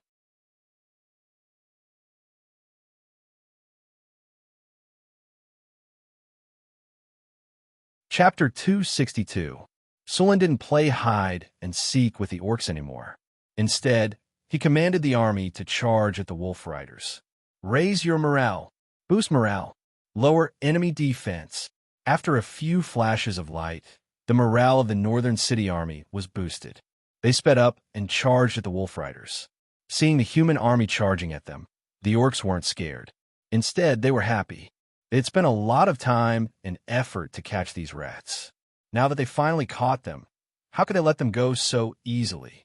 Alex and his harpies arrived just as the soldiers of Northgard City were charging forward. The harpies had been hiding nearby for the sake of ambushing the enemy. Now that they had discovered it was a trap, they had no choice but to take it out on the spot. The 3,000 orc wolf riders didn't realize what was different about the human soldiers they were facing. In their minds, the humans weren't strong at all. They could only hide behind the city walls and shoot arrows. Ever since they took down the Blackstone Fortress, the orcs had never lost a battle in the wild. Against the humans, the orcs had a psychological advantage. Seeing the humans charging at them, the wolf riders weren't afraid at all. They roared and charged forward, completely abandoning the mobility of the cavalry. However, compared to the human cavalry, the wolf rider charge was still very strong. Plus, the orcs all used heavy weapons, so they could charge like heavy cavalry. I finally caught you rats. Brooks sneered. He looked at the human army charging at them and said, I thought this guy was a big shot, but now it seems like he's just relying on his detection ability. At this moment, the sound of wings flapping came from the sky. Looking up, a few thousand harpies were flying over from the forest not far away. Seeing this, Brooks' face changed. Damn it, why are there so many harpies? But before he could figure it out, the human army of the northern city had already charged up. Wind tornado. Two tornadoes appeared and quickly charged at the orc wolf riders. The tornadoes picked up a lot of dust and other debris. The wolf riders couldn't help but close their eyes.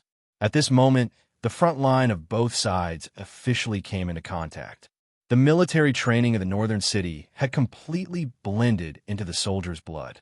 Even if they were charging, the spearmen could still form a formation. The 3-meter-long spears formed a spear formation that showed their power as they charged forward. The first row of wolf riders were instantly pierced by the spears, and they didn't seem to have any intention of stopping. They continued to charge forward, and the orc wolf riders in the front row suffered heavy losses in just one clash. Behind the spearmen, the archers of the northern city were also ready. 500 archers knocked their arrows and shot 45 degrees into the sky. The arrows flew past the spearmen and accurately landed on the head of the orc wolf riders. These unarmored orc wolf riders were hit by the arrows. The bows used by the northern city were made by the gnomes and centaurs. Not only did they have a long range, but their power was also far beyond human bows. Even if they were shot at a high angle, they could still pierce through scale armor. On top of that, these orc wolf riders weren't wearing any armor at all. A large number of orc wolf riders were hit by the rain of arrows. The two heavy punches in a row stunned the orcs. Before they could react, the harpies had already arrived above the orc wolf riders. In the next second, a large number of rocks came crashing down from the sky. The fist-sized rocks fell down like hailstones. For a moment, the orc army was bleeding profusely. The charging formation was smashed to pieces, and a large number of orcs were injured by the rocks. The orc army was like wheat being cut down. Row after row of orcs fell. The spear formation of the northern city didn't show any signs of stopping. The 3-meter-long spears were like candied haws on a stick, continuously piercing through orcs one after another. As a qualified general, Brooks finally reacted under the continuous attacks. He loudly yelled out orders. Throwing axes! Throwing axes! The orc wolf riders weren't equipped with bows, but they were equipped with throwing axes. When they were charging, they were very powerful. The spinning axes could break through armor at close range, and if they hit a vital point, they would either be killed or heavily injured. Of course, not all wolf riders were equipped with throwing axes. For the orcs, who lacked iron ore, throwing axes were a consumable item. They couldn't be used on a large scale. After hearing the order, the wolf riders all grabbed the axes at their waists and wanted to throw them forward. However, the wolf riders' formation was already scattered, and there were only a few throwing axes. Apart from a few unlucky ones that got hit, they didn't do much. On the contrary, under the continuous attacks of the arrows and the harpies, the orc wolf riders suffered heavy casualties. When the northern city army was charging, the Little Mare mission had already brought the centaurs to the flank of the orcs. 800 centaurs directly rushed up from the flank. At the very front were 200 centaur heavy cavalry in iron armor. These centaurs were tall and strong, and their iron armor shone with a cold light. When they ran, they were like tanks destroying the flanks of the orcs. Wherever they went, the orc wolf riders' corpses were strewn everywhere. They didn't have any power to fight back at all. Facing such a situation, Brix was horrified to discover that the orc wolf riders had completely collapsed in just a dozen minutes. The orc wolf riders that he had been relying on were like paper tigers in the face of the human army's charge, and they were easily broken by the human army. The orc wolf riders that had suffered heavy losses began to collapse on a large scale. However, at this time, both sides were completely entangled. It was easier said than done to escape from the battle, not to mention the centaurs and the harpies were constantly attacking from the sky. In the end, only a small number of wolf riders managed to escape. The rest were all killed on the battlefield. The entire battle only took 30 minutes from start to finish. Sulen didn't let the army rest. At this time, on the strategic map, the orc army was getting closer and closer while the northern city army and the wolf riders were fighting. From the map, The orcs had mobilized more than 20,000 orc soldiers and 3,000 wolf riders to surround the northern city army. According to their idea, the wolf riders were responsible for stopping the human army after discovering them and not giving them a chance to escape. In the orcs' eyes, 3,000 wolf riders was a distraction. Even if they couldn't win, they wouldn't lose either. However, they had completely underestimated the strength of the northern city army. They had also underestimated Sullen's decisiveness. After discovering that they had fallen into a trap, he directly ate the wolf rider. Without the wolf riders, the northern city army's speed was no longer slowed down. Now, it was Sullen's turn to make his move. The distance of 20 kilometers was not too far. The orc army could reach there in an hour at most. However, rushing like this would make the soldiers tired, and directly entering the battle would cause the soldiers' fighting strength to decrease. Therefore, the orcs did not rush. Suluin estimated that it would take at least 40 minutes for the orcs to reach there. This caused a very serious consequence. Although the orcs had the absolute advantage in terms of numbers, with 20,000 orcs, they were 4 to 5 times more than the northern city army. However, in order to surround the city, the orc army had split into 4 groups. None of the groups had any advantage over the northern city army. As a matter of fact, the orcs still didn't understand the strength of the northern city army. In their eyes, the human army was only 4 to 5,000 strong. Any one of the 4 groups had the confidence to defeat them. Unfortunately, the northern city army and the Florence army were 2 completely different concepts. Although the orcs had surrounded the northern city army, they had also given the northern city army a chance to take them down one by one. Under such circumstances, the defeat of the orcs was already foreseeable. He opened the strategic map and found that the closest orc army to them was the one in the north. At this time, they were only 10 kilometers away. Seeing this, he was sure that this army would be the first to attack. Without cleaning up the battlefield, all the soldiers directly mounted their horses and rushed to the north. It took less than 10 minutes for the 2 sides to cross the 10-kilometer distance. Suluin saw a group of orcs rushing here from distance. Dismount and get into formation. Prepare for battle. With that order, all the soldiers dismounted and quickly got into formation. By the time the beastmen arrived, the army of Northern Town City had already gotten into formation. After seeing the orc army, Sulin didn't hesitate at all. He immediately ordered the army to attack. The orc army had rushed over in a hurry. Their formation was messed up, and they hadn't gained a firm footing yet. This was the perfect time for a surprise attack. No one would wait for both sides to get into formation before attacking. Those who acted like gentlemen would have died countless times already. At the same time, the spear formation was at the front, the archers were at the back, and the centaurs were at the flanks. The barbarian guards were even more powerful. The first to make contact were still the harpies. With their wings, they had the fastest mobility on the battlefield. More than 2,000 harpies flew above the orc army, and then a large number of stones were thrown down. Although the orc army had conquered many human cities and obtained a large number of armor and equipment, it was still not enough for everyone to have one. Only a small portion of the orcs were wearing iron armor. The rest were either inlaid with iron scales or leather armor. Their weapons and equipment were also varied. They couldn't do anything against the attacks of the harpies. Rocks rained down from the sky, smashing the heads of the orcs who didn't have metal helmets. The orc army that was already in a mess quickly dodged the rocks, and their formation became even more chaotic. Seeing this, Suluin didn't want to miss this opportunity. The army of Northtown City took this opportunity to launch an assault.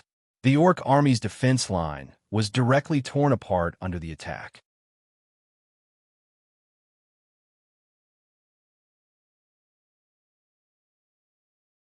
Chapter 263. The Northern Citadel's pikemen had been through a lot of battles. Even the weakest pikemen were elite pikemen. The backbone of the army was the heavy armored pikemen. These heavy armored pikemen had all reached the level of knights. In the kingdom of Florence, a knight was at least a centurion. These heavy armored pikemen were very strong in close combat. They were much stronger than the orc infantry. Only the elite orc warriors could fight them, but there weren't many of them. Not to mention, the Northern Citadel's army was well equipped, while most of the orcs only had leather armor. Under these circumstances, the orcs were no match for the Northern Citadel's army. The orcs originally wanted to kill the humans with their axes, but their vision blurred.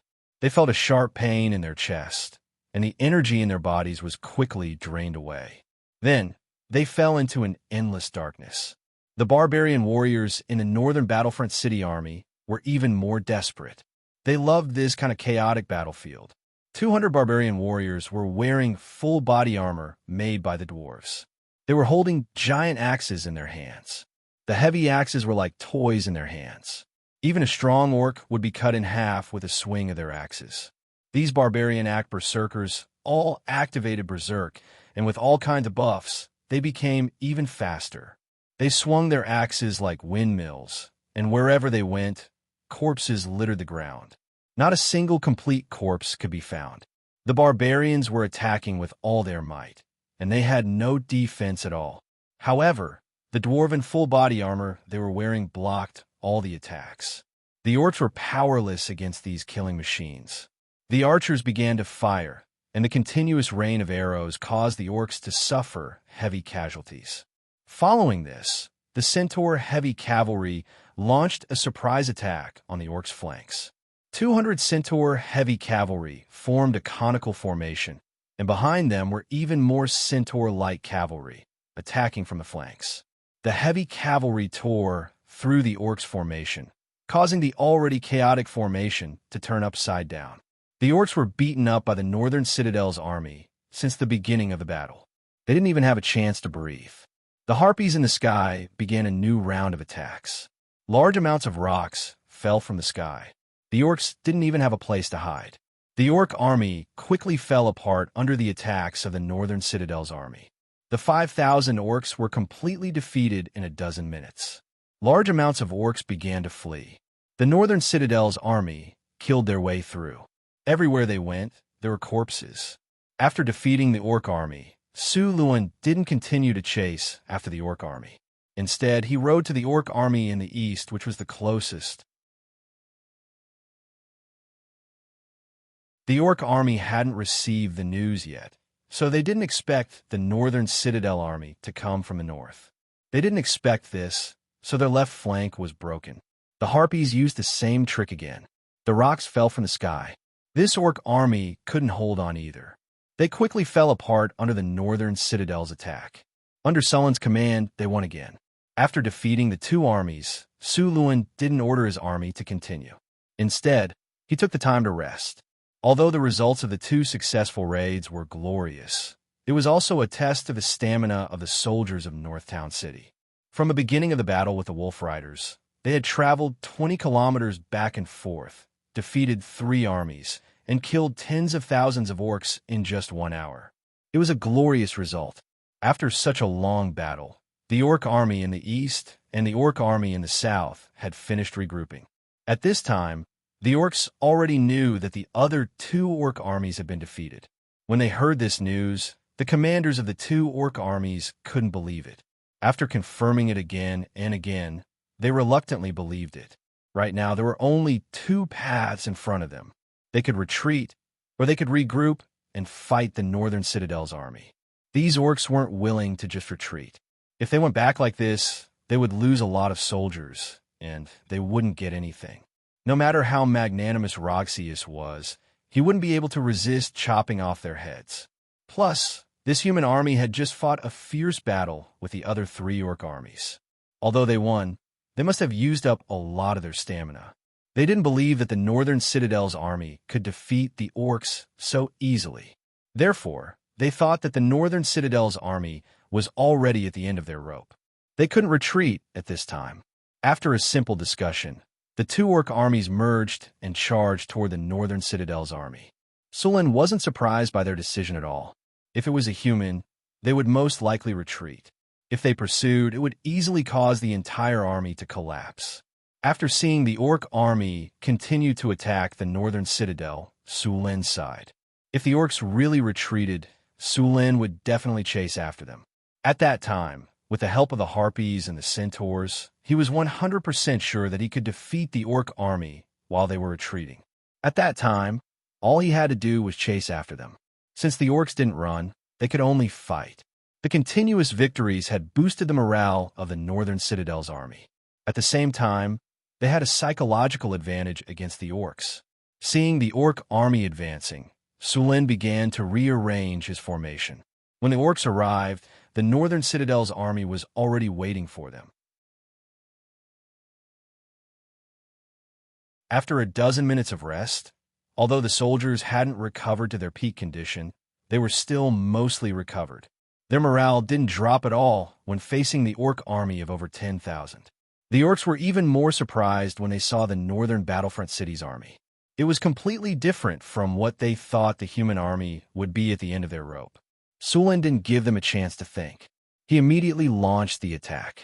What surprised him even more was that after he gave the order, a system notification suddenly sounded in his ears. "Congratulations, host. Your army has triggered the special effect of the miracle construction, Triumphal Arch, in this battle. The army on the battlefield has received the buff of the Song of Triumph." At the same time, in the northern citadel far away in the northern wastelands, a different kind of energy suddenly came from the solemn Triumphal Arch. A faint battle song sounded. The sound was very faint. On the battlefield, all the soldiers of the northern citadel heard the same battle song. When the battle song sounded, the soldiers couldn't help but sing along. A huge aura arose from the army. Their tired bodies immediately became full of energy. It was as if their bodies had endless energy. The passionate battle song made the blood of the northern citadel's army boil. At the same time, the orc army's morale unknowingly dropped. Seeing this situation, Sulin didn't hesitate and launched the first attack. The northern citadel's army that had been buffed to the max launched a surprise attack. The orcs didn't show any weakness and also rushed up. As soon as they came into contact, a fierce battle broke out. At the same time, in the sky, just as the harpies were about to launch a surprise attack, a team of wyvern knights rushed over. Although there were only 12 wyvern knights, they weren't afraid in the slightest when facing the harpies. After all, wyverns were rank 3 extraordinary creatures. In addition to the rank 3 orc knights, even the harpies weren't a match for them except for Alex. The flying ability of the harpies didn't have any advantage when facing the wyverns. Compared to the wyverns, they were like children who had just learned how to walk. In just one contact, 20 or so harpies fell from the sky. It looked like they wouldn't survive. "You all deserve to die." Seeing his own people being wantonly slaughtered, Alex was furious. Wind blade flurry. Slow. Repeating fireball. Thunderstorm. Several flashes of light appeared in a row. A dozen wind blades appeared out of thin air and quickly flew towards the wyverns. Earthing yellow light fell from the sky, and the originally swift wyverns instantly slowed down. At the same time, 5 fireballs formed beside Alex. Then, he directly flew towards a wyvern knight. A large amount of lightning energy gathered in the sky, and in the next second, a dazzling lightning suddenly burst out. A dozen wind blades rushed to the wyvern's side. The Beastman Knight, sitting on the wyvern, wanted to dodge, but his body sank, and he missed the opportunity. The 3-meter-long lance in his hand hurriedly smashed at the wind blade. The lance, which had been activated with life energy, collided with the wind blade and directly exploded. Just as they didn't have time to relax, a fireball had already arrived in front of them. The wyverns quickly dodged, but these fireballs directly exploded beside them, and the flames instantly enveloped them. Powerful lightning energy exploded in the air, and lightning snakes splashed in the sky. A few wyvern knights were directly electrocuted and numbed. Even the wyverns started falling from the lightning. Fortunately, these wyverns had good resistances. When they were about to fall, the numbing effect finally disappeared, and they avoided the danger of falling to their deaths. However, the others weren't so lucky. 2 wyverns that recovered a bit late didn't have time to adjust and fell to the ground. Even with the physique of wyverns, falling from such a high altitude would cause their bones to break. One of their wings was broken, and their bodies were fractured in many places. Seeing this situation, the Centaur Knights wandering around the periphery directly rushed up and easily killed the confused orcs before they could react. The Wyvern Knights that were hit by the repeating fireball were burned by the flames. The shockwave swept across, and their bodies also started falling. However, they quickly regained their balance. After all, the shockwave produced by the explosion had limited effects. Whoosh, whoosh, whoosh. At this time, a few javelins suddenly flew out from the Northgard city's army. These javelins were powerful and heavy and instantly hit the wyverns. These wyverns stiffened and then accelerated their fall.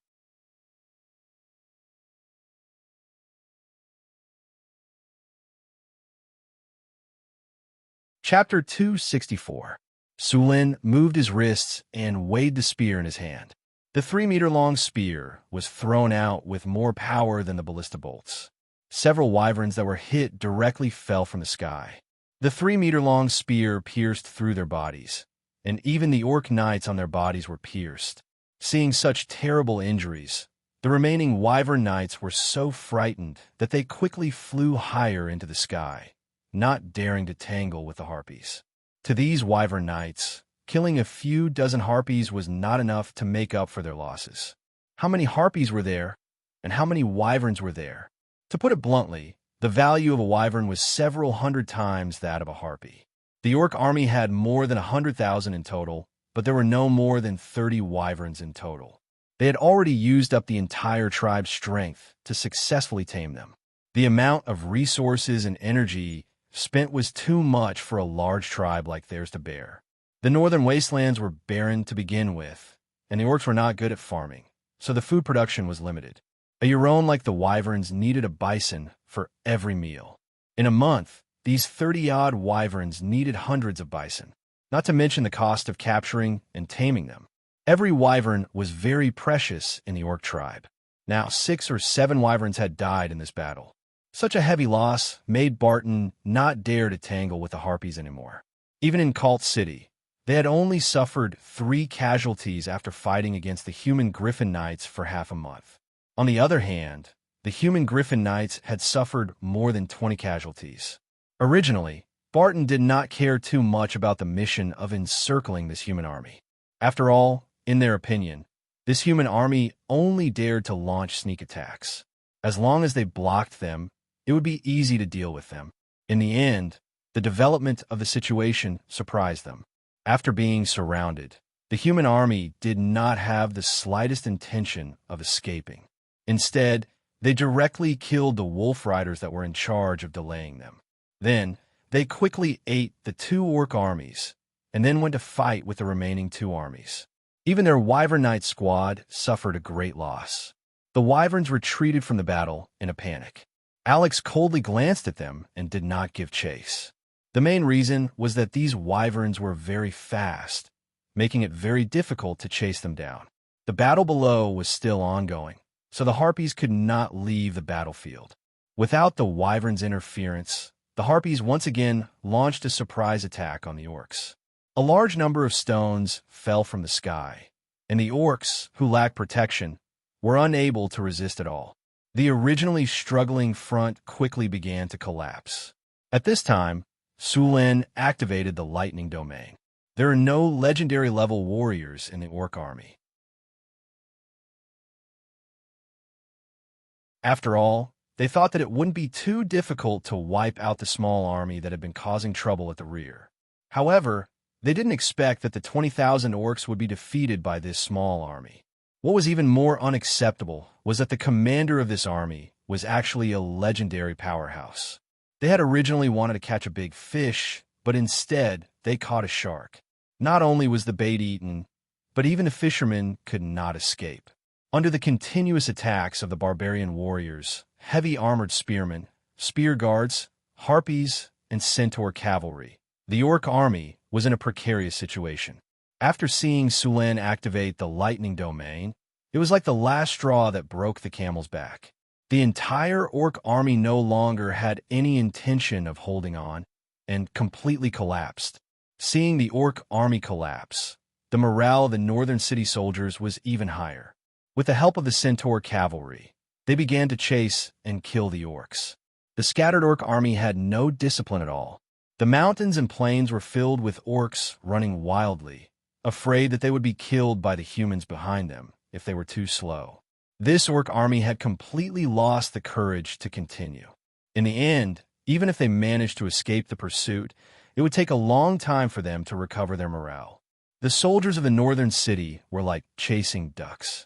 They chased a large number of orcs away.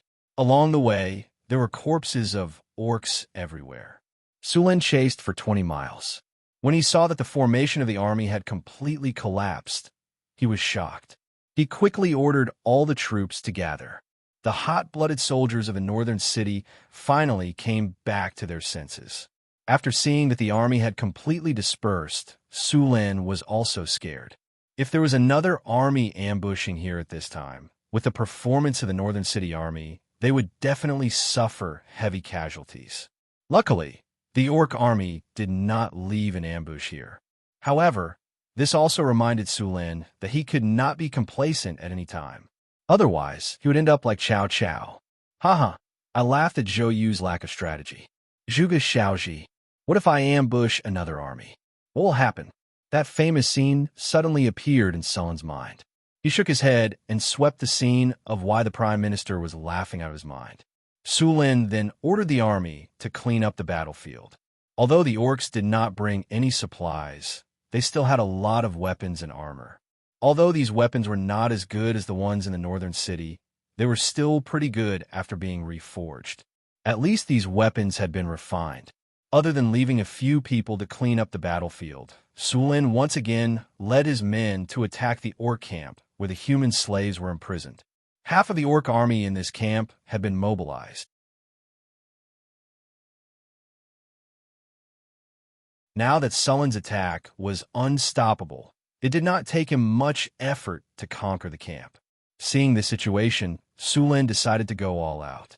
He directly led his men to attack the other camps where the human slaves were imprisoned. In order to deal with Sulin, the orcs had mobilized half of their army in the rear camp. Only the ones guarding the food were not mobilized. Now, the orc army was wiped out by Sulin. There was no longer an army that could pose a threat to him. Even if Sulin swaggered past the orcs' camp with his human slaves, the orcs just held their camp without the slightest intention of attacking.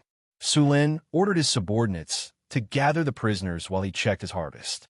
The battle is over. Congratulations, host. You have won an epic victory.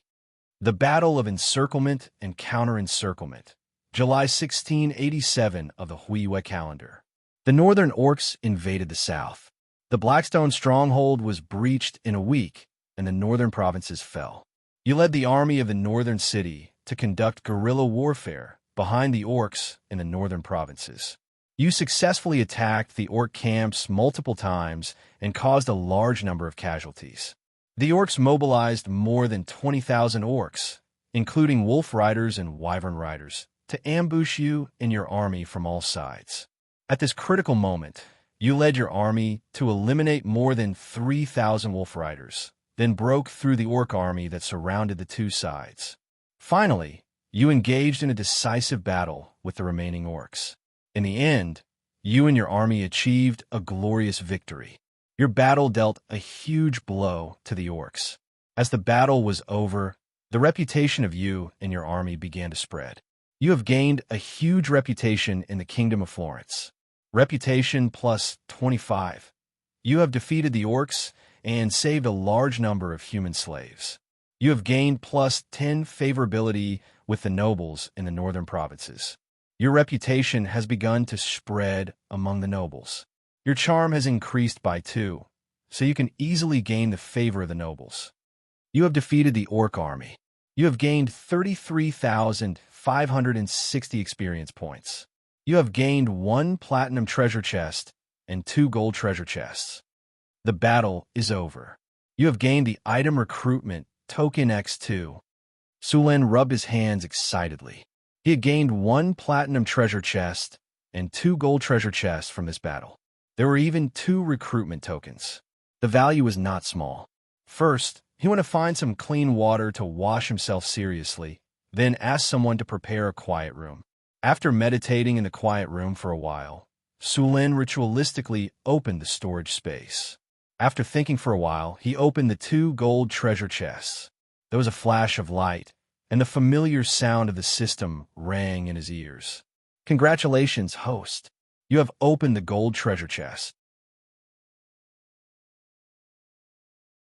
You have gained the skill, Greater Group Haste, Increase Army Speed.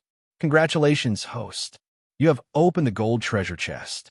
You have gained the Tiger Tally, Shooting Sound Camp. Seeing the item in the gold treasure chest, Sulin's eyes lit up. Greater Group Haste, a skill created by the system to increase army speed combined with the rules of this world. After use, it can buff the soldiers under your command with a Greater Group Haste. The spell range is 1,000 people. For every additional 100 people, the energy consumption will increase by 20%. Spell effect. Movement speed will increase by 100%. Duration, 1 hour. The effect of the Greater Group Haste was very powerful. It directly doubled the speed of the soldiers. If all the soldiers were buffed with this skill, the movement ability of the Northern Battlefront City Army would be insane. No matter if it was used to attack or retreat, they could completely take the initiative. They could fight if they wanted to and run if they did not want to. The only problem was that the energy consumption was a little high. Sulin played with the Tiger Tally in his hand. He already had a Tiger Tally like this. It was the Formation Breaker. There were 700 Formation Breakers. It could allow the Spear Guard to advance to a higher level of Formation Breaker. This Tiger Tally of the Shooting Sound Camp had the same effect. Commander Tally, Shooting Sound Camp after use. It can train a special elite soldier type, the Shooting Sound Camp. They can shoot arrows from 100 paces away, rain arrows from the sky, and shoot arrows from the feather forest. They will follow you in life and death. Recruitment, 500 people. Recruitment requirements, Sharpshooter. Recruitment requires 100 units of food. Kinar, 200 units. Training success rate, 20%. After seeing the recruitment requirements of the Shooting Sound Camp, Sulin already knew that this was the advancement of the archers. Originally, when an archer advanced to become a sharpshooter, they would reach the peak. If they could not break through to become a hero, then their potential would be exhausted and they would not be able to advance for the rest of their lives.